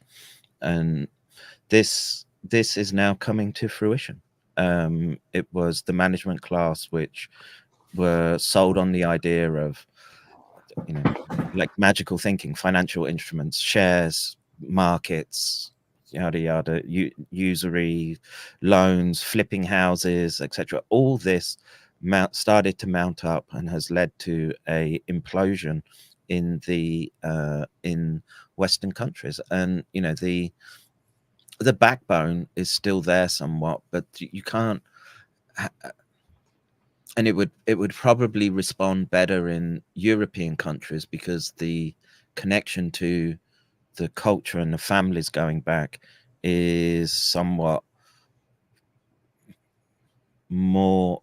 It just goes back into antiquity, right? And so it's in the US's case, as in the New World case, the idea of these countries, particularly the United States, was one of come anyone and you can become American. But that kind of worked till you could say the post Second World War era. But then again, who grabbed hold of the industries? Not It was working into the 80s, definitely, maybe even into the yeah, but you were living off credit. That's what you were doing back then, right? So this was the introduction or the idea of essentially forever wars, right? The US had come out in terms of preeminence after the Second World War, and suddenly had gone from what should have been a non-interventionist standpoint, and then became the world's policeman, in a sense, engaging in imperialism, and perhaps imperialism given the coat of Tikkun Olam. We're going out and we're going to do it in the interests of democracy. But well, predatory financial practices that were like the 80s and globalization, where the expansion became based on predatory financial practices, and basically everything started to get taken over by private equity, to where now, the last 20 years, like everything's private equity, maybe besides Elon Musk, and even Elon Musk, the private companies is still largely private equity. And that's why China's such a, our kind of like predatory behavior of like, you do all the work, we make all the money. China had internal methods to stop that from working. And, like not accepting our patent law, stealing our copyrights, or at least projecting the system or the corporate structure, that we weren't successfully able to do those predatory financial practices of you do all the work, we make all the money. And maybe that's worked, largely in the US. And yeah, I mean, the system's at a brink. We already passed the brink. I mean, that's been saying for a few years. The government's already collapsed, and the corporations are just keeping the government on life support and the deficit or whatever. But to a large extent, the government's already collapsed, and it's just kept on life support by the corporations, which may not last that much longer. Although, yeah, you have to go through the Japanese transition, like they did in the 80s when they had their crash, and basically there's been what they technically call stagflation here. Nothing has moved, right? It's only in the last year since I've been here that I could go to the corner shop and the length of breadth of Japan, and a cup of coffee would be the same. And it would be, they got little robots making fresh mill coffee, etc., and it spits out 100 yen's worth of fresh ground coffee. That's gone up to 110 yen in the last few months. Property is, well, they have a completely different view to the West of how property works. A house is like a car. It cannot appreciate in value because it's losing, it's decaying in and of itself. The only thing that maintains value is land. And so there hasn't been this ability to internally say, oh, we're going to inflate markets that way and give the illusion of wealth by having people be able to flip properties and all this. Wasn't immigration policy. I'm saying the replacement immigration. So there is, even though the value of a house depreciates, the land does appreciate because of immigration pressures. And not in Japan, there isn't the immigration pressure. So that's why Japan doesn't have, but the UK and the US, to say my property goes up because now there's Indians or other higher technical labor here that earn more money that will replace me, and creates more demand for my labor, and it creates it turns the former middle class into a lower class because they can't compete with the foreign labor, and because they can't compete with the foreign labor, they're no longer able to even own a house because the price keeps on going up. Or Yep, even yep. basic things, what used to be middle class now is lower middle class. But it's immigration pressure that allows that to happen. Yeah, so You were maybe saying, oh, you saw that happen right before you. You know, like yeah, so I not only watched you it, I have lived it. competition at your firm, someone got your job. Next thing you know, he has your house too. Yeah, yeah. And the issue is that you bring people in from those countries and they instantly collectivize themselves anyway. So we had a massive issue with chain migration, and they were essentially marrying cousins that they could bring people over, and then they would just start buying house after house after house, as you know, they could afford to get the deposit, and they put it down, and then they play the banking and mortgage game and build up credit. It was a rapid descent once those elements were deployed in my country. I mean, again, how much I can't speak so well to other European countries, but and the US is just, you're 30 years behind where the UK was right now, and those entities, whatever you want to call them, behind the equity firms, the corporations, etc. We made a massive mistake, and this, particularly in the US, was once you imbued corporations with the rights, you gave dead things the rights of living beings. Okay, that corporations have the same rights as a sovereign human being. That was essentially start of the death knell. And then you had the move towards this private banking system, the Federal Reserve in the US, which was again, you know, look at your kith and kin being involved with that. And it maintained an illusion somewhat, and but it was inherently self-destructive. And now we're reaping the rewards of that. And you know, the people aren't people know that more and more people understand this, right? And you know, from the Well, they understand when it's too late because, like, relatively, people figure it out when it's already happened. So, I mean, at right, the point, because you had a there's very almost nothing left they could do about it by the time it becomes widely known. And even if you look at, the politics on the level, like, Biden or Sanders, still we're the richest country in the history, or we're the most powerful country. There's still the hubris there to not realize that, like, we're already past our peak and on significant decline, when people are just thinking like, okay, maybe we're approaching our peak. And it's we're like 20 years past our peak in irrevocable like downfall.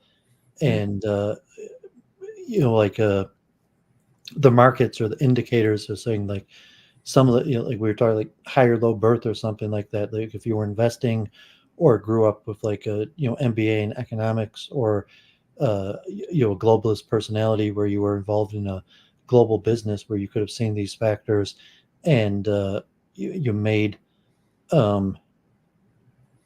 preparations for what was coming, versus your average person isn't going to know what's coming. It's just going to hit them when it's already came and it's too late. And maybe someone like you are able to reach a global level or understand it, but save yourself, or something like that. But still, like, it's I mean, it's one thing, it's near impossible. You can't predict the future. You could know the indicators, and you have to spend such a lifetime to figure these things out, and it's even questionable whether there is anything you could do about it. Yeah, and so this is how you well, how do you countenance this idea, and what is the philosophical bedrock that you need with respect to trying to weather the storm. So this is where you start trying to get into, well, periodicity, cycles, the how far out can you predict a cycle, etc. How valuable is the information encoded in what would seem potentially I don't want to say religious texts as being esoteric, but you know, the is there information encoded in those works as opposed to taking a purely reductionist or mathematic abstract view of what's happening? And so how I view it now is just that well, it's old language now, but anything that you're dealing with in this construct, right, is essentially you'll hear phrases like unified fields, etc., this type of thing, and these fields have a expansion and contraction to them. It's the movement of, or you can consider it the move from asymmetry, inherent instability, to symmetry, but you know, it never stops. When you reach this symmetrical state, there will be elements in this larger construct that are at play, and they move towards this asymmetry in terms of information energy. And then in that case, I'm sort of agnostic now to what that means, and it's a case of, well, okay, you essentially what you described was musical chairs, which is everyone wants to play the game, and you know, the rewards for the winner who gets to play the last round, okay, they get the prize at the end. And but you can, the game will still go on. The issue becomes how much and how brutal is the change during the state change of the tensor space that describes your current state. And you could make an argument that I see a lot of that inherent in Jewish thinking. That was my experience. They have an intuitive idea around this use of periodicity, patterns, etc. And you could make the argument that someone like Paul has the same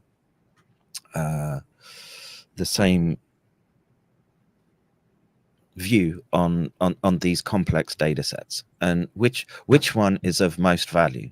Now, from my perspective, you know, provided Asia just doesn't fry itself in a forever war initiated by the US, because of its nature now, it's become predatory, and its economies are driven by wars, essentially. Right, that's where the money is. That's where the tech development is on the US side, and and so they could try to instigate wars across different parts of the world. And who knows? I don't know what the end state of this this current state looks like. Maybe it's like Paul would argue that there's a cosmic element to these cycles, perhaps. I don't know, but it's a case of right now I do have a feeling that the music's about to stop, and then people are going to be left holding bags, etc., of what they thought was value but isn't. Okay. And well, a basic model of consciousness, we were talking about, I mean, the importance of individual strategy and group strategy, but it's with some sort of predictive processing, and like on an individual level, all people work with predictive processing, and that will be as an individual and as a group. And you know, to some extent, there's voluntary group membership and there's mandatory group membership, and you're going to function simultaneously within mandatory group identities and voluntary group identities.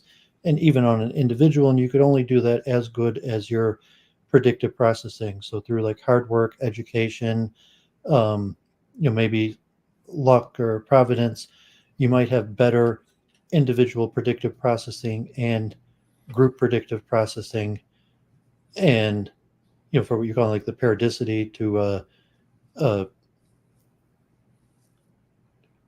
you're just predicting these patterns better than other people to take possible economic advantage, personal advantage, social advantage, group advantage.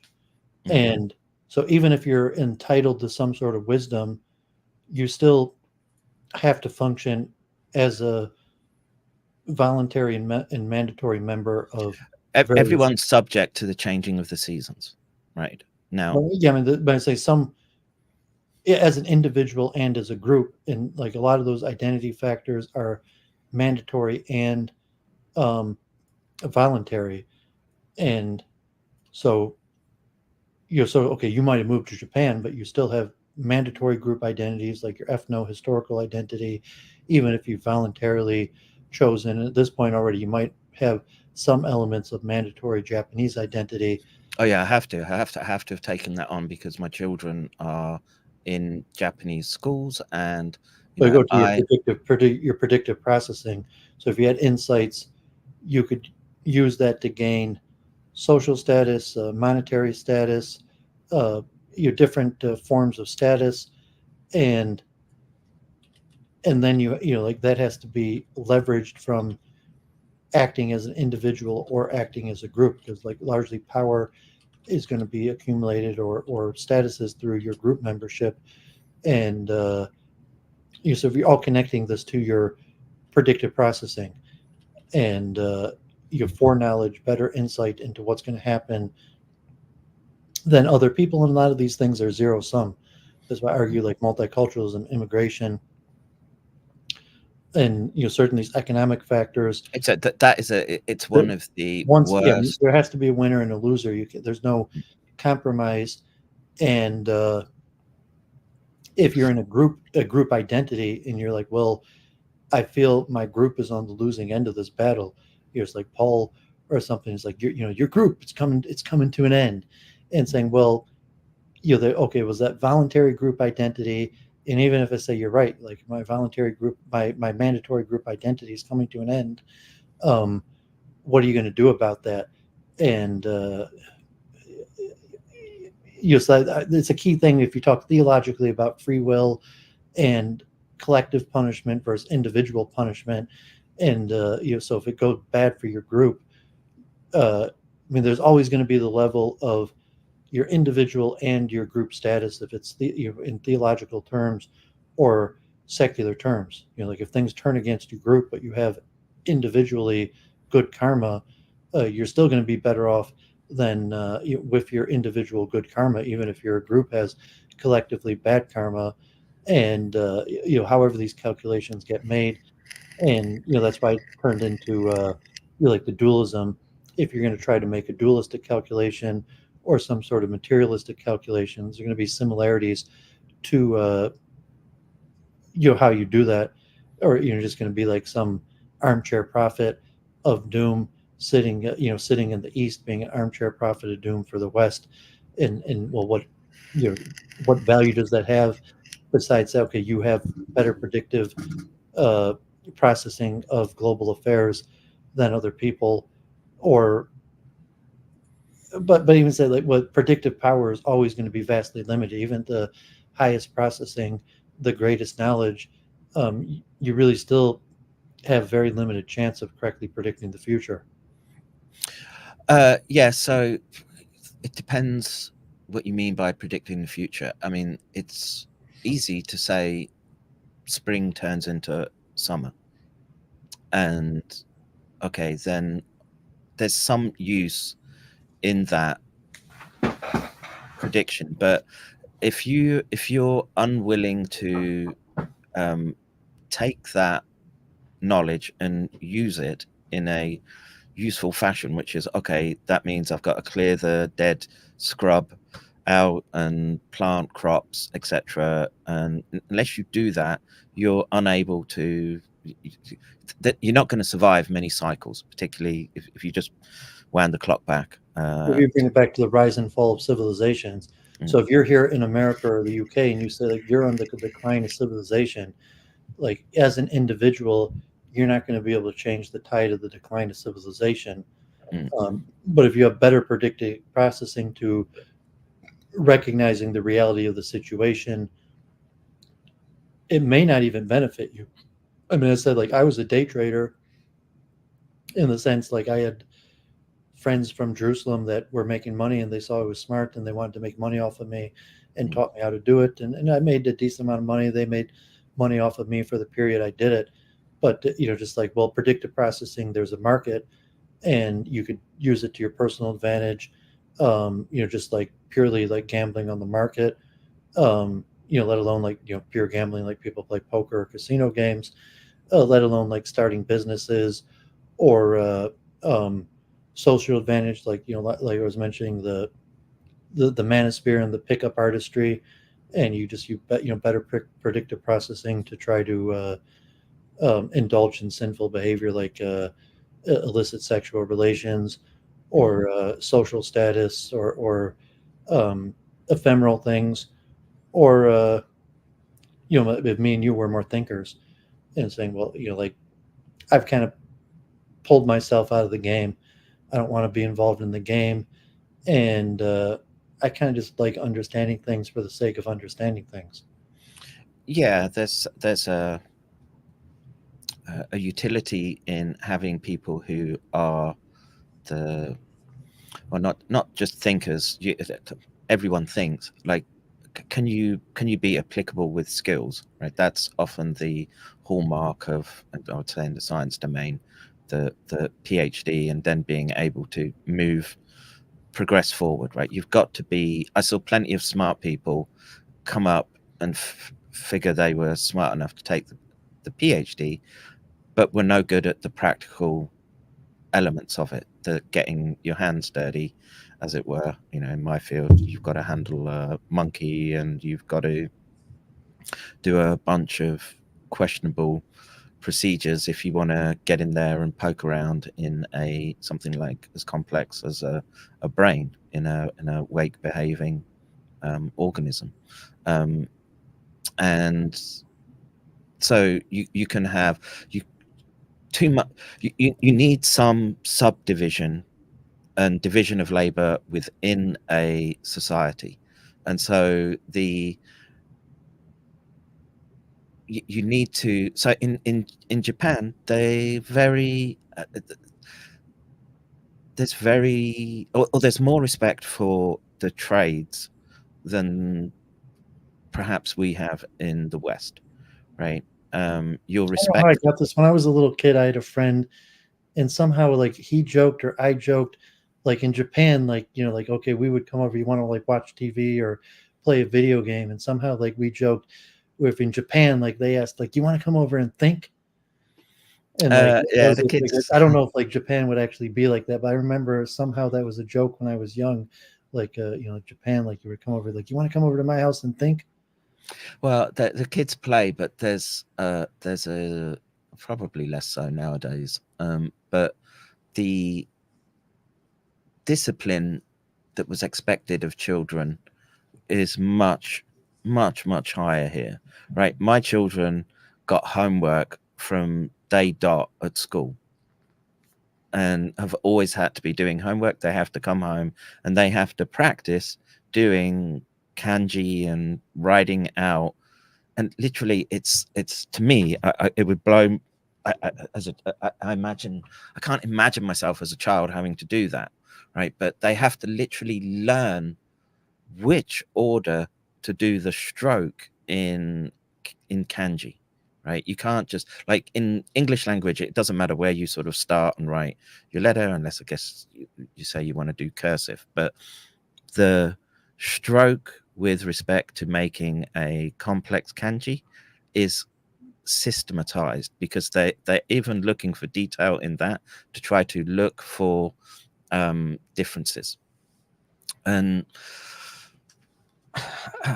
is that a better way? I think it's good at producing a degree of collective intelligence, but they're subject to high. Hang on one second. They're subject to conformity, and so is there a sort of a loss of creativity in that? This I'm not so sure about. They get to like the messy lives of. I hate to talk in such generalities because it's never going to fit in all instances, but the messy lives of Westerners often lead to more creative outlets, especially as they're coming through their teenage years, young adult years, etc. And music being an obvious example. Whereas in the East, they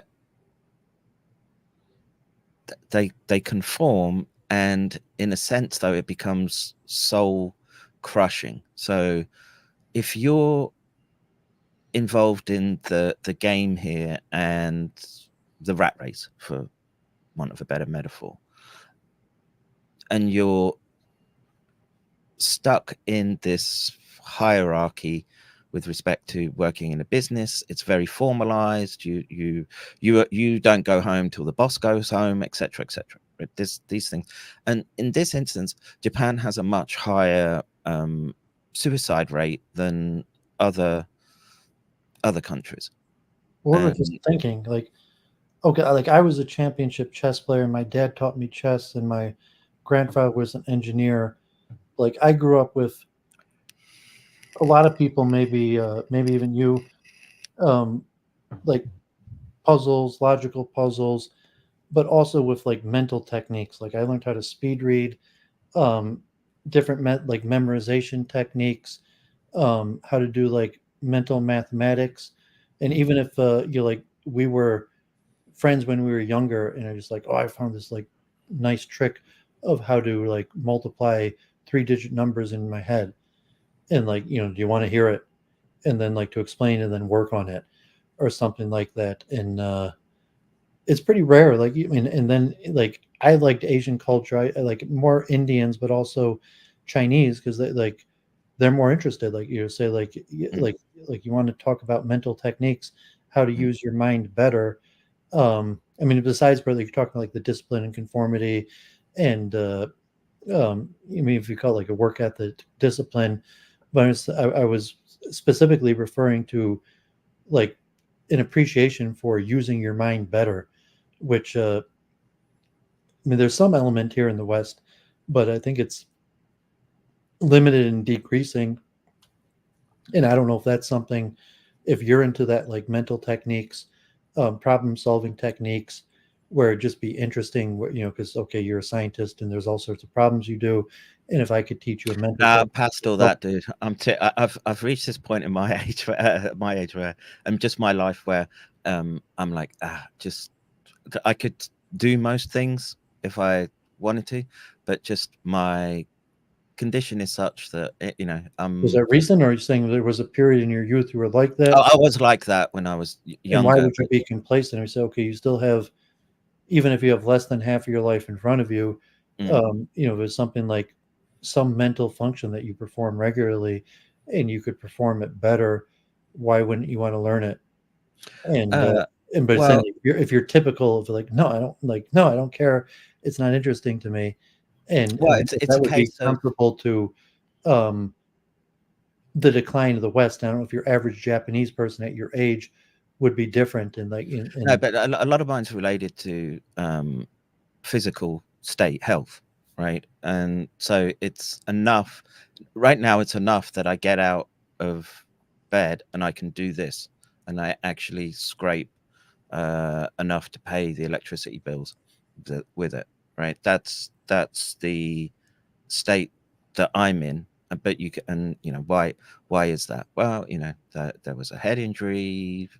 Well, yeah, but I can't. I mean, if it was like the method of loci or something, like if you don't know it, And he's saying like, yeah, your life would probably be better off knowing it, and it's not that complex. It's not like going to exert that much energy to learn a mental. Yeah, you wait Why would till you have shut off your mind? Like, no, I don't want to learn the method of locate. Like, no, I don't want to hear about it. And no, I want to learn, and I like the interaction, etc. But there's when you're young, there's a drive that you have that comes. There's a little bit of competition there with others, and there's just different folks are different, assorted for different. that's why I was a competitive chess player. So like a lot of it was I wanted to win. Or like Japan, they have a lot of tests that determine the rest of your future. Maybe that goes into adulthood and corporation. So make like a competitive difference in your test performance. And like I wanted to go good school and get good SAT scores. But I still feel like that today, even though I don't have a practical purpose. Although going back to the UAW, in terms like now with manufacture, like maybe at some point you could have learned a basic skill in your 20s and with little updates worked in the factory with that same skill your whole life. That's not going to be the scenario anymore. There's going to be too many technological updates every few years that you could never be complacent. You have to be constantly updating your skill set to keep pace with technological adaptions. Yeah. I'm not going to disagree. Even you as a streamer, you're saying like, I mean, like if you got complacent, technology could change and put you out of the business. And like now it's I had to adapt like a lot, or StreamYards or Zoom or something like everyone streaming on Google Hangout, and then they just stopped allowing you to use Google Hangout straight to YouTube, and if you couldn't adapt to the new systems, and then YouTube people get censored, like Rumble, and like a lot of boomers, like they got bounced out of the business just because they couldn't do the technology. And then even a lot of the top streamers are technical geeks like Destiny, No More News, JF, have a background in coding and computers, and saying, well, maybe they're not the best streamers, but at the end of the day, a quarter or half of streaming is the technology aspect. And either if you, and these days, like, but I mean, it's a huge aspect. Yeah, I delegate that now, dude. I take the Jewish approach. I'll just delegate it to people. So. Well, I mean, you could try, but it's saying like it could eventually be problematic. I mean, you could always pay somebody or find somebody, but the thing is, it's I have a PTSD now from research environments of like having to sit down. I taught people like social media, like how to use programs, and like like sometimes you like yell at people, like just do this, then do that, and like people just can't listen and follow simple rules. Like you can sometimes like write it out on a sticky pad, like how to log in and get it set up, and the ability to follow instructions, to take instruction. Like you're putting this to YouTube, people are very used to taking instruction, as we're in the West. Like, I don't want to take instruction. I'm not taking instruction from you. And it's just like, just shut up and listen and do what I said. And if it comes to like a lot of these technical things, it's this attitude of just like willingness to take instruction. Yeah, and for me, I'm like I say, I have a good crew behind me. You have no ability to take instruction, or you're saying you admit that? No, I just like I'm at this point where I need to be able to, like, even just to, I couldn't just hit stream to just start talking to you. You could see me sort of working, and that was me doing minimal just to let people know that I'm streaming right now, right? And there's multiple hoops I have to jump through just because of could you take instruction? Like if I was standing in the room with you and knew how to use a certain program, and I could just like just pay attention for 15 minutes. And yeah, I would be like, just do this, do that. And you'd be like, no, I can't pay attention for 15 minutes. It's not paying attention for me. It's the concentration or whatever it is. I don't want to interact. Like you could go into the. It's a crass example, but people go into the military, right, and they have to shoot guns. They're forced to shoot guns rather than it being a leisure activity. And then when they get out, or they were forced to use those guns in situations that were morally and ethically dubious, they don't want to have anything to do with it anymore. And I'm kind of like that around computer tech and science, in that I drank too much from that well right now. That, and there's multiple factors available which was that are applicable to me, in that it took a long time for me to come back towards a baseline after my head injury, and that I don't have the patience now to sit there and say I'm gonna do this problem solving. Like, you can see behind me, behind my shoulder there, right? That's 3D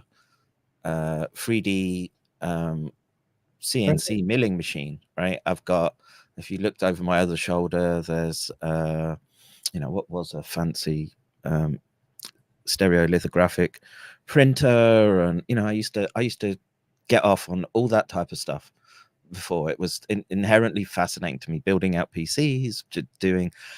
Now I'm like, I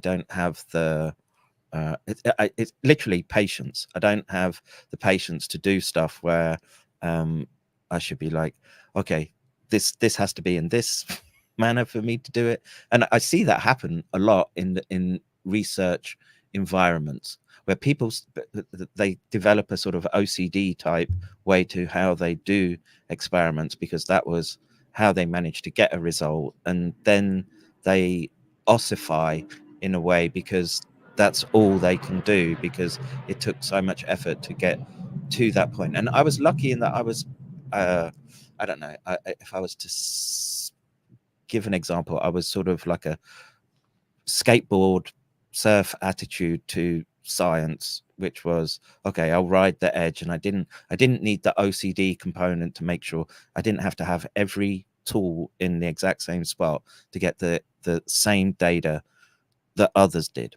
But I had to learn that to some extent in order to get replicability over extended periods of time. And that's a long physical, mental process, etc. And now I feel like I am retired, right? But as is going to be common in this world, I don't have an academic lifestyle didn't leave me with pensions. I moved from country to country. There's no country I can go to and say, you owe me a pension, right? I might get a small one in Japan just because I'm here now and I've contributed, and just as a family, we're always having, someone has to work. There's no social security, as it were, in Japan that would say, okay, you get it's not unlimited. You might get 6 months, etc., with respect to social support, but you're forced to do something to pay the taxes that you have to pay pension and social security and medical here. And so doing this and my wife working, it allows us to sort of work. And I see this as a hobby in my retirement now. Okay. And this sort of, if you say to me, oh, you're going to have to do a day's work again for the amount that I make streaming, I'm like I don't come that fucking cheap, right? If it's fun, then I'll do it, right? And are you familiar with chunking theory? Chunking theory, yeah, with respect to corticobasal ganglia and memory, and yeah, man. We met Arthur Miller in the 7 + or -2, and then Chase and Simon in actually chess studies, perception in chess in 72, and then cognitive architecture is Alan Newell and Herbert Simon, and the cognitive architectures is one thing I was hoping to ask you about, because there's theories and chunking theories with age, in saying, like, if you are walking with your child in a park, for example, say that time ticks slower for your child because all of the sensory experience is new and not chunked. in the sense if you walk through the park, you have a chunk and a whole template of walking in the park. As your child walks in the park, there's a whole bunch of experiences that would be new and unpredicted for, and that would go with all behavior. So as you get older, you have the huge chunks and templates that basically predict for almost all daily experiences. And when you're younger, you don't have these chunks. And there's actually an interesting theory, like, and I don't know how it could be developed that you could put that related to like chunking related to the collapse of the wave function or something. But you'll say that as you get older, the wave function collapses for you less frequently. And there's actually studies that have showed that time does speed up as you get older, but related to like we're middle age, I guess, past our prime, that and we've already developed these large predictive chunked processes for understanding how things work. And then therefore that makes it difficult to learn new things because we already have such predictive power. And to learn something new, you have to set aside the predictive power that I'm not sure if that theory makes sense to you. Yeah, it does. As a neurological theory, or how familiar you are. Like I was gonna. I'm familiar with it, and this is it applies. I was very going to do much on one of my weekend reviews. Like, there's like 50 different cognitive architectures, and I was just reading like computational intelligence or like a theory of mind consciousness, and most cognitive architectures are computational based or computer based, where you try to have a program. And even most chunking theory, although they have neurological correlates,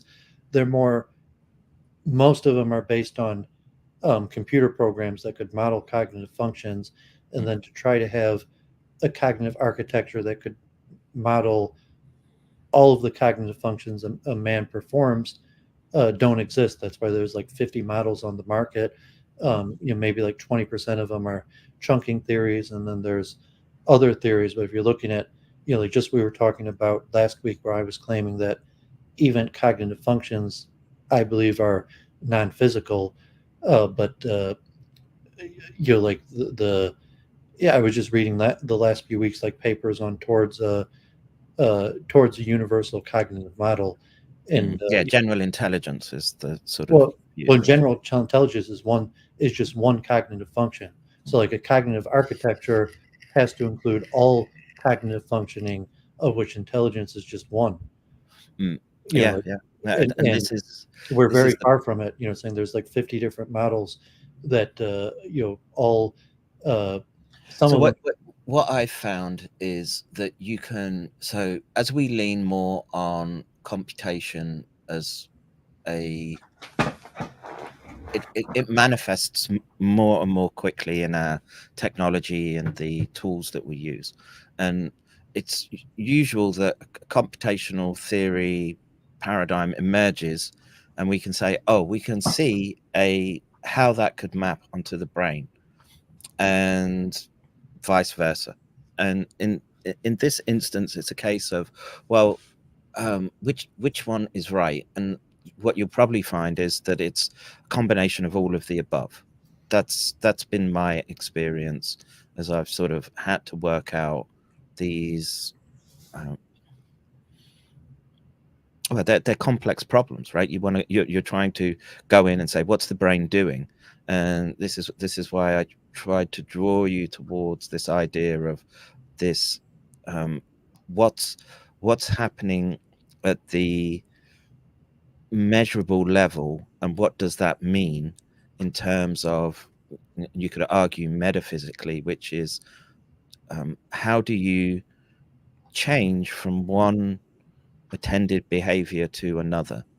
And when you start to wrestle with that problem, then you're on the first step towards formalizing a framework towards perhaps what would be the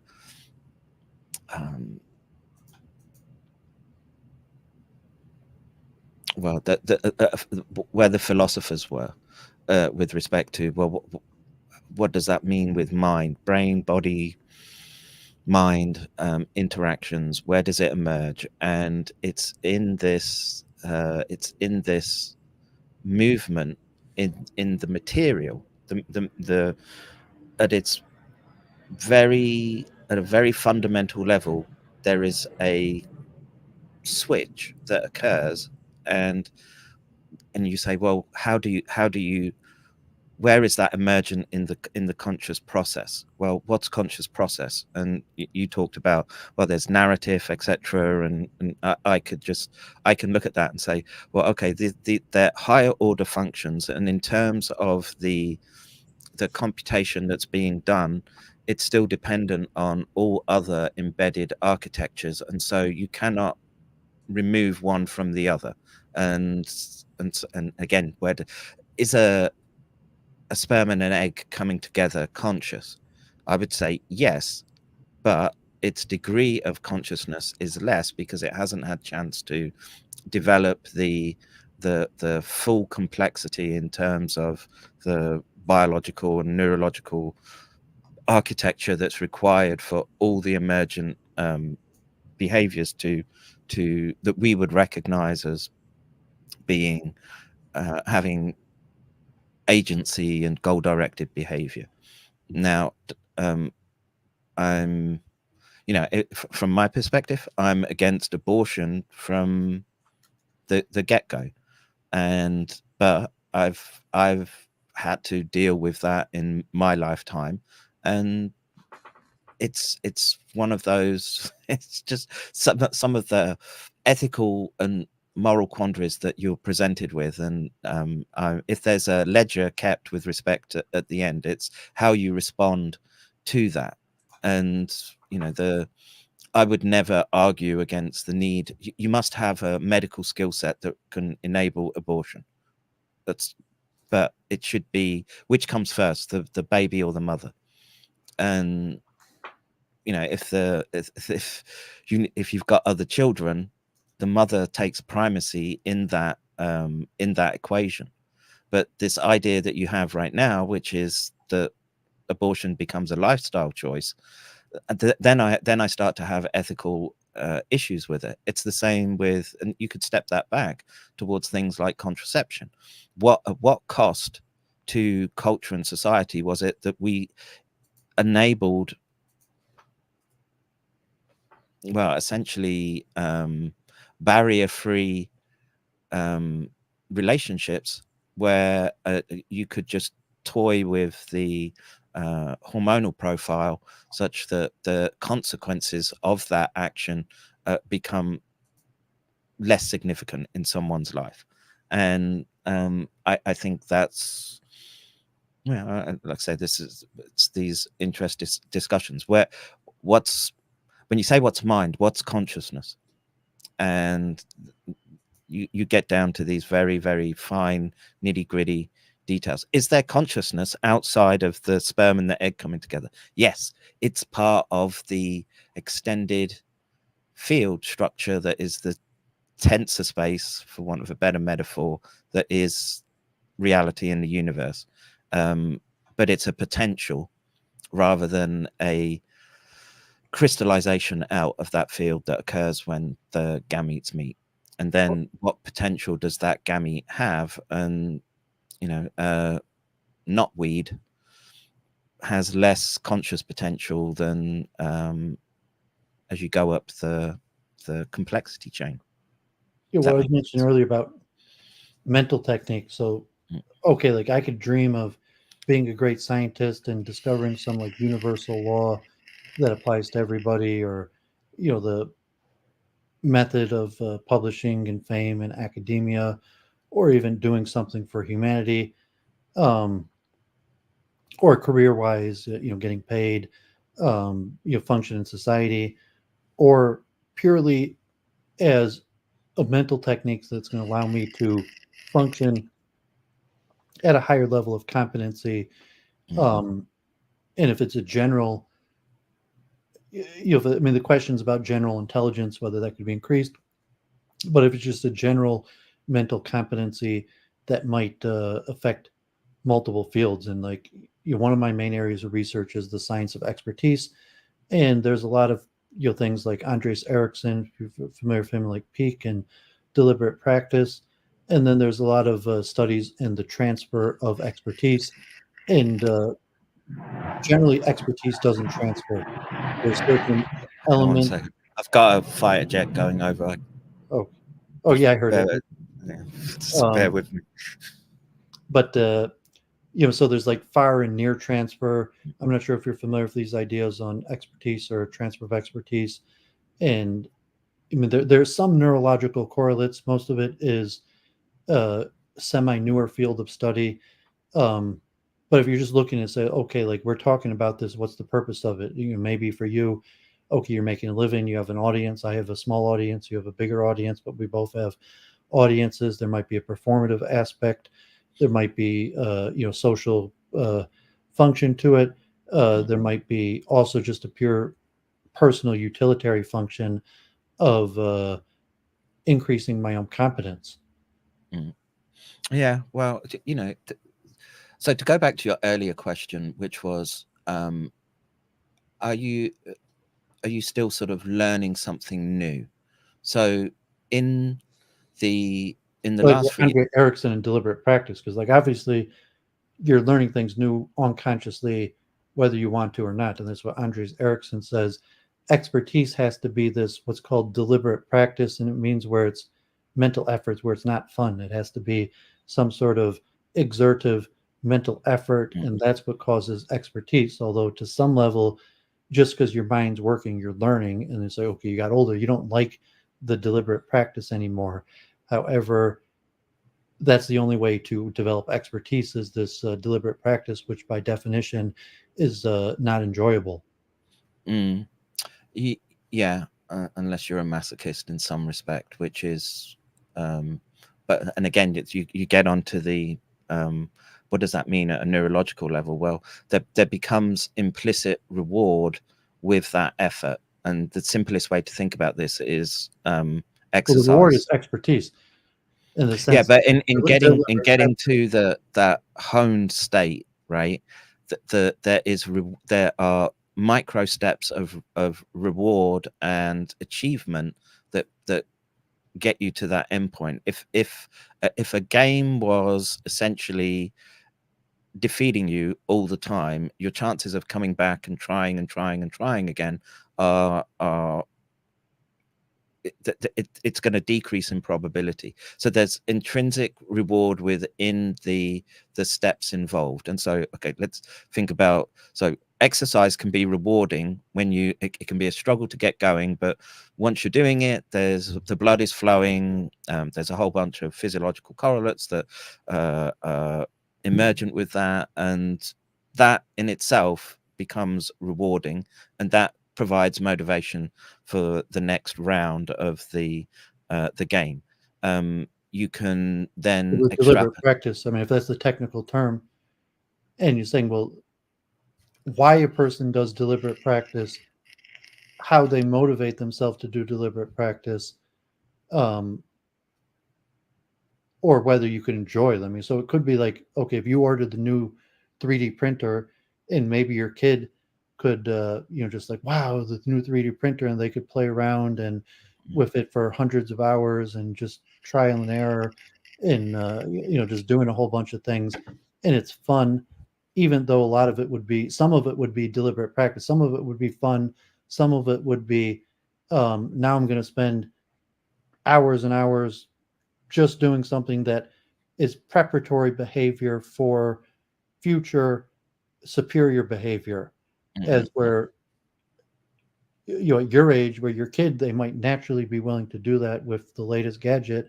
As where you, it's like, no, it's not worth it for you to learn how to use the latest 3D printer. And but the process would be the same, that deliberate practice model. And so you're already jumping to the motivational structure of why someone would do deliberate practice. And it's baked into everything that you do, though. That's this hedonic pathways. Why did hedonic pathways emerge? Well, that enables you to, in a sense, take the suffering that comes with you could argue. Actually, martial arts is just a good way of thinking about that, right? So you go to the dojo, and your first time there, you might think that you can handle anyone, and someone half your size is going to throw you around and teach you a lesson. But you realize, oh, there's a degree of expertise that I recognize there. I'm going to come back. I'll go through the humiliation of getting thrown around by someone half my size and learn those techniques so that I can become, and you hope that moves towards competent, not just competency, but moral and ethical virtues as well, which is what a lot of what you see in Japanese martial arts. There's a spiritual component that they embed in each one of those levels, such that sensei in karate is the same as a sensei in my domain, right? You've reached expertise and are considered a master in your I mean, generally the pathway to expertise is going to be similar, maybe even arguably the same for physical, mental, spiritual attainment. Yeah. I mean, there's a process. It includes deliberate practice, and not just deliberate practice, but you have to model your behavior to go. I mean, there's also like stages and multiple theories of the process from novice to expert, where you have to go through stages. You might have to apprentice. You might have to model behavior. I was just reading last week on my channel, questions of animal deliberate practice, where you don't have the advantage of asking the person, but you could measure in things like training dogs, or maybe even monkeys, where they do go through some sort of practice to development of expertise, and it might be similar. How do you get the animal to do that? Well, I mean, some animals might do it naturally, and you say like, well, it might be somewhat Pavlovian, but then there's also a difference in expertise, just like in humans. So if you're like a dog trainer, a monkey trainer, you might use the same Pavlovian training on all of them. However, there's going to be differences in performance that may not be ascertainable. They say, well, did this monkey or dog have natural talent, or was there some reason why this dog or monkey worked harder than the other dogs or monkeys? So there's two things you need to technically separate that. So Pavlovian versus operant conditioning. So Pavlovian conditioning is essentially just the organism's inherent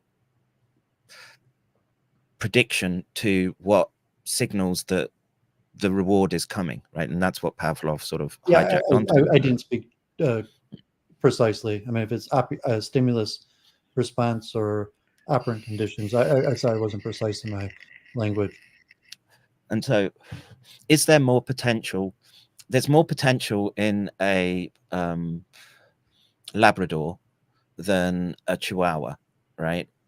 You can train a Chihuahua to do many things, but the Labrador has been bred to do and take instruction in such a way that it can be in stressful environments where it can, there's also variance amongst Labradors or Chihuahuas. Yeah. I mean, besides for species, there's variance among species, even in like families, exact genetic twins, there's still going to be variance.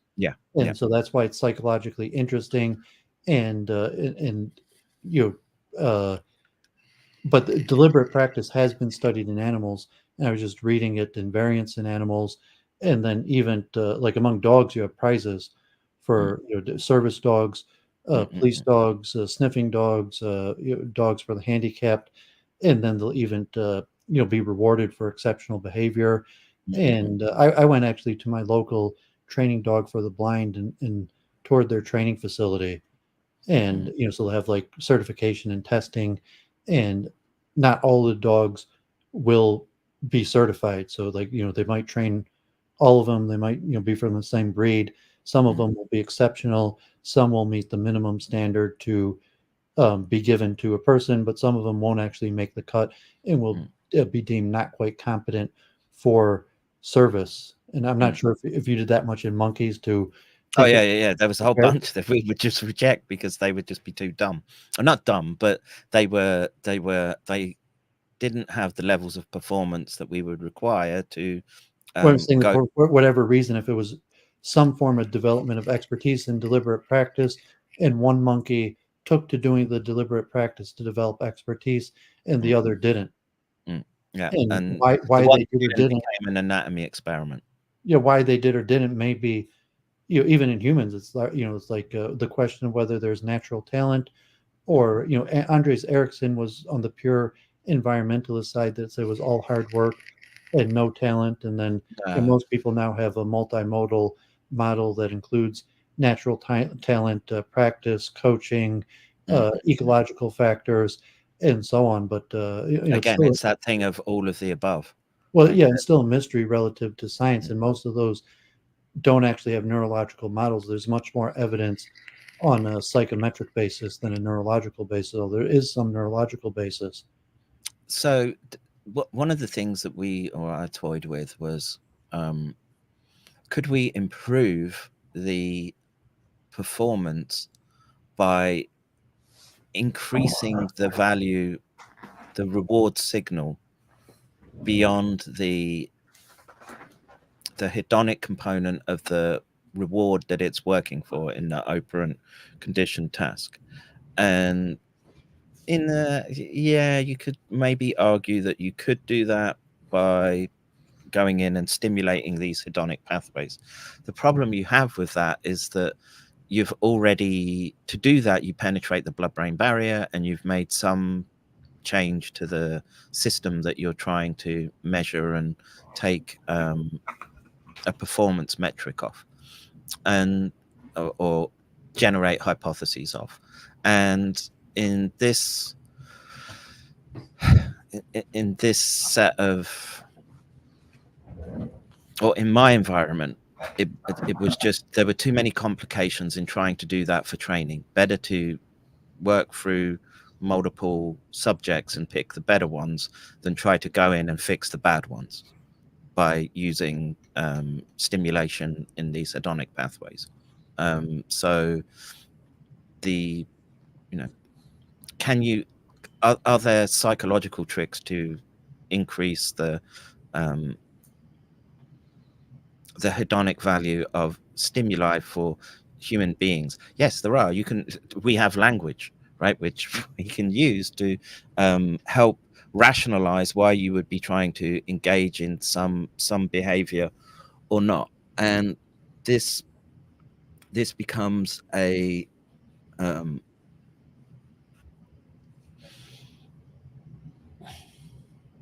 well, you start treading into ethics about what you should and shouldn't be doing, right? So you can use language in an encouraging way, but you could do it in an abusive way as well. And so this gets to types of schools of teaching almost.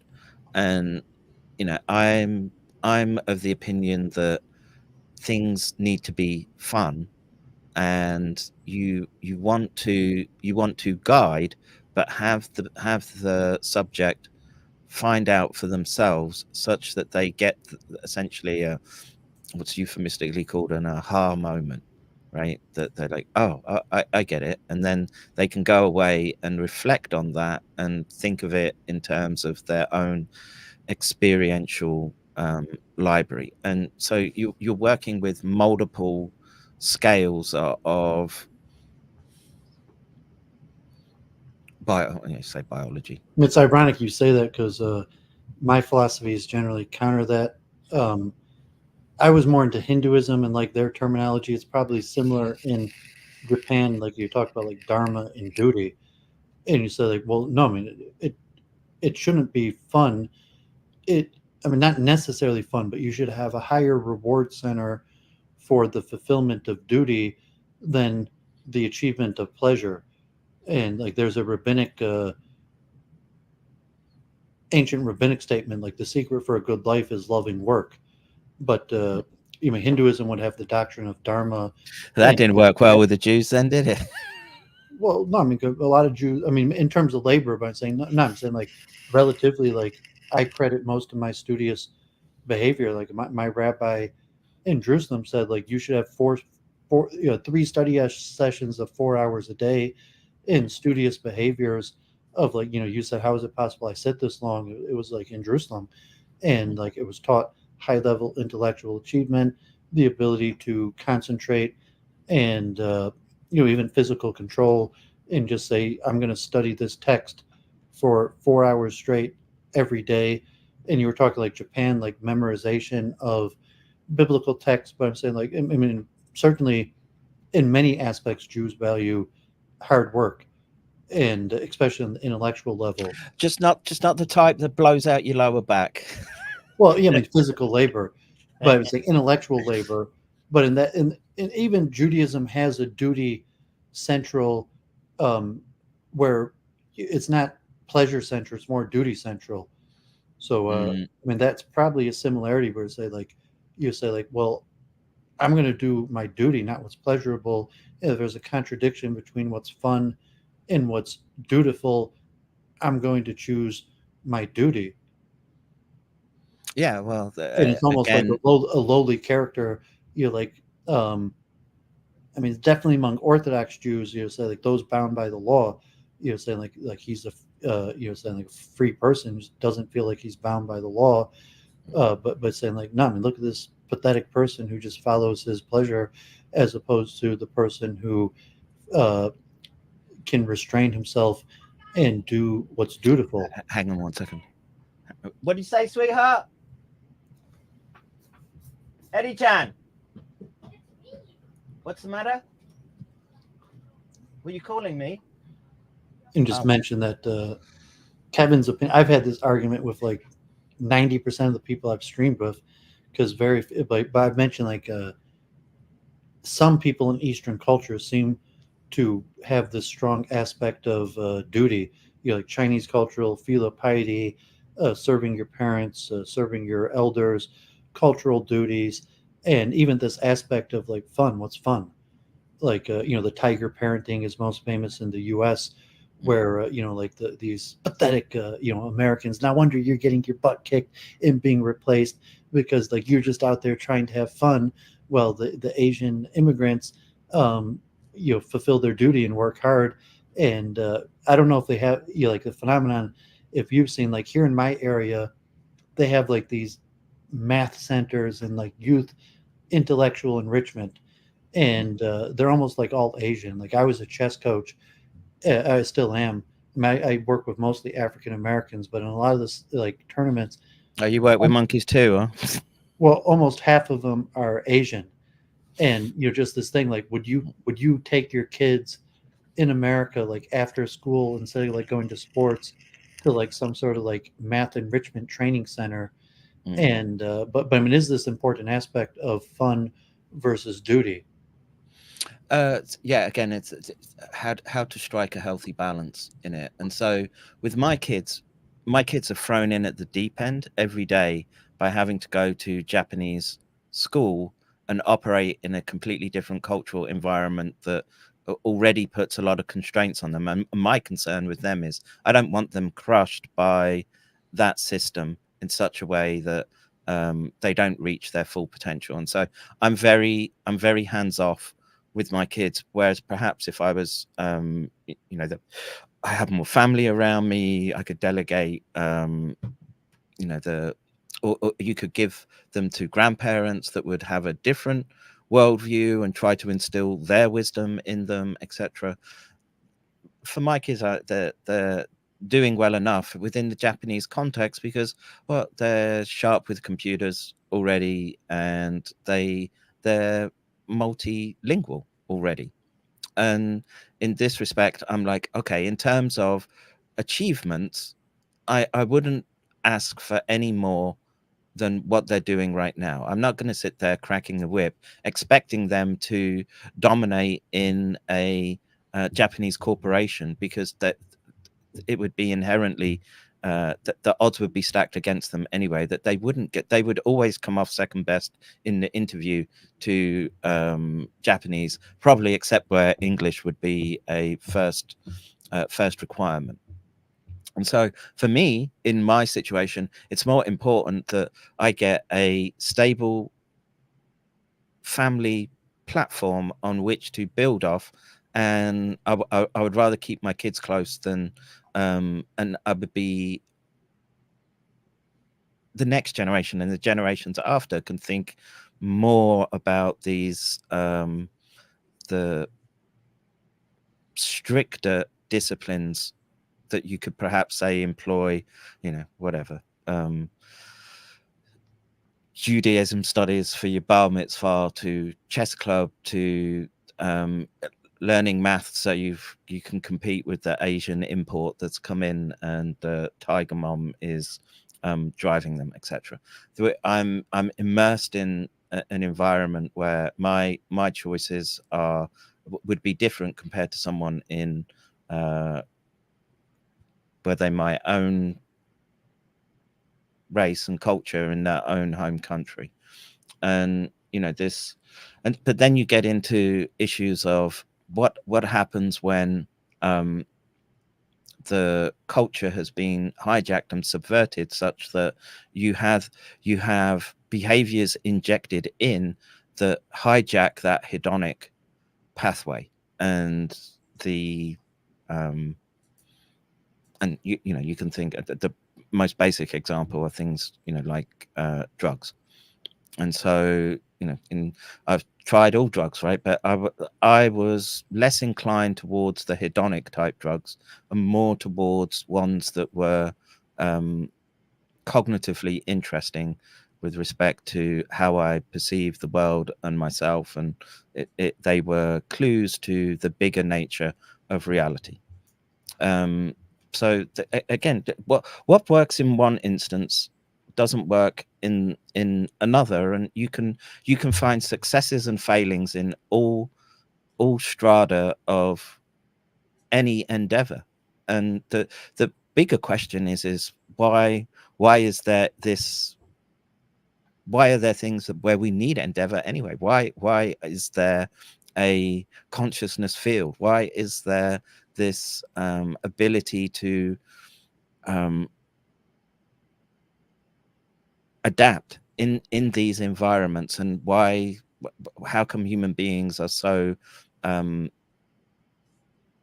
well, they're adept at it, but again, you have a broad range of people that are going to do well in certain environments versus another. And you know, and this comes back to what we were talking about at the beginning, which is, well, okay, if you've taken the view that you're not fostering the idea of what we would consider, so as poor of a metric as it is, IQ, right? If you're not fostering that abstract problem solving part of the self, you're not exercising that muscle. What happens when managerial classes have said, boom, we're to save an extra penny on the dollar, we're offshoring all our industries? And then what happens when you realize that strategically that's left you in a poorer spot? What happens then when you try to bring back these industries that have continued to develop? Now, it may be that the US has to, or the West has to take a hit with respect to competition and innovation to bring back in, to look after their core, their body, right? And I'll use European countries as an example. No one's going to make the argument, Japan wanting to be Japanese is an inherently racist thing to do, and wanting to keep France French is not a racist thing to do. Same with the UK, whatever. Well, all the European countries have a lineage that can go back millennia, hundreds of thousands of years, you could argue.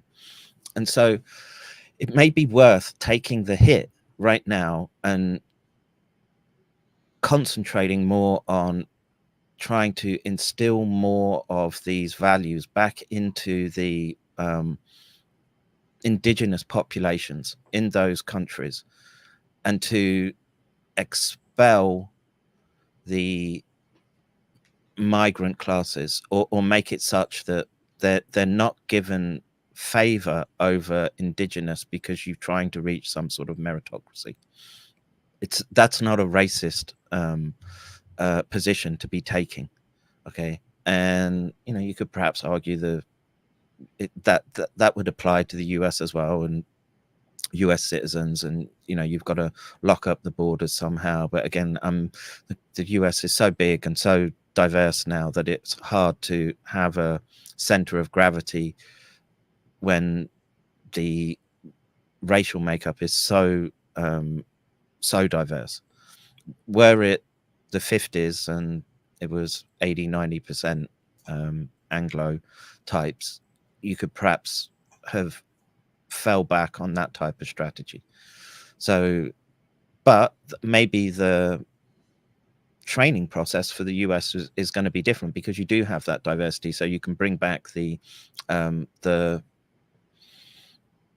industries, and the uptake will be quicker, the learning will be quicker in that respect. And you have to, I'm a big believer in putting tariffs on goods and boundaries. I don't think that free trade to the race to the bottom and the lowest common denominator is a long-term framework in which to operate until I don't know, India can make high-tech components as well as the UK can, and then you're on a more sort of even playing field. But then you have places which are resource rich versus resource poor. Again, very, very complex picture, and one that you need to be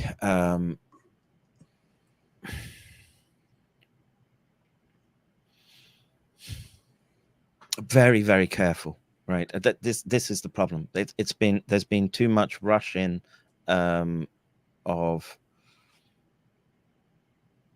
snap decision making for this pursuit of the material, I would say, and you have to move away from that in some respect. And I don't have good answers in how to get to that point. Well, you're framing maybe problematic in the sense, like, I mean, I typically say, like, my opinion doesn't matter. I usually don't form it, and especially like theologically, say, like, I'm not your judge. Like, if God will be your judge, my only judgment of you might be in terms of our relationship and our dealing, and maybe some duty obligation, like if you were doing criminal or nefarious activity that I would have to stop you, or if you were harming somebody, in a rare case where it would be necessary to step in as some sort of dutiful function to myself, my loved ones, or society. But just generally, I'm not your judge, and my opinion doesn't matter. And so in the West, due to liberal democracy, everyone basically thinks that their opinion matters and their moral judgment matters, and like has opinions and judgments on other people, like oh, this is good or bad. And there might be more conformity in the East and more just recognition to say, my opinion judgment doesn't matter, I don't waste my time forming one. Whereas like the West, even like a low level person, you give them like, what's your view on abortion, on gay rights, on international affairs, Israel, Palestine, this person, that celebrity, this leader, and you're just a long list, and it's like, well, this is my opinion on this, this is my opinion on this is why I think this, or this is why I think that, as opposed to possibly a more healthy attitude, probably more common in the East. It is like, like, I never wasted my time thinking about my opinion on that matters nothing. And say like, okay, like if this situation came up and I had to determine what I should do in that situation, maybe I would have to come up with a opinion, but like the societal proclamation about what other people should do is largely worthless. And you maybe forms of like the Chinese, the divine right of leadership or something like that, just believing that somehow the leader arose to power and has some sort of divine power, as opposed to just like democracy and like your voice matters. And we talk like debate culture or general, like, it's why do you need an opinion on these issues? Because there's going to be an election and you get to vote, and you vote dependent upon your opinions on the issue and how that corresponds to the politicians' opinions on these issues. And a lot of times democracy is the problem. It wastes a bunch of times, and people waste their mental effort, and probably in many ways make the society less productive by forming useless opinions and judgments, and especially on like moral issues like good or bad, in the sense like, well, there's a law in like Japan or something like that, like I don't need to, there's a law, and hopefully if a person breaks the law they're going to be caught and punished, versus like all these judgmental factors like, is he a moral, ethical person, is he good or bad? And say, well, what does that matter? Like, either if he broke the law he should be caught and punished. If he didn't break the law, what do I care to judge him, besides for my own personal agency, whether I want to interact or do business or you have association with the person. Yeah, it comes down to how you want to structure your group, I guess. And this is where evolutionary pressures come in, etc. And what Group what strategies. And you agree about like a general assessment, like in the West everybody has a moral opinion about everything, everybody has like a moral judgment about everybody else, and in the East there's more conformity, more this I learned that in Israel, like from hardcore Haredi rabbis. They were just like, your opinion does not matter, like no one cares what you think. Like, if you know what's best for you, just stop thinking. Like, one, because no one cares what you think, so it's just a waste of your time to even think it. And even my dad, kind of like he wanted me to succeed, and he was a little bit rough on me like that. But in that sense, like I think in the West, like generally, no, it's not like that way. It's like, oh, especially like university and liberal education. It's like, oh, what do you think? How do you feel about that? And a more structural, it's like, no one gives a crap how you feel about it. And there's a certain health possibly to either side. Yeah, again, how to reach harmony, and what's optimal for the most people. And look, it's pretty obvious that there are some people who are ill-equipped to deal with complex moral and ethical questions. But are they due any less dignity in the society, the group? And I don't think so. A human being is a human being, and but say there's judges. We're saying the only people that really need to deal with that are people in positions of power, and there'll be a process to entering those positions of power. But besides for that, like, no, but it's you're basically dealing with subharmonics or fractal type constructs in larger complexities. Parents have to be the judges of children, right? So your children, of your own children, and there's also the group dynamic of there are the kids in your neighborhood that when I were a lad, you had to be you get a clip around the ear if you were doing stupid shit, and we used to do stupid shit. Of voluntary association, and it's saying, okay, like a judgment of say, well, I didn't necessarily form like an opinion whether he's good or bad. I just made a judgment, whether I want my children to associate with those other children. You say, well, because I don't want them to associate because they're bad, as opposed to just, this is the way I want to raise my child. This is what I think is important.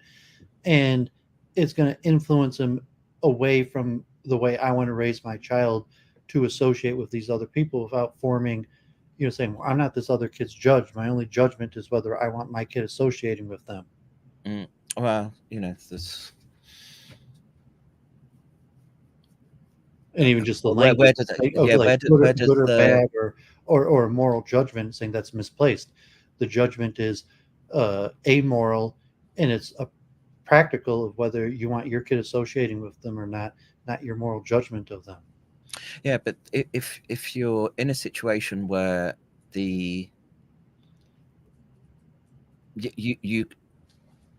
by being hands-on or not being concerned with the others with respect to, I can keep my kids sheltered and I can lock them in the house and make them read the Encyclopedia Britannica as a discipline and try and send them out into the world as functioning human beings. It tends not to work like that, and at the same time you're foregoing the opportunity to shape the environment such that you can instill in other kids, if the kids come round and they're playing and the play goes too far and they're wrecking stuff, etc., you have every right, I would say, to discipline each child, so long as you're not physically abusing them. You can remonstrate and verbally discipline them and use the threat of, well, I'm going to speak to your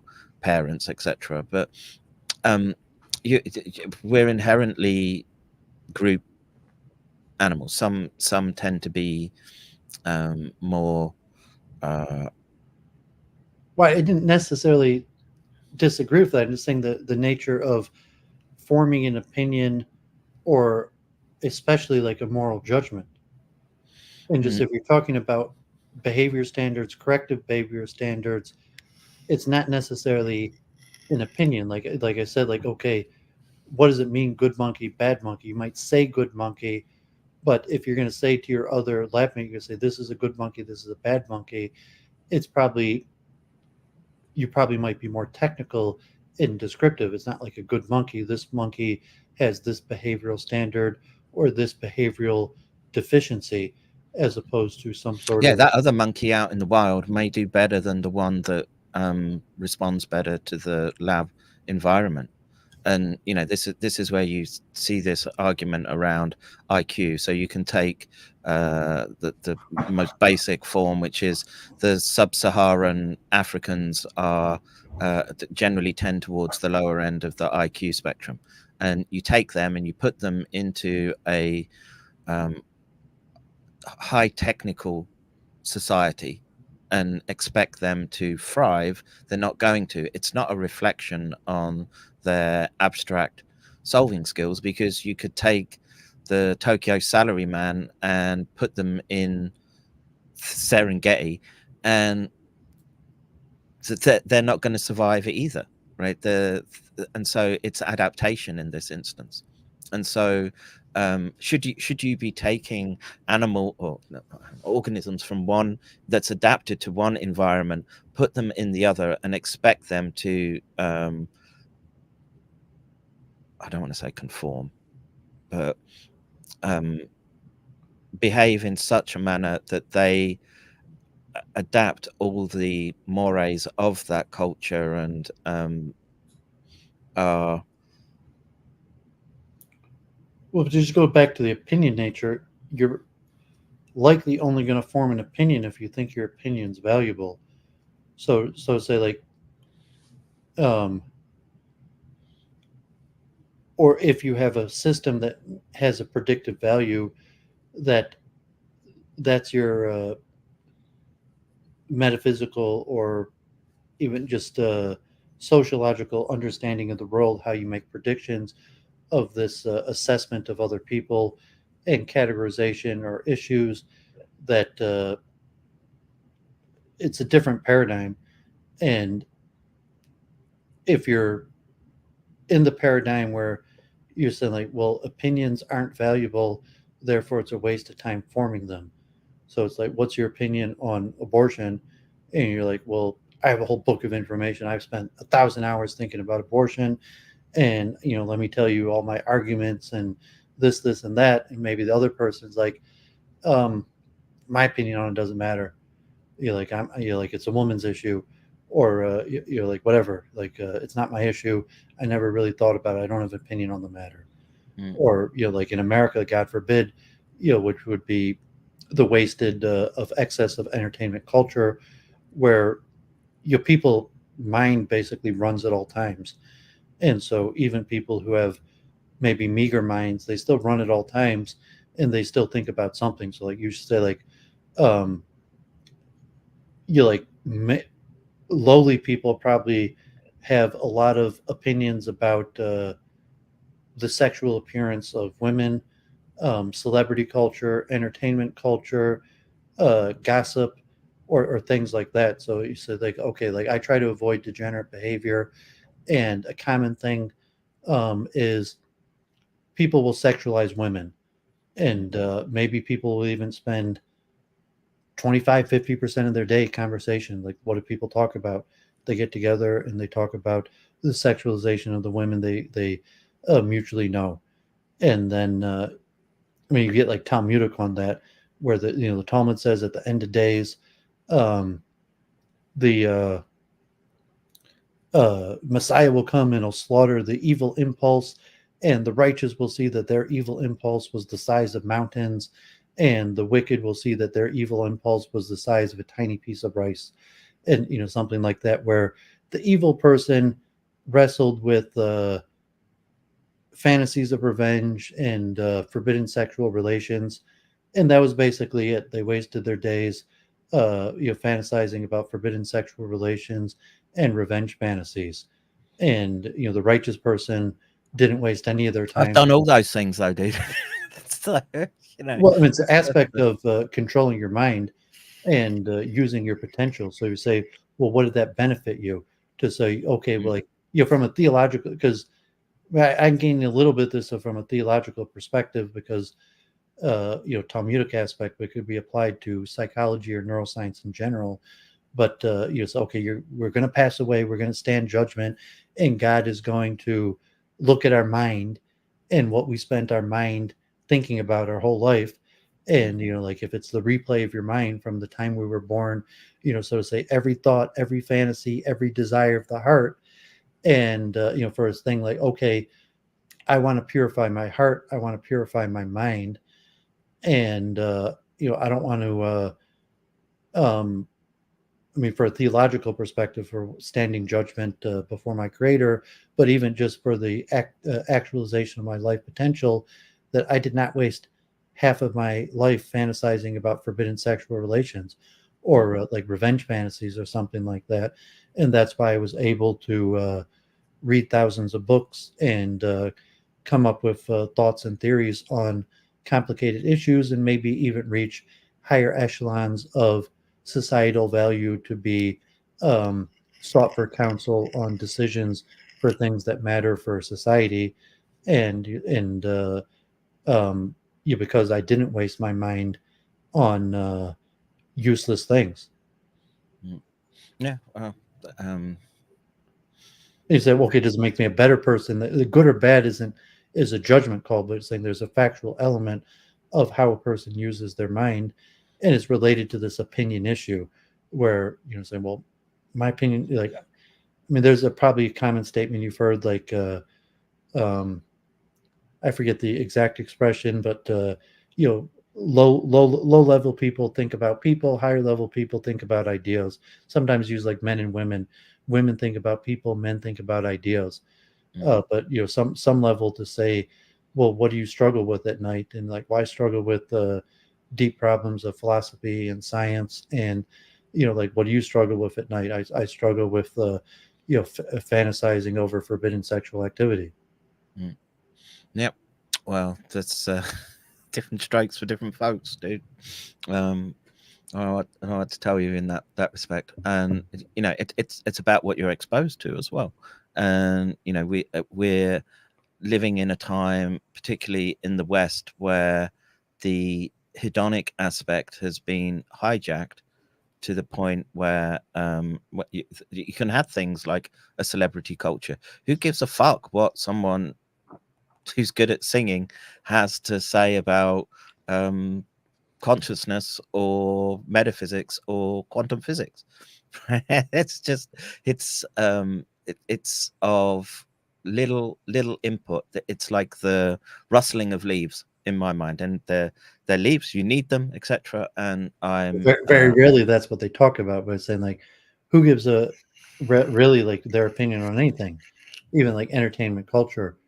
Like well, the problem we I doubt have. Taylor Swift is like prognosing on consciousness or physics, but like she probably is making prognosis on hundreds of other issues, and people probably do turn to celebrities for who they should vote for, style, fashion, and I also said like I taught like okay, I was a intelligent child. I went to even private schools or good schools, and say I think about things that most people never think about, and whether that's manufacture or just pure science or ideas, and say well the reward might be minimal. So like there's a different people have different functions in society, and the intellectuals that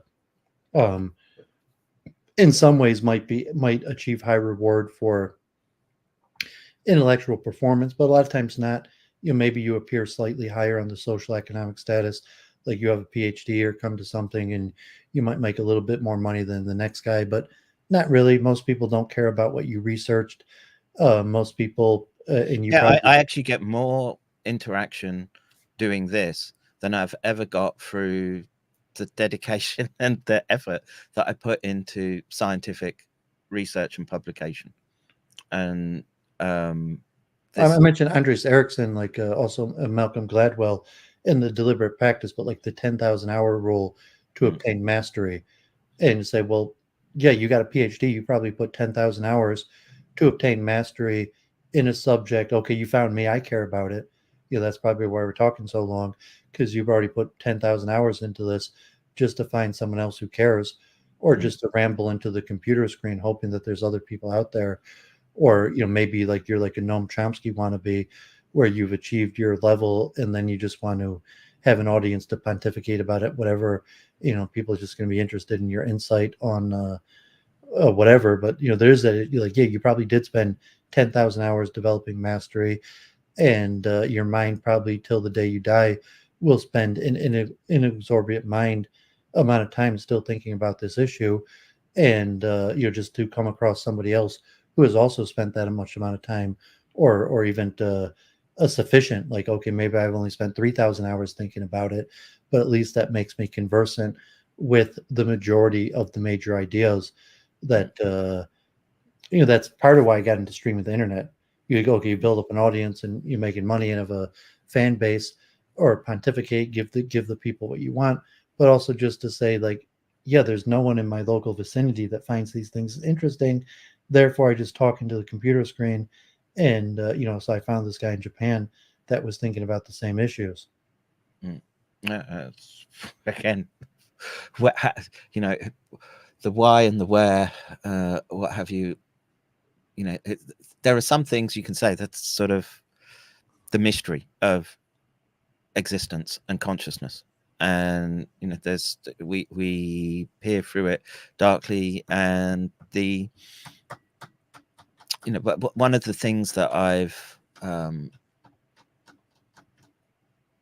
want to be. So why did I stream? Okay, but it was because I could see that there was a breakdown in how I understood the sciences to be operating. I could see that there was a corruption. I already knew that it was corrupt from having to work in it, but to watch it. Well, you're starting too many steps forward. You're saying, okay, like, why do you stream? And then if you had a message, so you got to say like, you'll say like information theory processing, message, medium, receiver. So you're saying you had a message you wanted to get out there, and streaming was the vehicle you used, or you're just saying like streaming because you're already starting at something like it was a vehicle I used. The intermediary step where you're saying you had a message that you felt needed to get out there, and streaming was the medium you chose.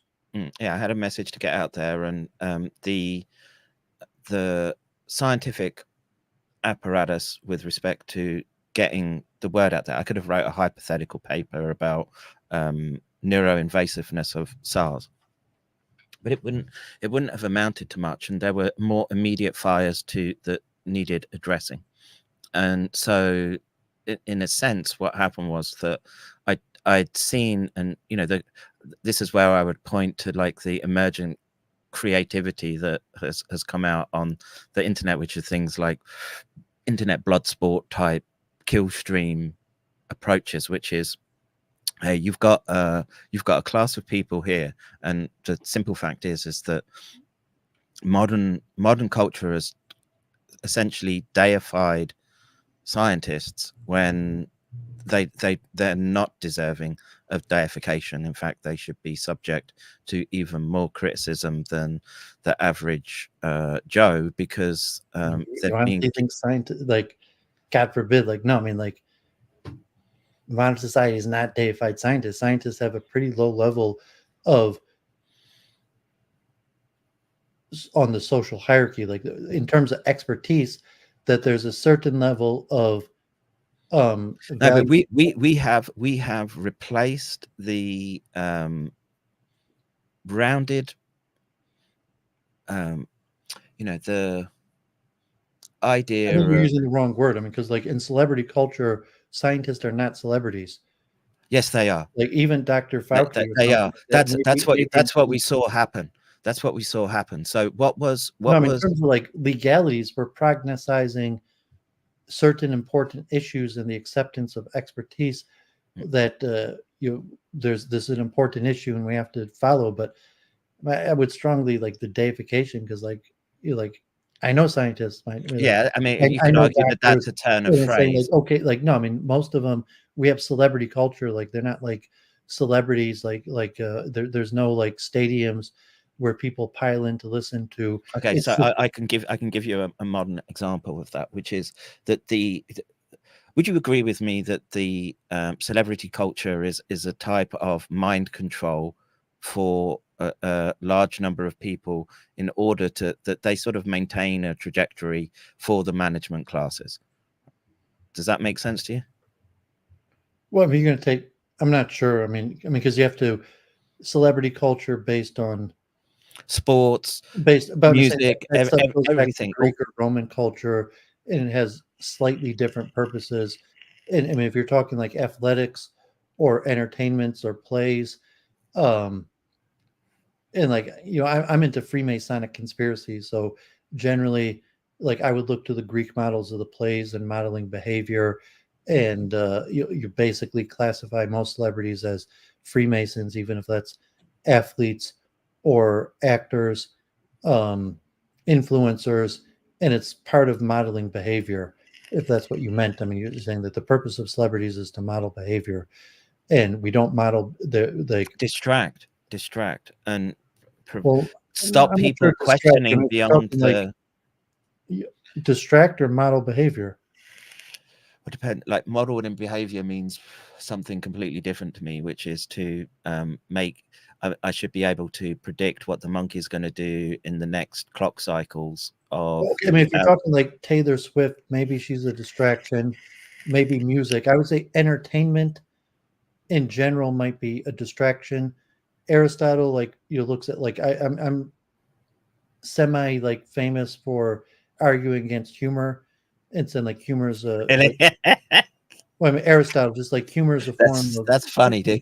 Humor is a sign of bad character, or that in and of itself is funny. But I mean, it comes from Aristotle, and like the catharsis, and in terms of the ancient Greek epic plays, and the role of what that was meant to model behavior, teach lessons, and. But the concept of bread and circuses is not lost on you, right? Well, yeah, that's what I'm getting from. I'm saying, but I mean, from the Greeks, Aristotle, who talks about the philosophy and purpose of it, or the Romans in terms of like controlling people in the stadium, but it's also a control mechanism of a display of power. So if you're talking about, yeah, okay, so now you're starting to get to it. So I mean, like the obey or be destroyed. So entertainment has a certain aspect of the obey or be destroyed. And most like television, sitcoms, movies have an entertainment aspect, but generally that you like social programming, modeling behavior, social programming. Yeah. but I mean that goes back to the Greek epics. So I mean, in I that don't know if context, you're an Aristotle fan, but like Aristotle. not really.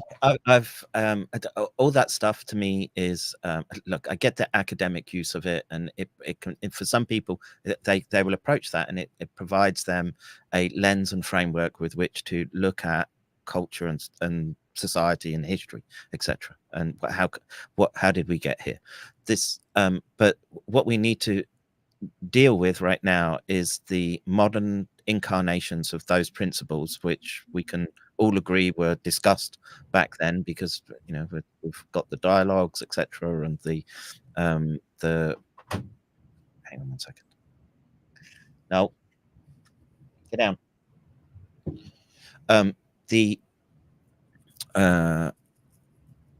What was I saying? Yeah, but we know, but we're talking about the same thing. We can agree that there are these elements which are used as means to essentially placate the mob in a way. And the Greek plays in the Roman Colosseum is basically the same as the modern theater in entertainment. Yeah, sports.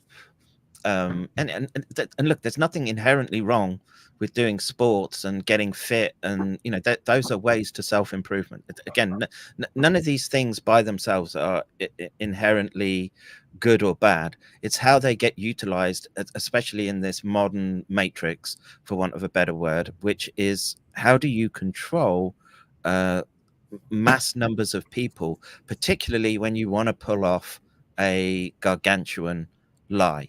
And the lie that we were being fed at the beginning. Conspiratorial, because because you have to accept the reality of high and low birth, and so you're there is a reality that there is a power structure, and there are people that are born closer to the power structure that have power, and the masses in maintaining it. So you're looking at like a conspiracy, but it's not. It is a conspiracy, but the conspiracy is also related to the position of birth, in the sense that or inherited wealth, inherited power. So like in the Roman Colosseum or the Olympics, and say like, okay, somebody runs society, and those people have children, and those children are being trained to take over the rulership of society. And then you have the masses of people that in reality don't want to be ruled by those people. And so if you're looking at like, okay, part of it is control, but it's control. I mean, the Vedas even talk about it, say like people who take low birth naturally have a desire to overthrow, kill the people who took high birth. So if you're like, okay, there's only one emperor, and the emperor only has one son that's going to take his place, and you're saying like, well, I think I could beat that guy up. I think in a match I could kill him. And you're saying, well, obviously everybody in the nation thinks that. Everyone in the nation thinks like maybe I could take out the king's son and be the next king. So I mean, you're talking about a conspiratorial, even like a billionaire or something like that. You say, well, if my dad gave me a trust fund or any of these scenarios to say all of the benefits you've accrued in your lifetime that will naturally go to your children.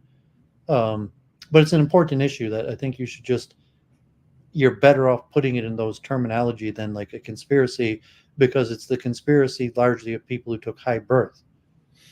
Yeah. So if the reason they're doing it is to maintain their status, because you're thinking like these people don't deserve status over me. They just had a lucky situation of birth, and that their parents want their status. Or they sold out. They sold out on principles.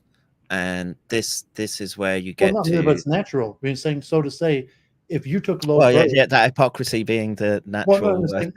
What I was saying, if you took low birth, and you could have your status raised by perpetuating the system against your group for the sake of the elites, and so it's natural. So if you're from the elites, you need to recruit talent, and you need that talent to perpetuate the system, and that's like monetary. I mean, say, okay, if I inherited $10 million and I'm looking, all I need to do is find some guy like you who doesn't have any money and has a lot of talent, and to create some sort of business deal where you do all the work and I make all the money.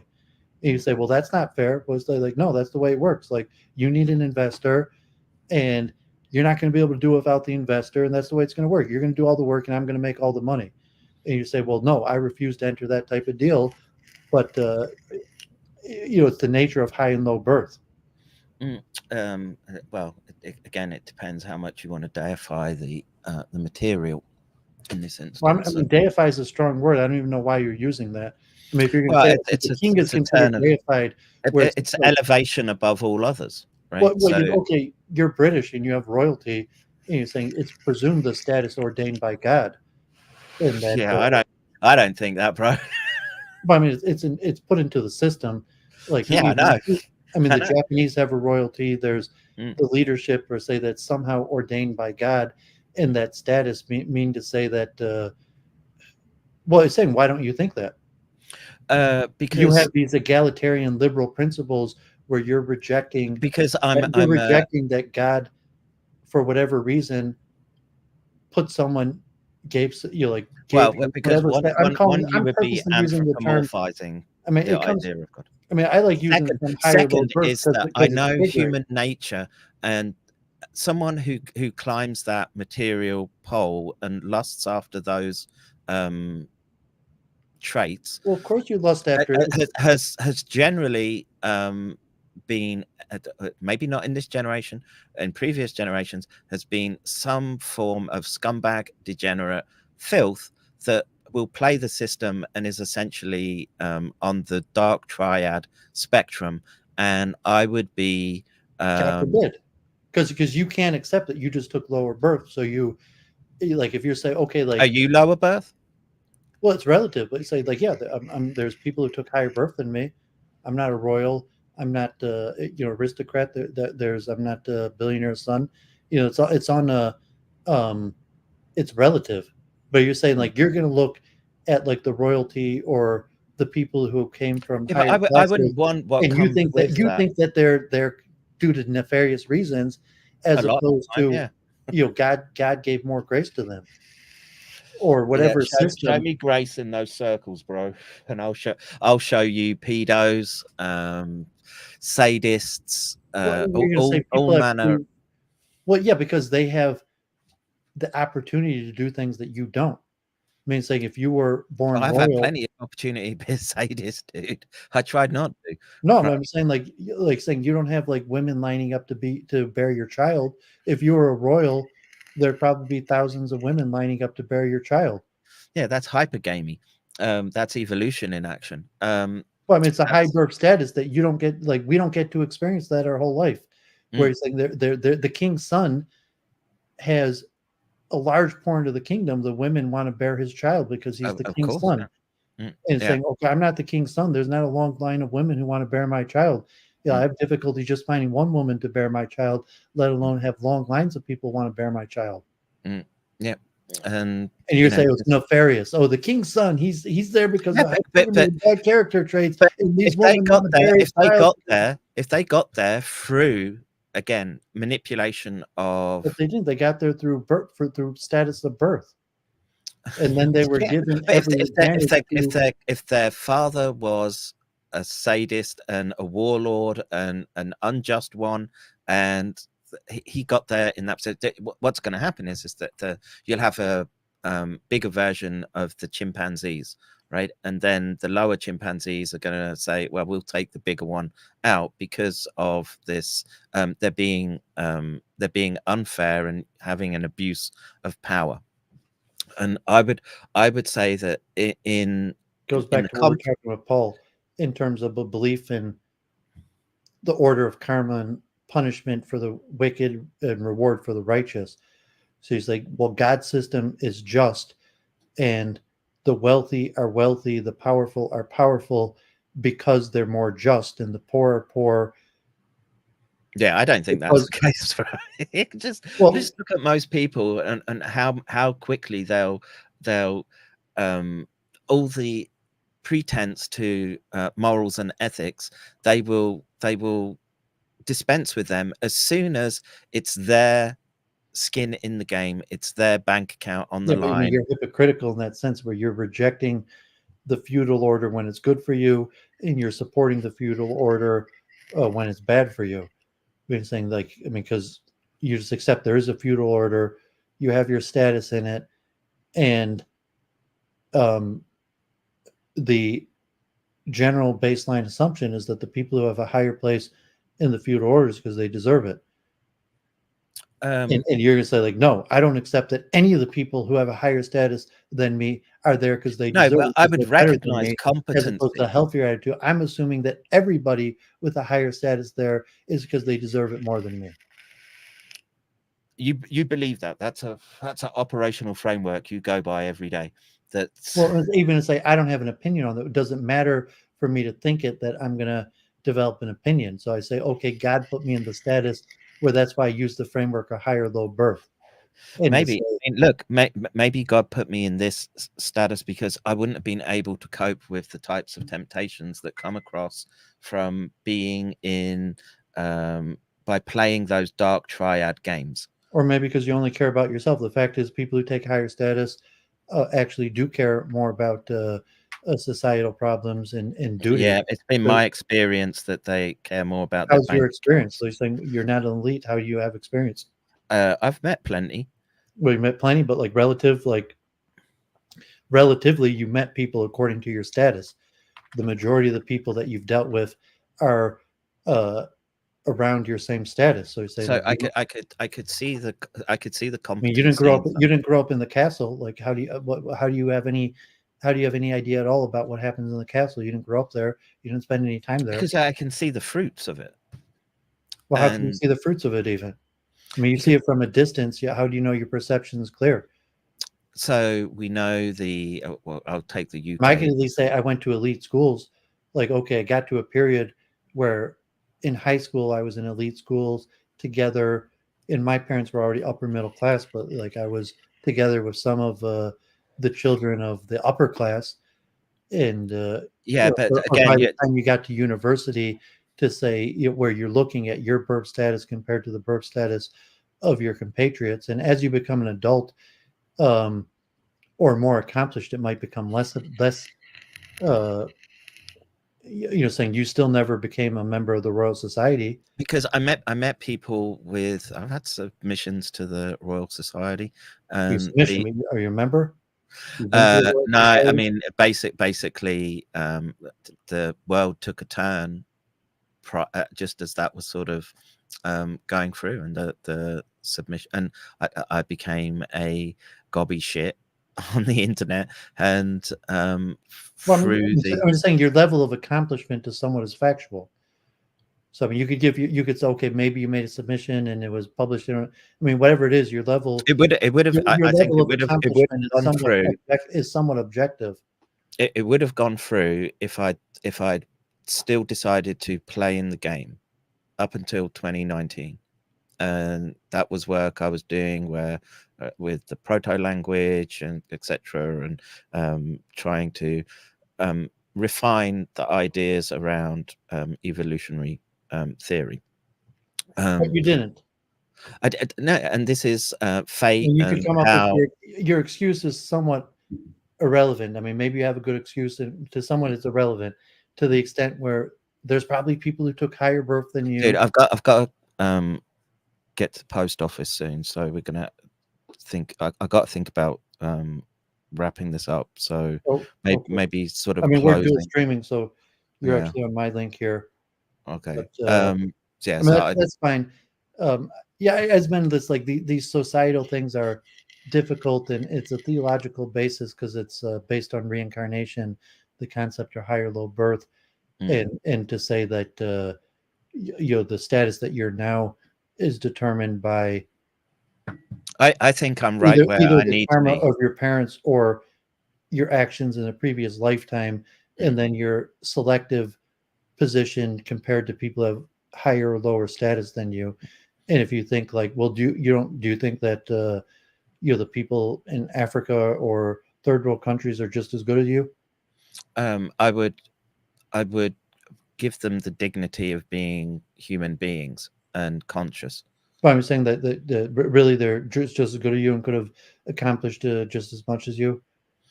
In the same way that you think you're just as good and accomplished those who took higher status than you. What, in terms of learning the technical abilities? Yeah, in terms of anything. I mean, in terms of the way you disparage the people who have higher status of you, do you also look at the way the people have lower status than you in the same way?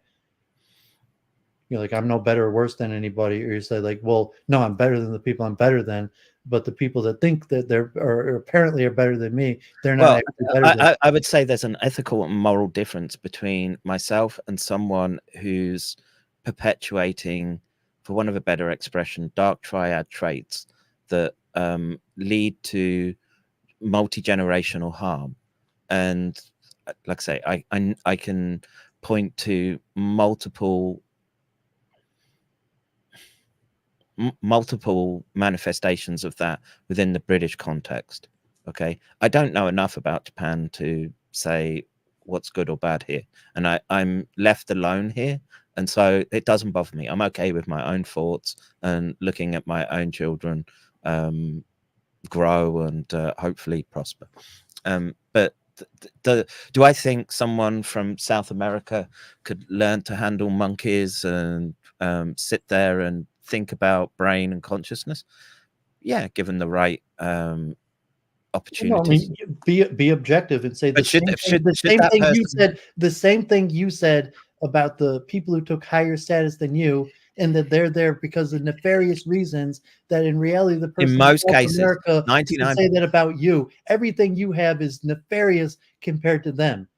Well, so whatever status you obtained is due to your nefarious dark triad qualities. Yeah, and compared to people in South America who have less of those bad qualities than you do. So you would hear people make the argument that I was able to have the opportunities I had due to colonialism. Well, I'm just asking you to be non-hypocritical and say like, well, what you just said about the people who supposedly have higher status than you, why is that not applicable? Yeah, but what do you mean by higher status in this instance? What, that they're embedded in that power structure and are lusting after the material? Well, I'm not sure that's being born into high status, higher or lower, because it's relative. Right. So to me, the way you're framing the question is not the right way. Do you feel that you should have been in an environment where you had women queuing up at your door to bear your child? No, I don't think I deserve anything. I mean, saying like, I don't feel entitled. Like, I have my status. I trust in God that God put me in my status, and I'm not jealous of anybody. I thank God it could be worse. And everything could be worse. Everything could be worse, and I try my best in the situation that I find myself. But it's saying an acceptance that God is just. And then so you see, well, these people have more than me or higher status than me. How do I? Because I can see the corruption in it. I believe that God is just into this to say, well, if you get into this sort of E. Michael Jones argument must be some form of justice, like God does evil for that basically that good comes from evil, and we're unable to understand his reasoning for doing stuff, etc. And this is, you raise the point about whether it's possible to make these moral and ethical judgments on other people. I think that as a human being, that's your God-given right to be able to do that. Should you? But you want to be able to do it in in as refined a way as possible, right? You might be in the crudest sense, right? You may weigh 200 pounds and you can punch through a cinder block just through the physicality that you have. But someone who's highly trained and whatever may be able to wrap you up and tie you up in a bow and without even sort of thinking about it. And you kind of hope that with competence comes ethical and moral maturation as well. That's part of what consciousness is, and what, why it should be there, and why there are neural networks which seem to present it or act as the substrate for it. These are all, again, deep questions across multiple domains, but I recognize the corruption, and I recognize where the people have succumbed to these, well, you could call them temptations, etc. And like I say, I don't know if I would have been able to say no in those circumstances, because I've done plenty of questionable behaviors on the trajectory that I found myself on anyway. Well, And so you don't frame it in a moral way, which makes it much more harder to deal with, because like the grounding and metaphysics of morality is so complicated. But just in a predictive power, how do you process people in superior social, economic, educational positions? And do you process them that, okay, this person has more money, more status, more competency, or whatever?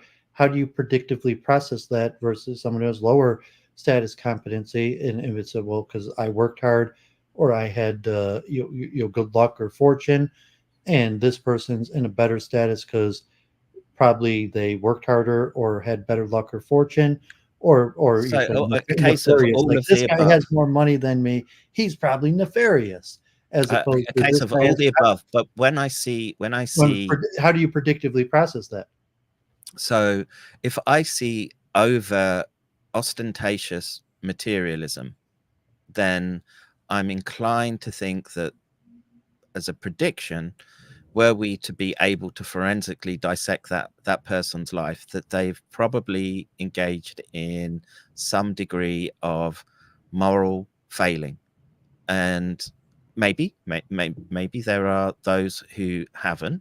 Here you're talking about a character trait. You're just saying, like, well, I'll you're put it in a you're bigger talking scheme about for if you. someone has more money than you, okay, you got more followers than me. I only have 8 people watching me, and you have 98 people watching you.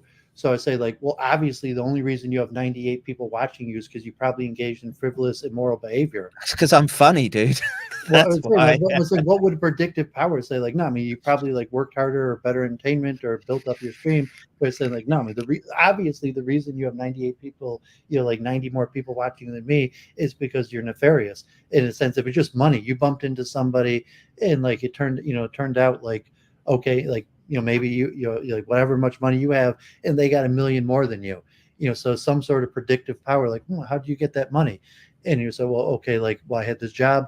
Or, so if you're looking at like a display of the money and like a behavioral display, or like you're saying, like, okay, a person who works out has good physique, any of these things, like there's going to be higher or lower in any observable status, and you have to predict it. So I mean, the rabbis say, if someone says they worked hard, if someone says they achieved without working hard, don't believe them. If someone said they worked hard and don't believe and didn't achieve, don't believe them. If someone says they worked hard and achieved, believe them. So you just go with the predictive power that I assume hard work achieves results. So if people have something, it's because they work hard. In some sense, yes, it does, and I would agree with that. What amounts to, we're maybe talking at cross purposes then, because I'm talking about what is the elements that make up power structure, a multi-generational power that's able to project and plan over generations. And I would argue with, in that sense, look, it's one of those common tropes that traits of psychopathy are manifested in the CEO type mindset, right? And okay, it may be an advantageous type behavior to have in a boardroom type environment, but you start filtering that down, and well, then how does that crystallize into what that means for that psychopath's child? What does that mean then across generations? And this is, you know, you get into, well, But are you saying that I've got to wrap it up, dude, because okay. otherwise So I'm not I'm going to not make sure. a post Yeah, office. we can wrap by say you're saying you have so many more people watching you than me because you have more psychopathy that I could just say like, well, obviously, like, but there's no way for me to streaming is because you have higher levels of psychopathic characteristics. Well, actually, you could make the argument for that, because a lot of what I do, just for entertainment purposes, is just tear into people, and that, you could argue, probably requires a element. I'm more comfortable being using those traits that you could argue plot into that dark triad instance. Yeah, I wouldn't disagree with that. But you know, this is the element that you used, which is, well, is that not hypocritical? And then you get into the metaphysics of, well, is that a minor sin or a major sin? And, you know, how much harm am I causing in this instance? And, you know, I try to direct it towards the good, which is, I look for con artists online and then try and break down and do some degree, or at least apply the tools that I've learned with respect to scientific analysis in that respect. So, yeah, you know, the fact that I have the, and it's performative to some respect, right? What people see on the camera is not how I am in real life. Well, it's a reflection somewhat of how I am, but I'm not the character that is on the screen. That makes sense. Well, I appreciate. I mean, you're on my link, so you know if you have to go, I'm going to wrap up my. I'm going to finish up my stream after you go. But I appreciate you coming on, enjoy the conversations, and you know, I said like, you know, just to speak to somebody, find someone who's even, you know, we have all these disagreements or other issues, but you're just someone who's be a boring world if you agreed with everything. So keep that in mind. Yeah, and just to find some common interest, or you know, we put the thousands of hours of research and work into these and topics. if you can put up with the memes, it's just and look, you want to look, I think you'd thrive in my Discord just because you're going to get the debate. It'd just be internet level back and forth, and it'll be I'm more about ideas.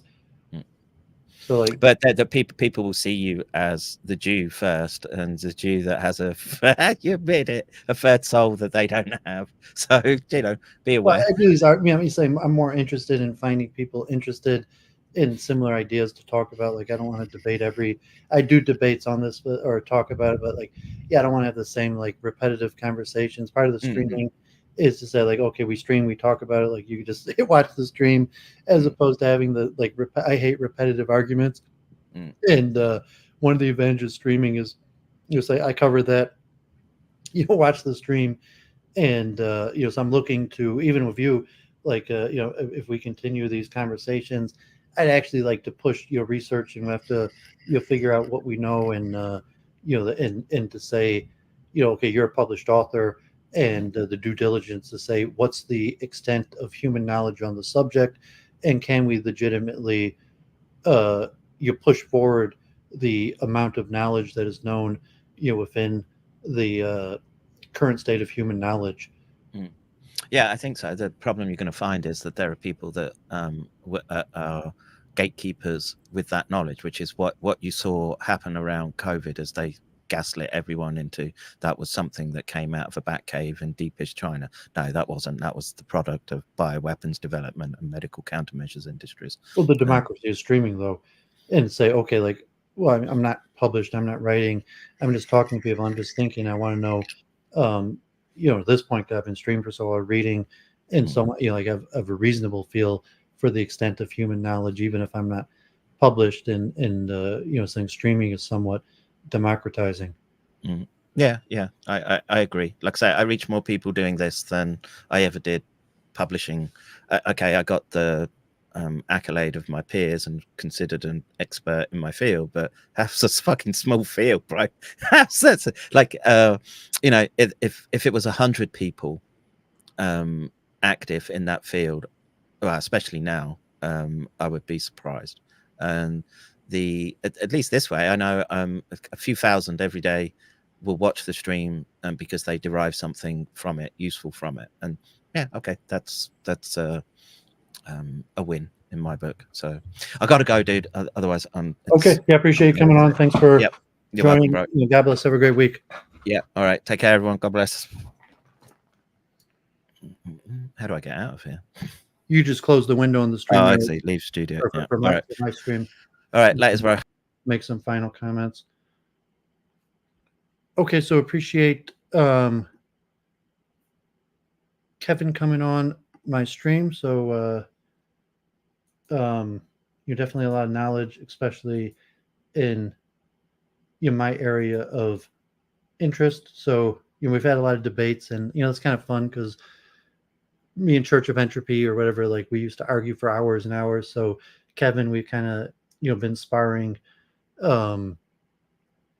intellectually on a whole bunch of areas. If he has minor levels of counter-Semitism or just various ideas that he might say, or I might say that the initial reaction is no way, I disagree, which some level like debate and perfection of ideas, and especially someone who has knowledge like I mean, he's completely different than JF, but kind of like JF, like a PhD in neuroscience, who spent a few years researching monkeys, and so I've been enjoying these interactions, and hopefully it relate to my general research in the fields. Like I have more articles, cognitive architectures, and he's in Japan, field of expertise. He's a little bit, I guess, although he's achieved a PhD and published author, at this point he's like on the outside.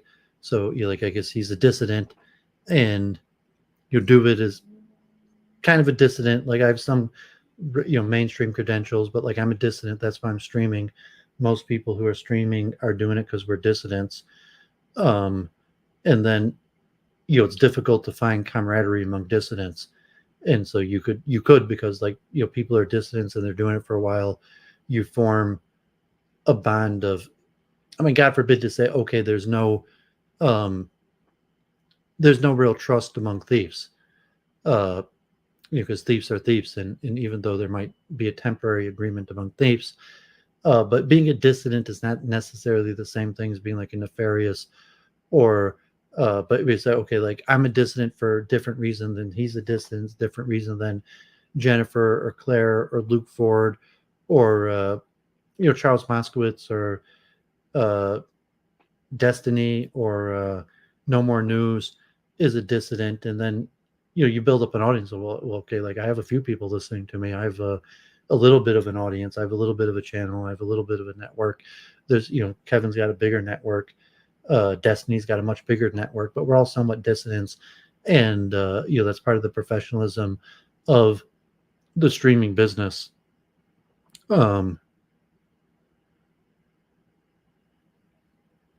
Yeah, I mean, at this point, he's probably almost just as big as JF. I mean, JF comes from a bigger audience to a lower audience now, but in terms of viewership, I mean, JF's still a little bit bigger. And, it's interesting too. Okay, he's in Japan. It's a different audience. So it's interesting to reach out to a different network. And he streams much more. So he's similar to Destiny. And like JF just has like the hour show every night. It seems Kevin streams for like hours and hours every day. So, have more long form conversations than just a program, like a short-term thing. Kind of like Luke Ford used to do, where he streamed like hours every night. And so, that's, sometimes these wax and wane. You meet a new person, you stream all the time. And then, yeah, I wouldn't mind putting forward some, my ideas or different things. Like I'm going to return in my research to cognitive architectures, science of expertise, talent, genetics, like I'd mentioned before, the Jewish holidays, like some of the topics I'd mentioned. So I'm going to start returning to it. It looks like now the war in Israel is going to be going on long term. So very likely Week in Review will have a substantial, like an hour update on the war in Israel. Especially I'm watching other content because I spend hours, like this last few weeks, I spent hours every day, like following different things on the war in Israel. And like, okay, like I have dissident opinions on Israel too, but like I'm a Jew. I studied in Israel. I dedicated my life to Judaism. I follow this constantly. I worry about Israel all day, even though I have dissident opinions relative to most Jews. Um, and I like sharing those, like and finding people I agree with. So I'll probably, for the continuation of the war, I'll probably be spending like an hour each week talking about the war. But I plan to get back into my routine of regular research, and even having Kevin on talking so long. It just happened I did on my stream, my channel, so I wasn't sharing. Like I talked to him at his channel. If he invites me to his channel, I'll probably keep on talking with them, see if we make some progress and get a little bit further into the neuroscience and hash through some of these differences in predictive processing in this terms, like, well, how do we interpret society? How do we interpret our mutual empirical perception of what's going on? And how does he understand it and have predictive processing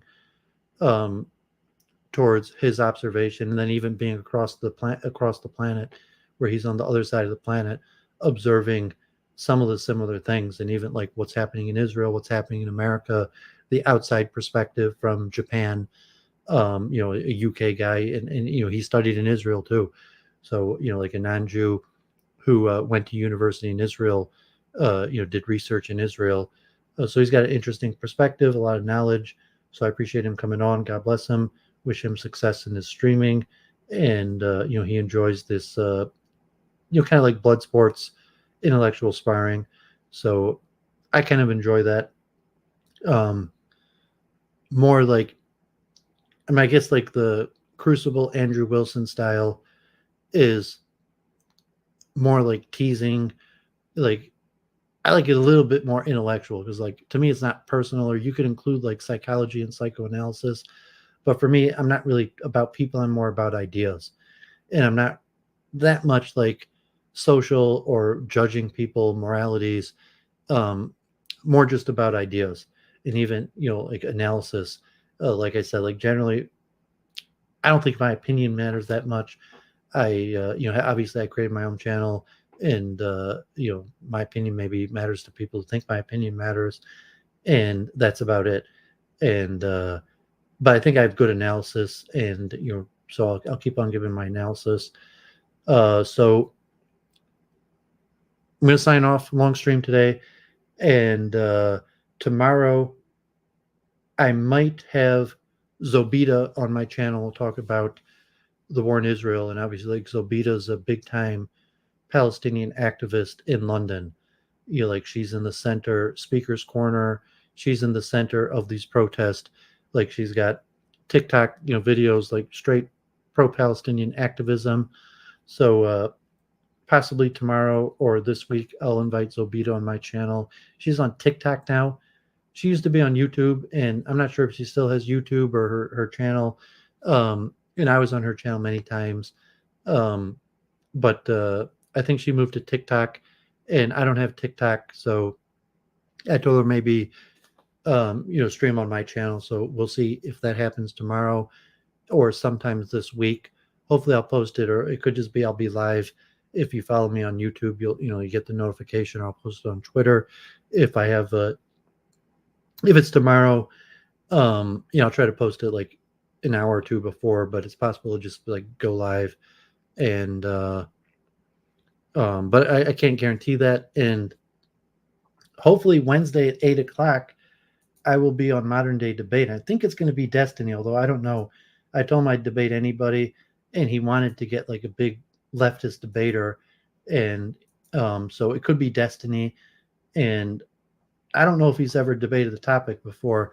Like, I assume he supports unions and will give a general defense, but he might not have that much expertise in it than other just like generic. And if he does, he'll probably research it live on his stream. So if he is going to if it is Destiny in the debate, he probably will, open source research the arguments on his live stream, because that's how he does it. And I don't think Destiny is going to like read a book or something like that. He'll probably open source research or watch videos or bring on whoever in his Discord knows about the subject.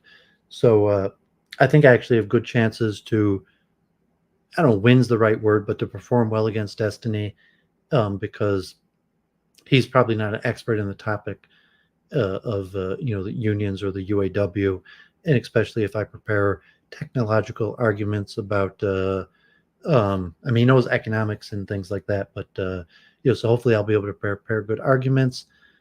And NJS, yeah, God bless, thanks for tuning in. I might do a preparation stream Tuesday night or even Wednesday in the afternoon of like debate prep for the union stream. Make a PowerPoint presentation, put some facts and figures, some ideas, the basics of the arguments I want to put forward, and a little bit of the debate strategy. So that could actually be number wise, maybe one of my bigger debates, because I think Destiny gets like 5,000 to 10,000 live viewers. So I've definitely never been on an audience that big. Maybe 2,000. I think the biggest audience I've ever been in front of streaming is like 2,000 people, and maybe not even that. And that might have been on No More News, when No More News was still on YouTube, or like JF Public Space, Heel Turn. Some of those had like close to 1,000 viewers. But yeah, so like modern day debate might have like 1,000 viewers, but then Destiny, if he restreams it, will probably have quite a few thousand viewers. So I'll try to put on a good performance, do a lot of research, and then maybe I'll try to do a post stream on my channel too, and see what happens after that. So I definitely want to put together a good performance. I've been researching that for like the last week and a half. There's not much good material. Like you're just looking for like UAW debate, even here in the news in Detroit. Like I said, maybe a few like 10-minute segments where they've had a little back and forth between like a pro union and a pro management perspective. But generally, it's like I haven't seen any debates on it, and it's an important topic. I'm not sure, like Oswald, if you follow Detroit news, the casinos just went on strike. So GM is like up their ante to like 25% raise over 4 years. I think they want 40% raise, and now they're up to like 25%. And Sean Fain, saying for the membership, is is like, no, they got to do better, and they think they can do better. And there's continued layoffs, and I'm not sure if they've upped the strike, or like I have to look at the exact numbers of how many people are on strike, how many people are still working, and the possibility that this continues to being a full strike of all the UAW workers, or what level, if they stop doing the Friday announcements with more strikes than just like regular at the time. But the casinos have went out on strike, so the casino workers in Detroit are on strike now also, and so it's an important issue, especially the war in Israel, and whatever reason, like here in Metro Detroit, it's one of like the top 5 stories. Metro Detroit, I doubt nationally it's top 5 stories just here in Metro Detroit, because but even in Metro Detroit, it's only like top 5 stories. And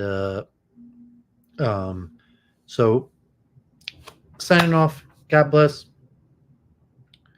Starbucks, is Starbucks on strike now? Or they're threatening strike, or store by store? I know there have been Starbucks like stores that have striked. I don't know if there's a strike right now. We're not debating unions in general. We're debating the UAW strike specifically, I'm pretty sure. And although we might talk a little bit about general unions, and it would be related, like I say here in Detroit, that the casino workers on strike. Starbucks or like Amazon strikes have been a big issue. But I'm not coming out like anti-union.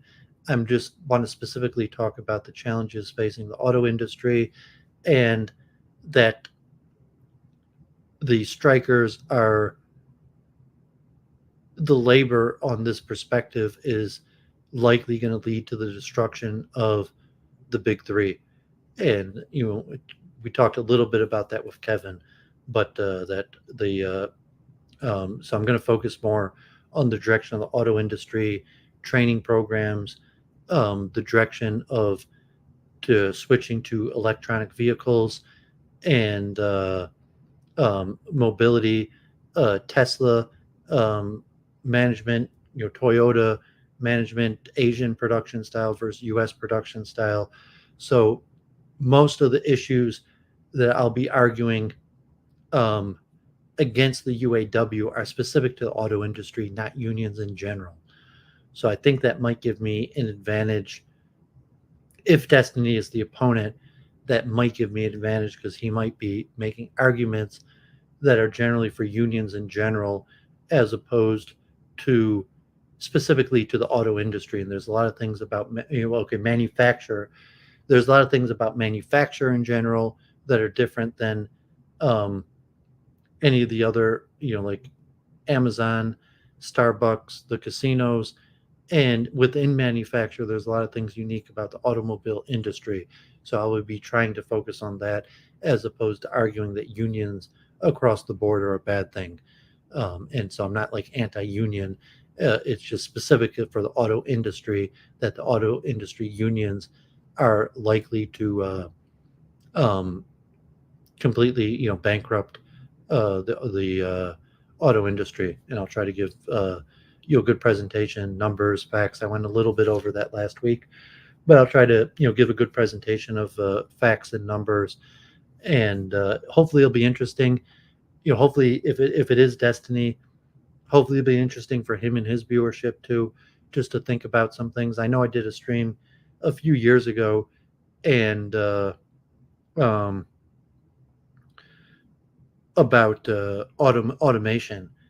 And hey, Lucy, thanks for tuning in. Yeah, just the UAW, and things like the electrification. So I mentioned the projection is by 2050 that it's going to be all electric vehicles, and even automation in terms of vehicle-to-vehicle communication. So I'm going to dig up these slides.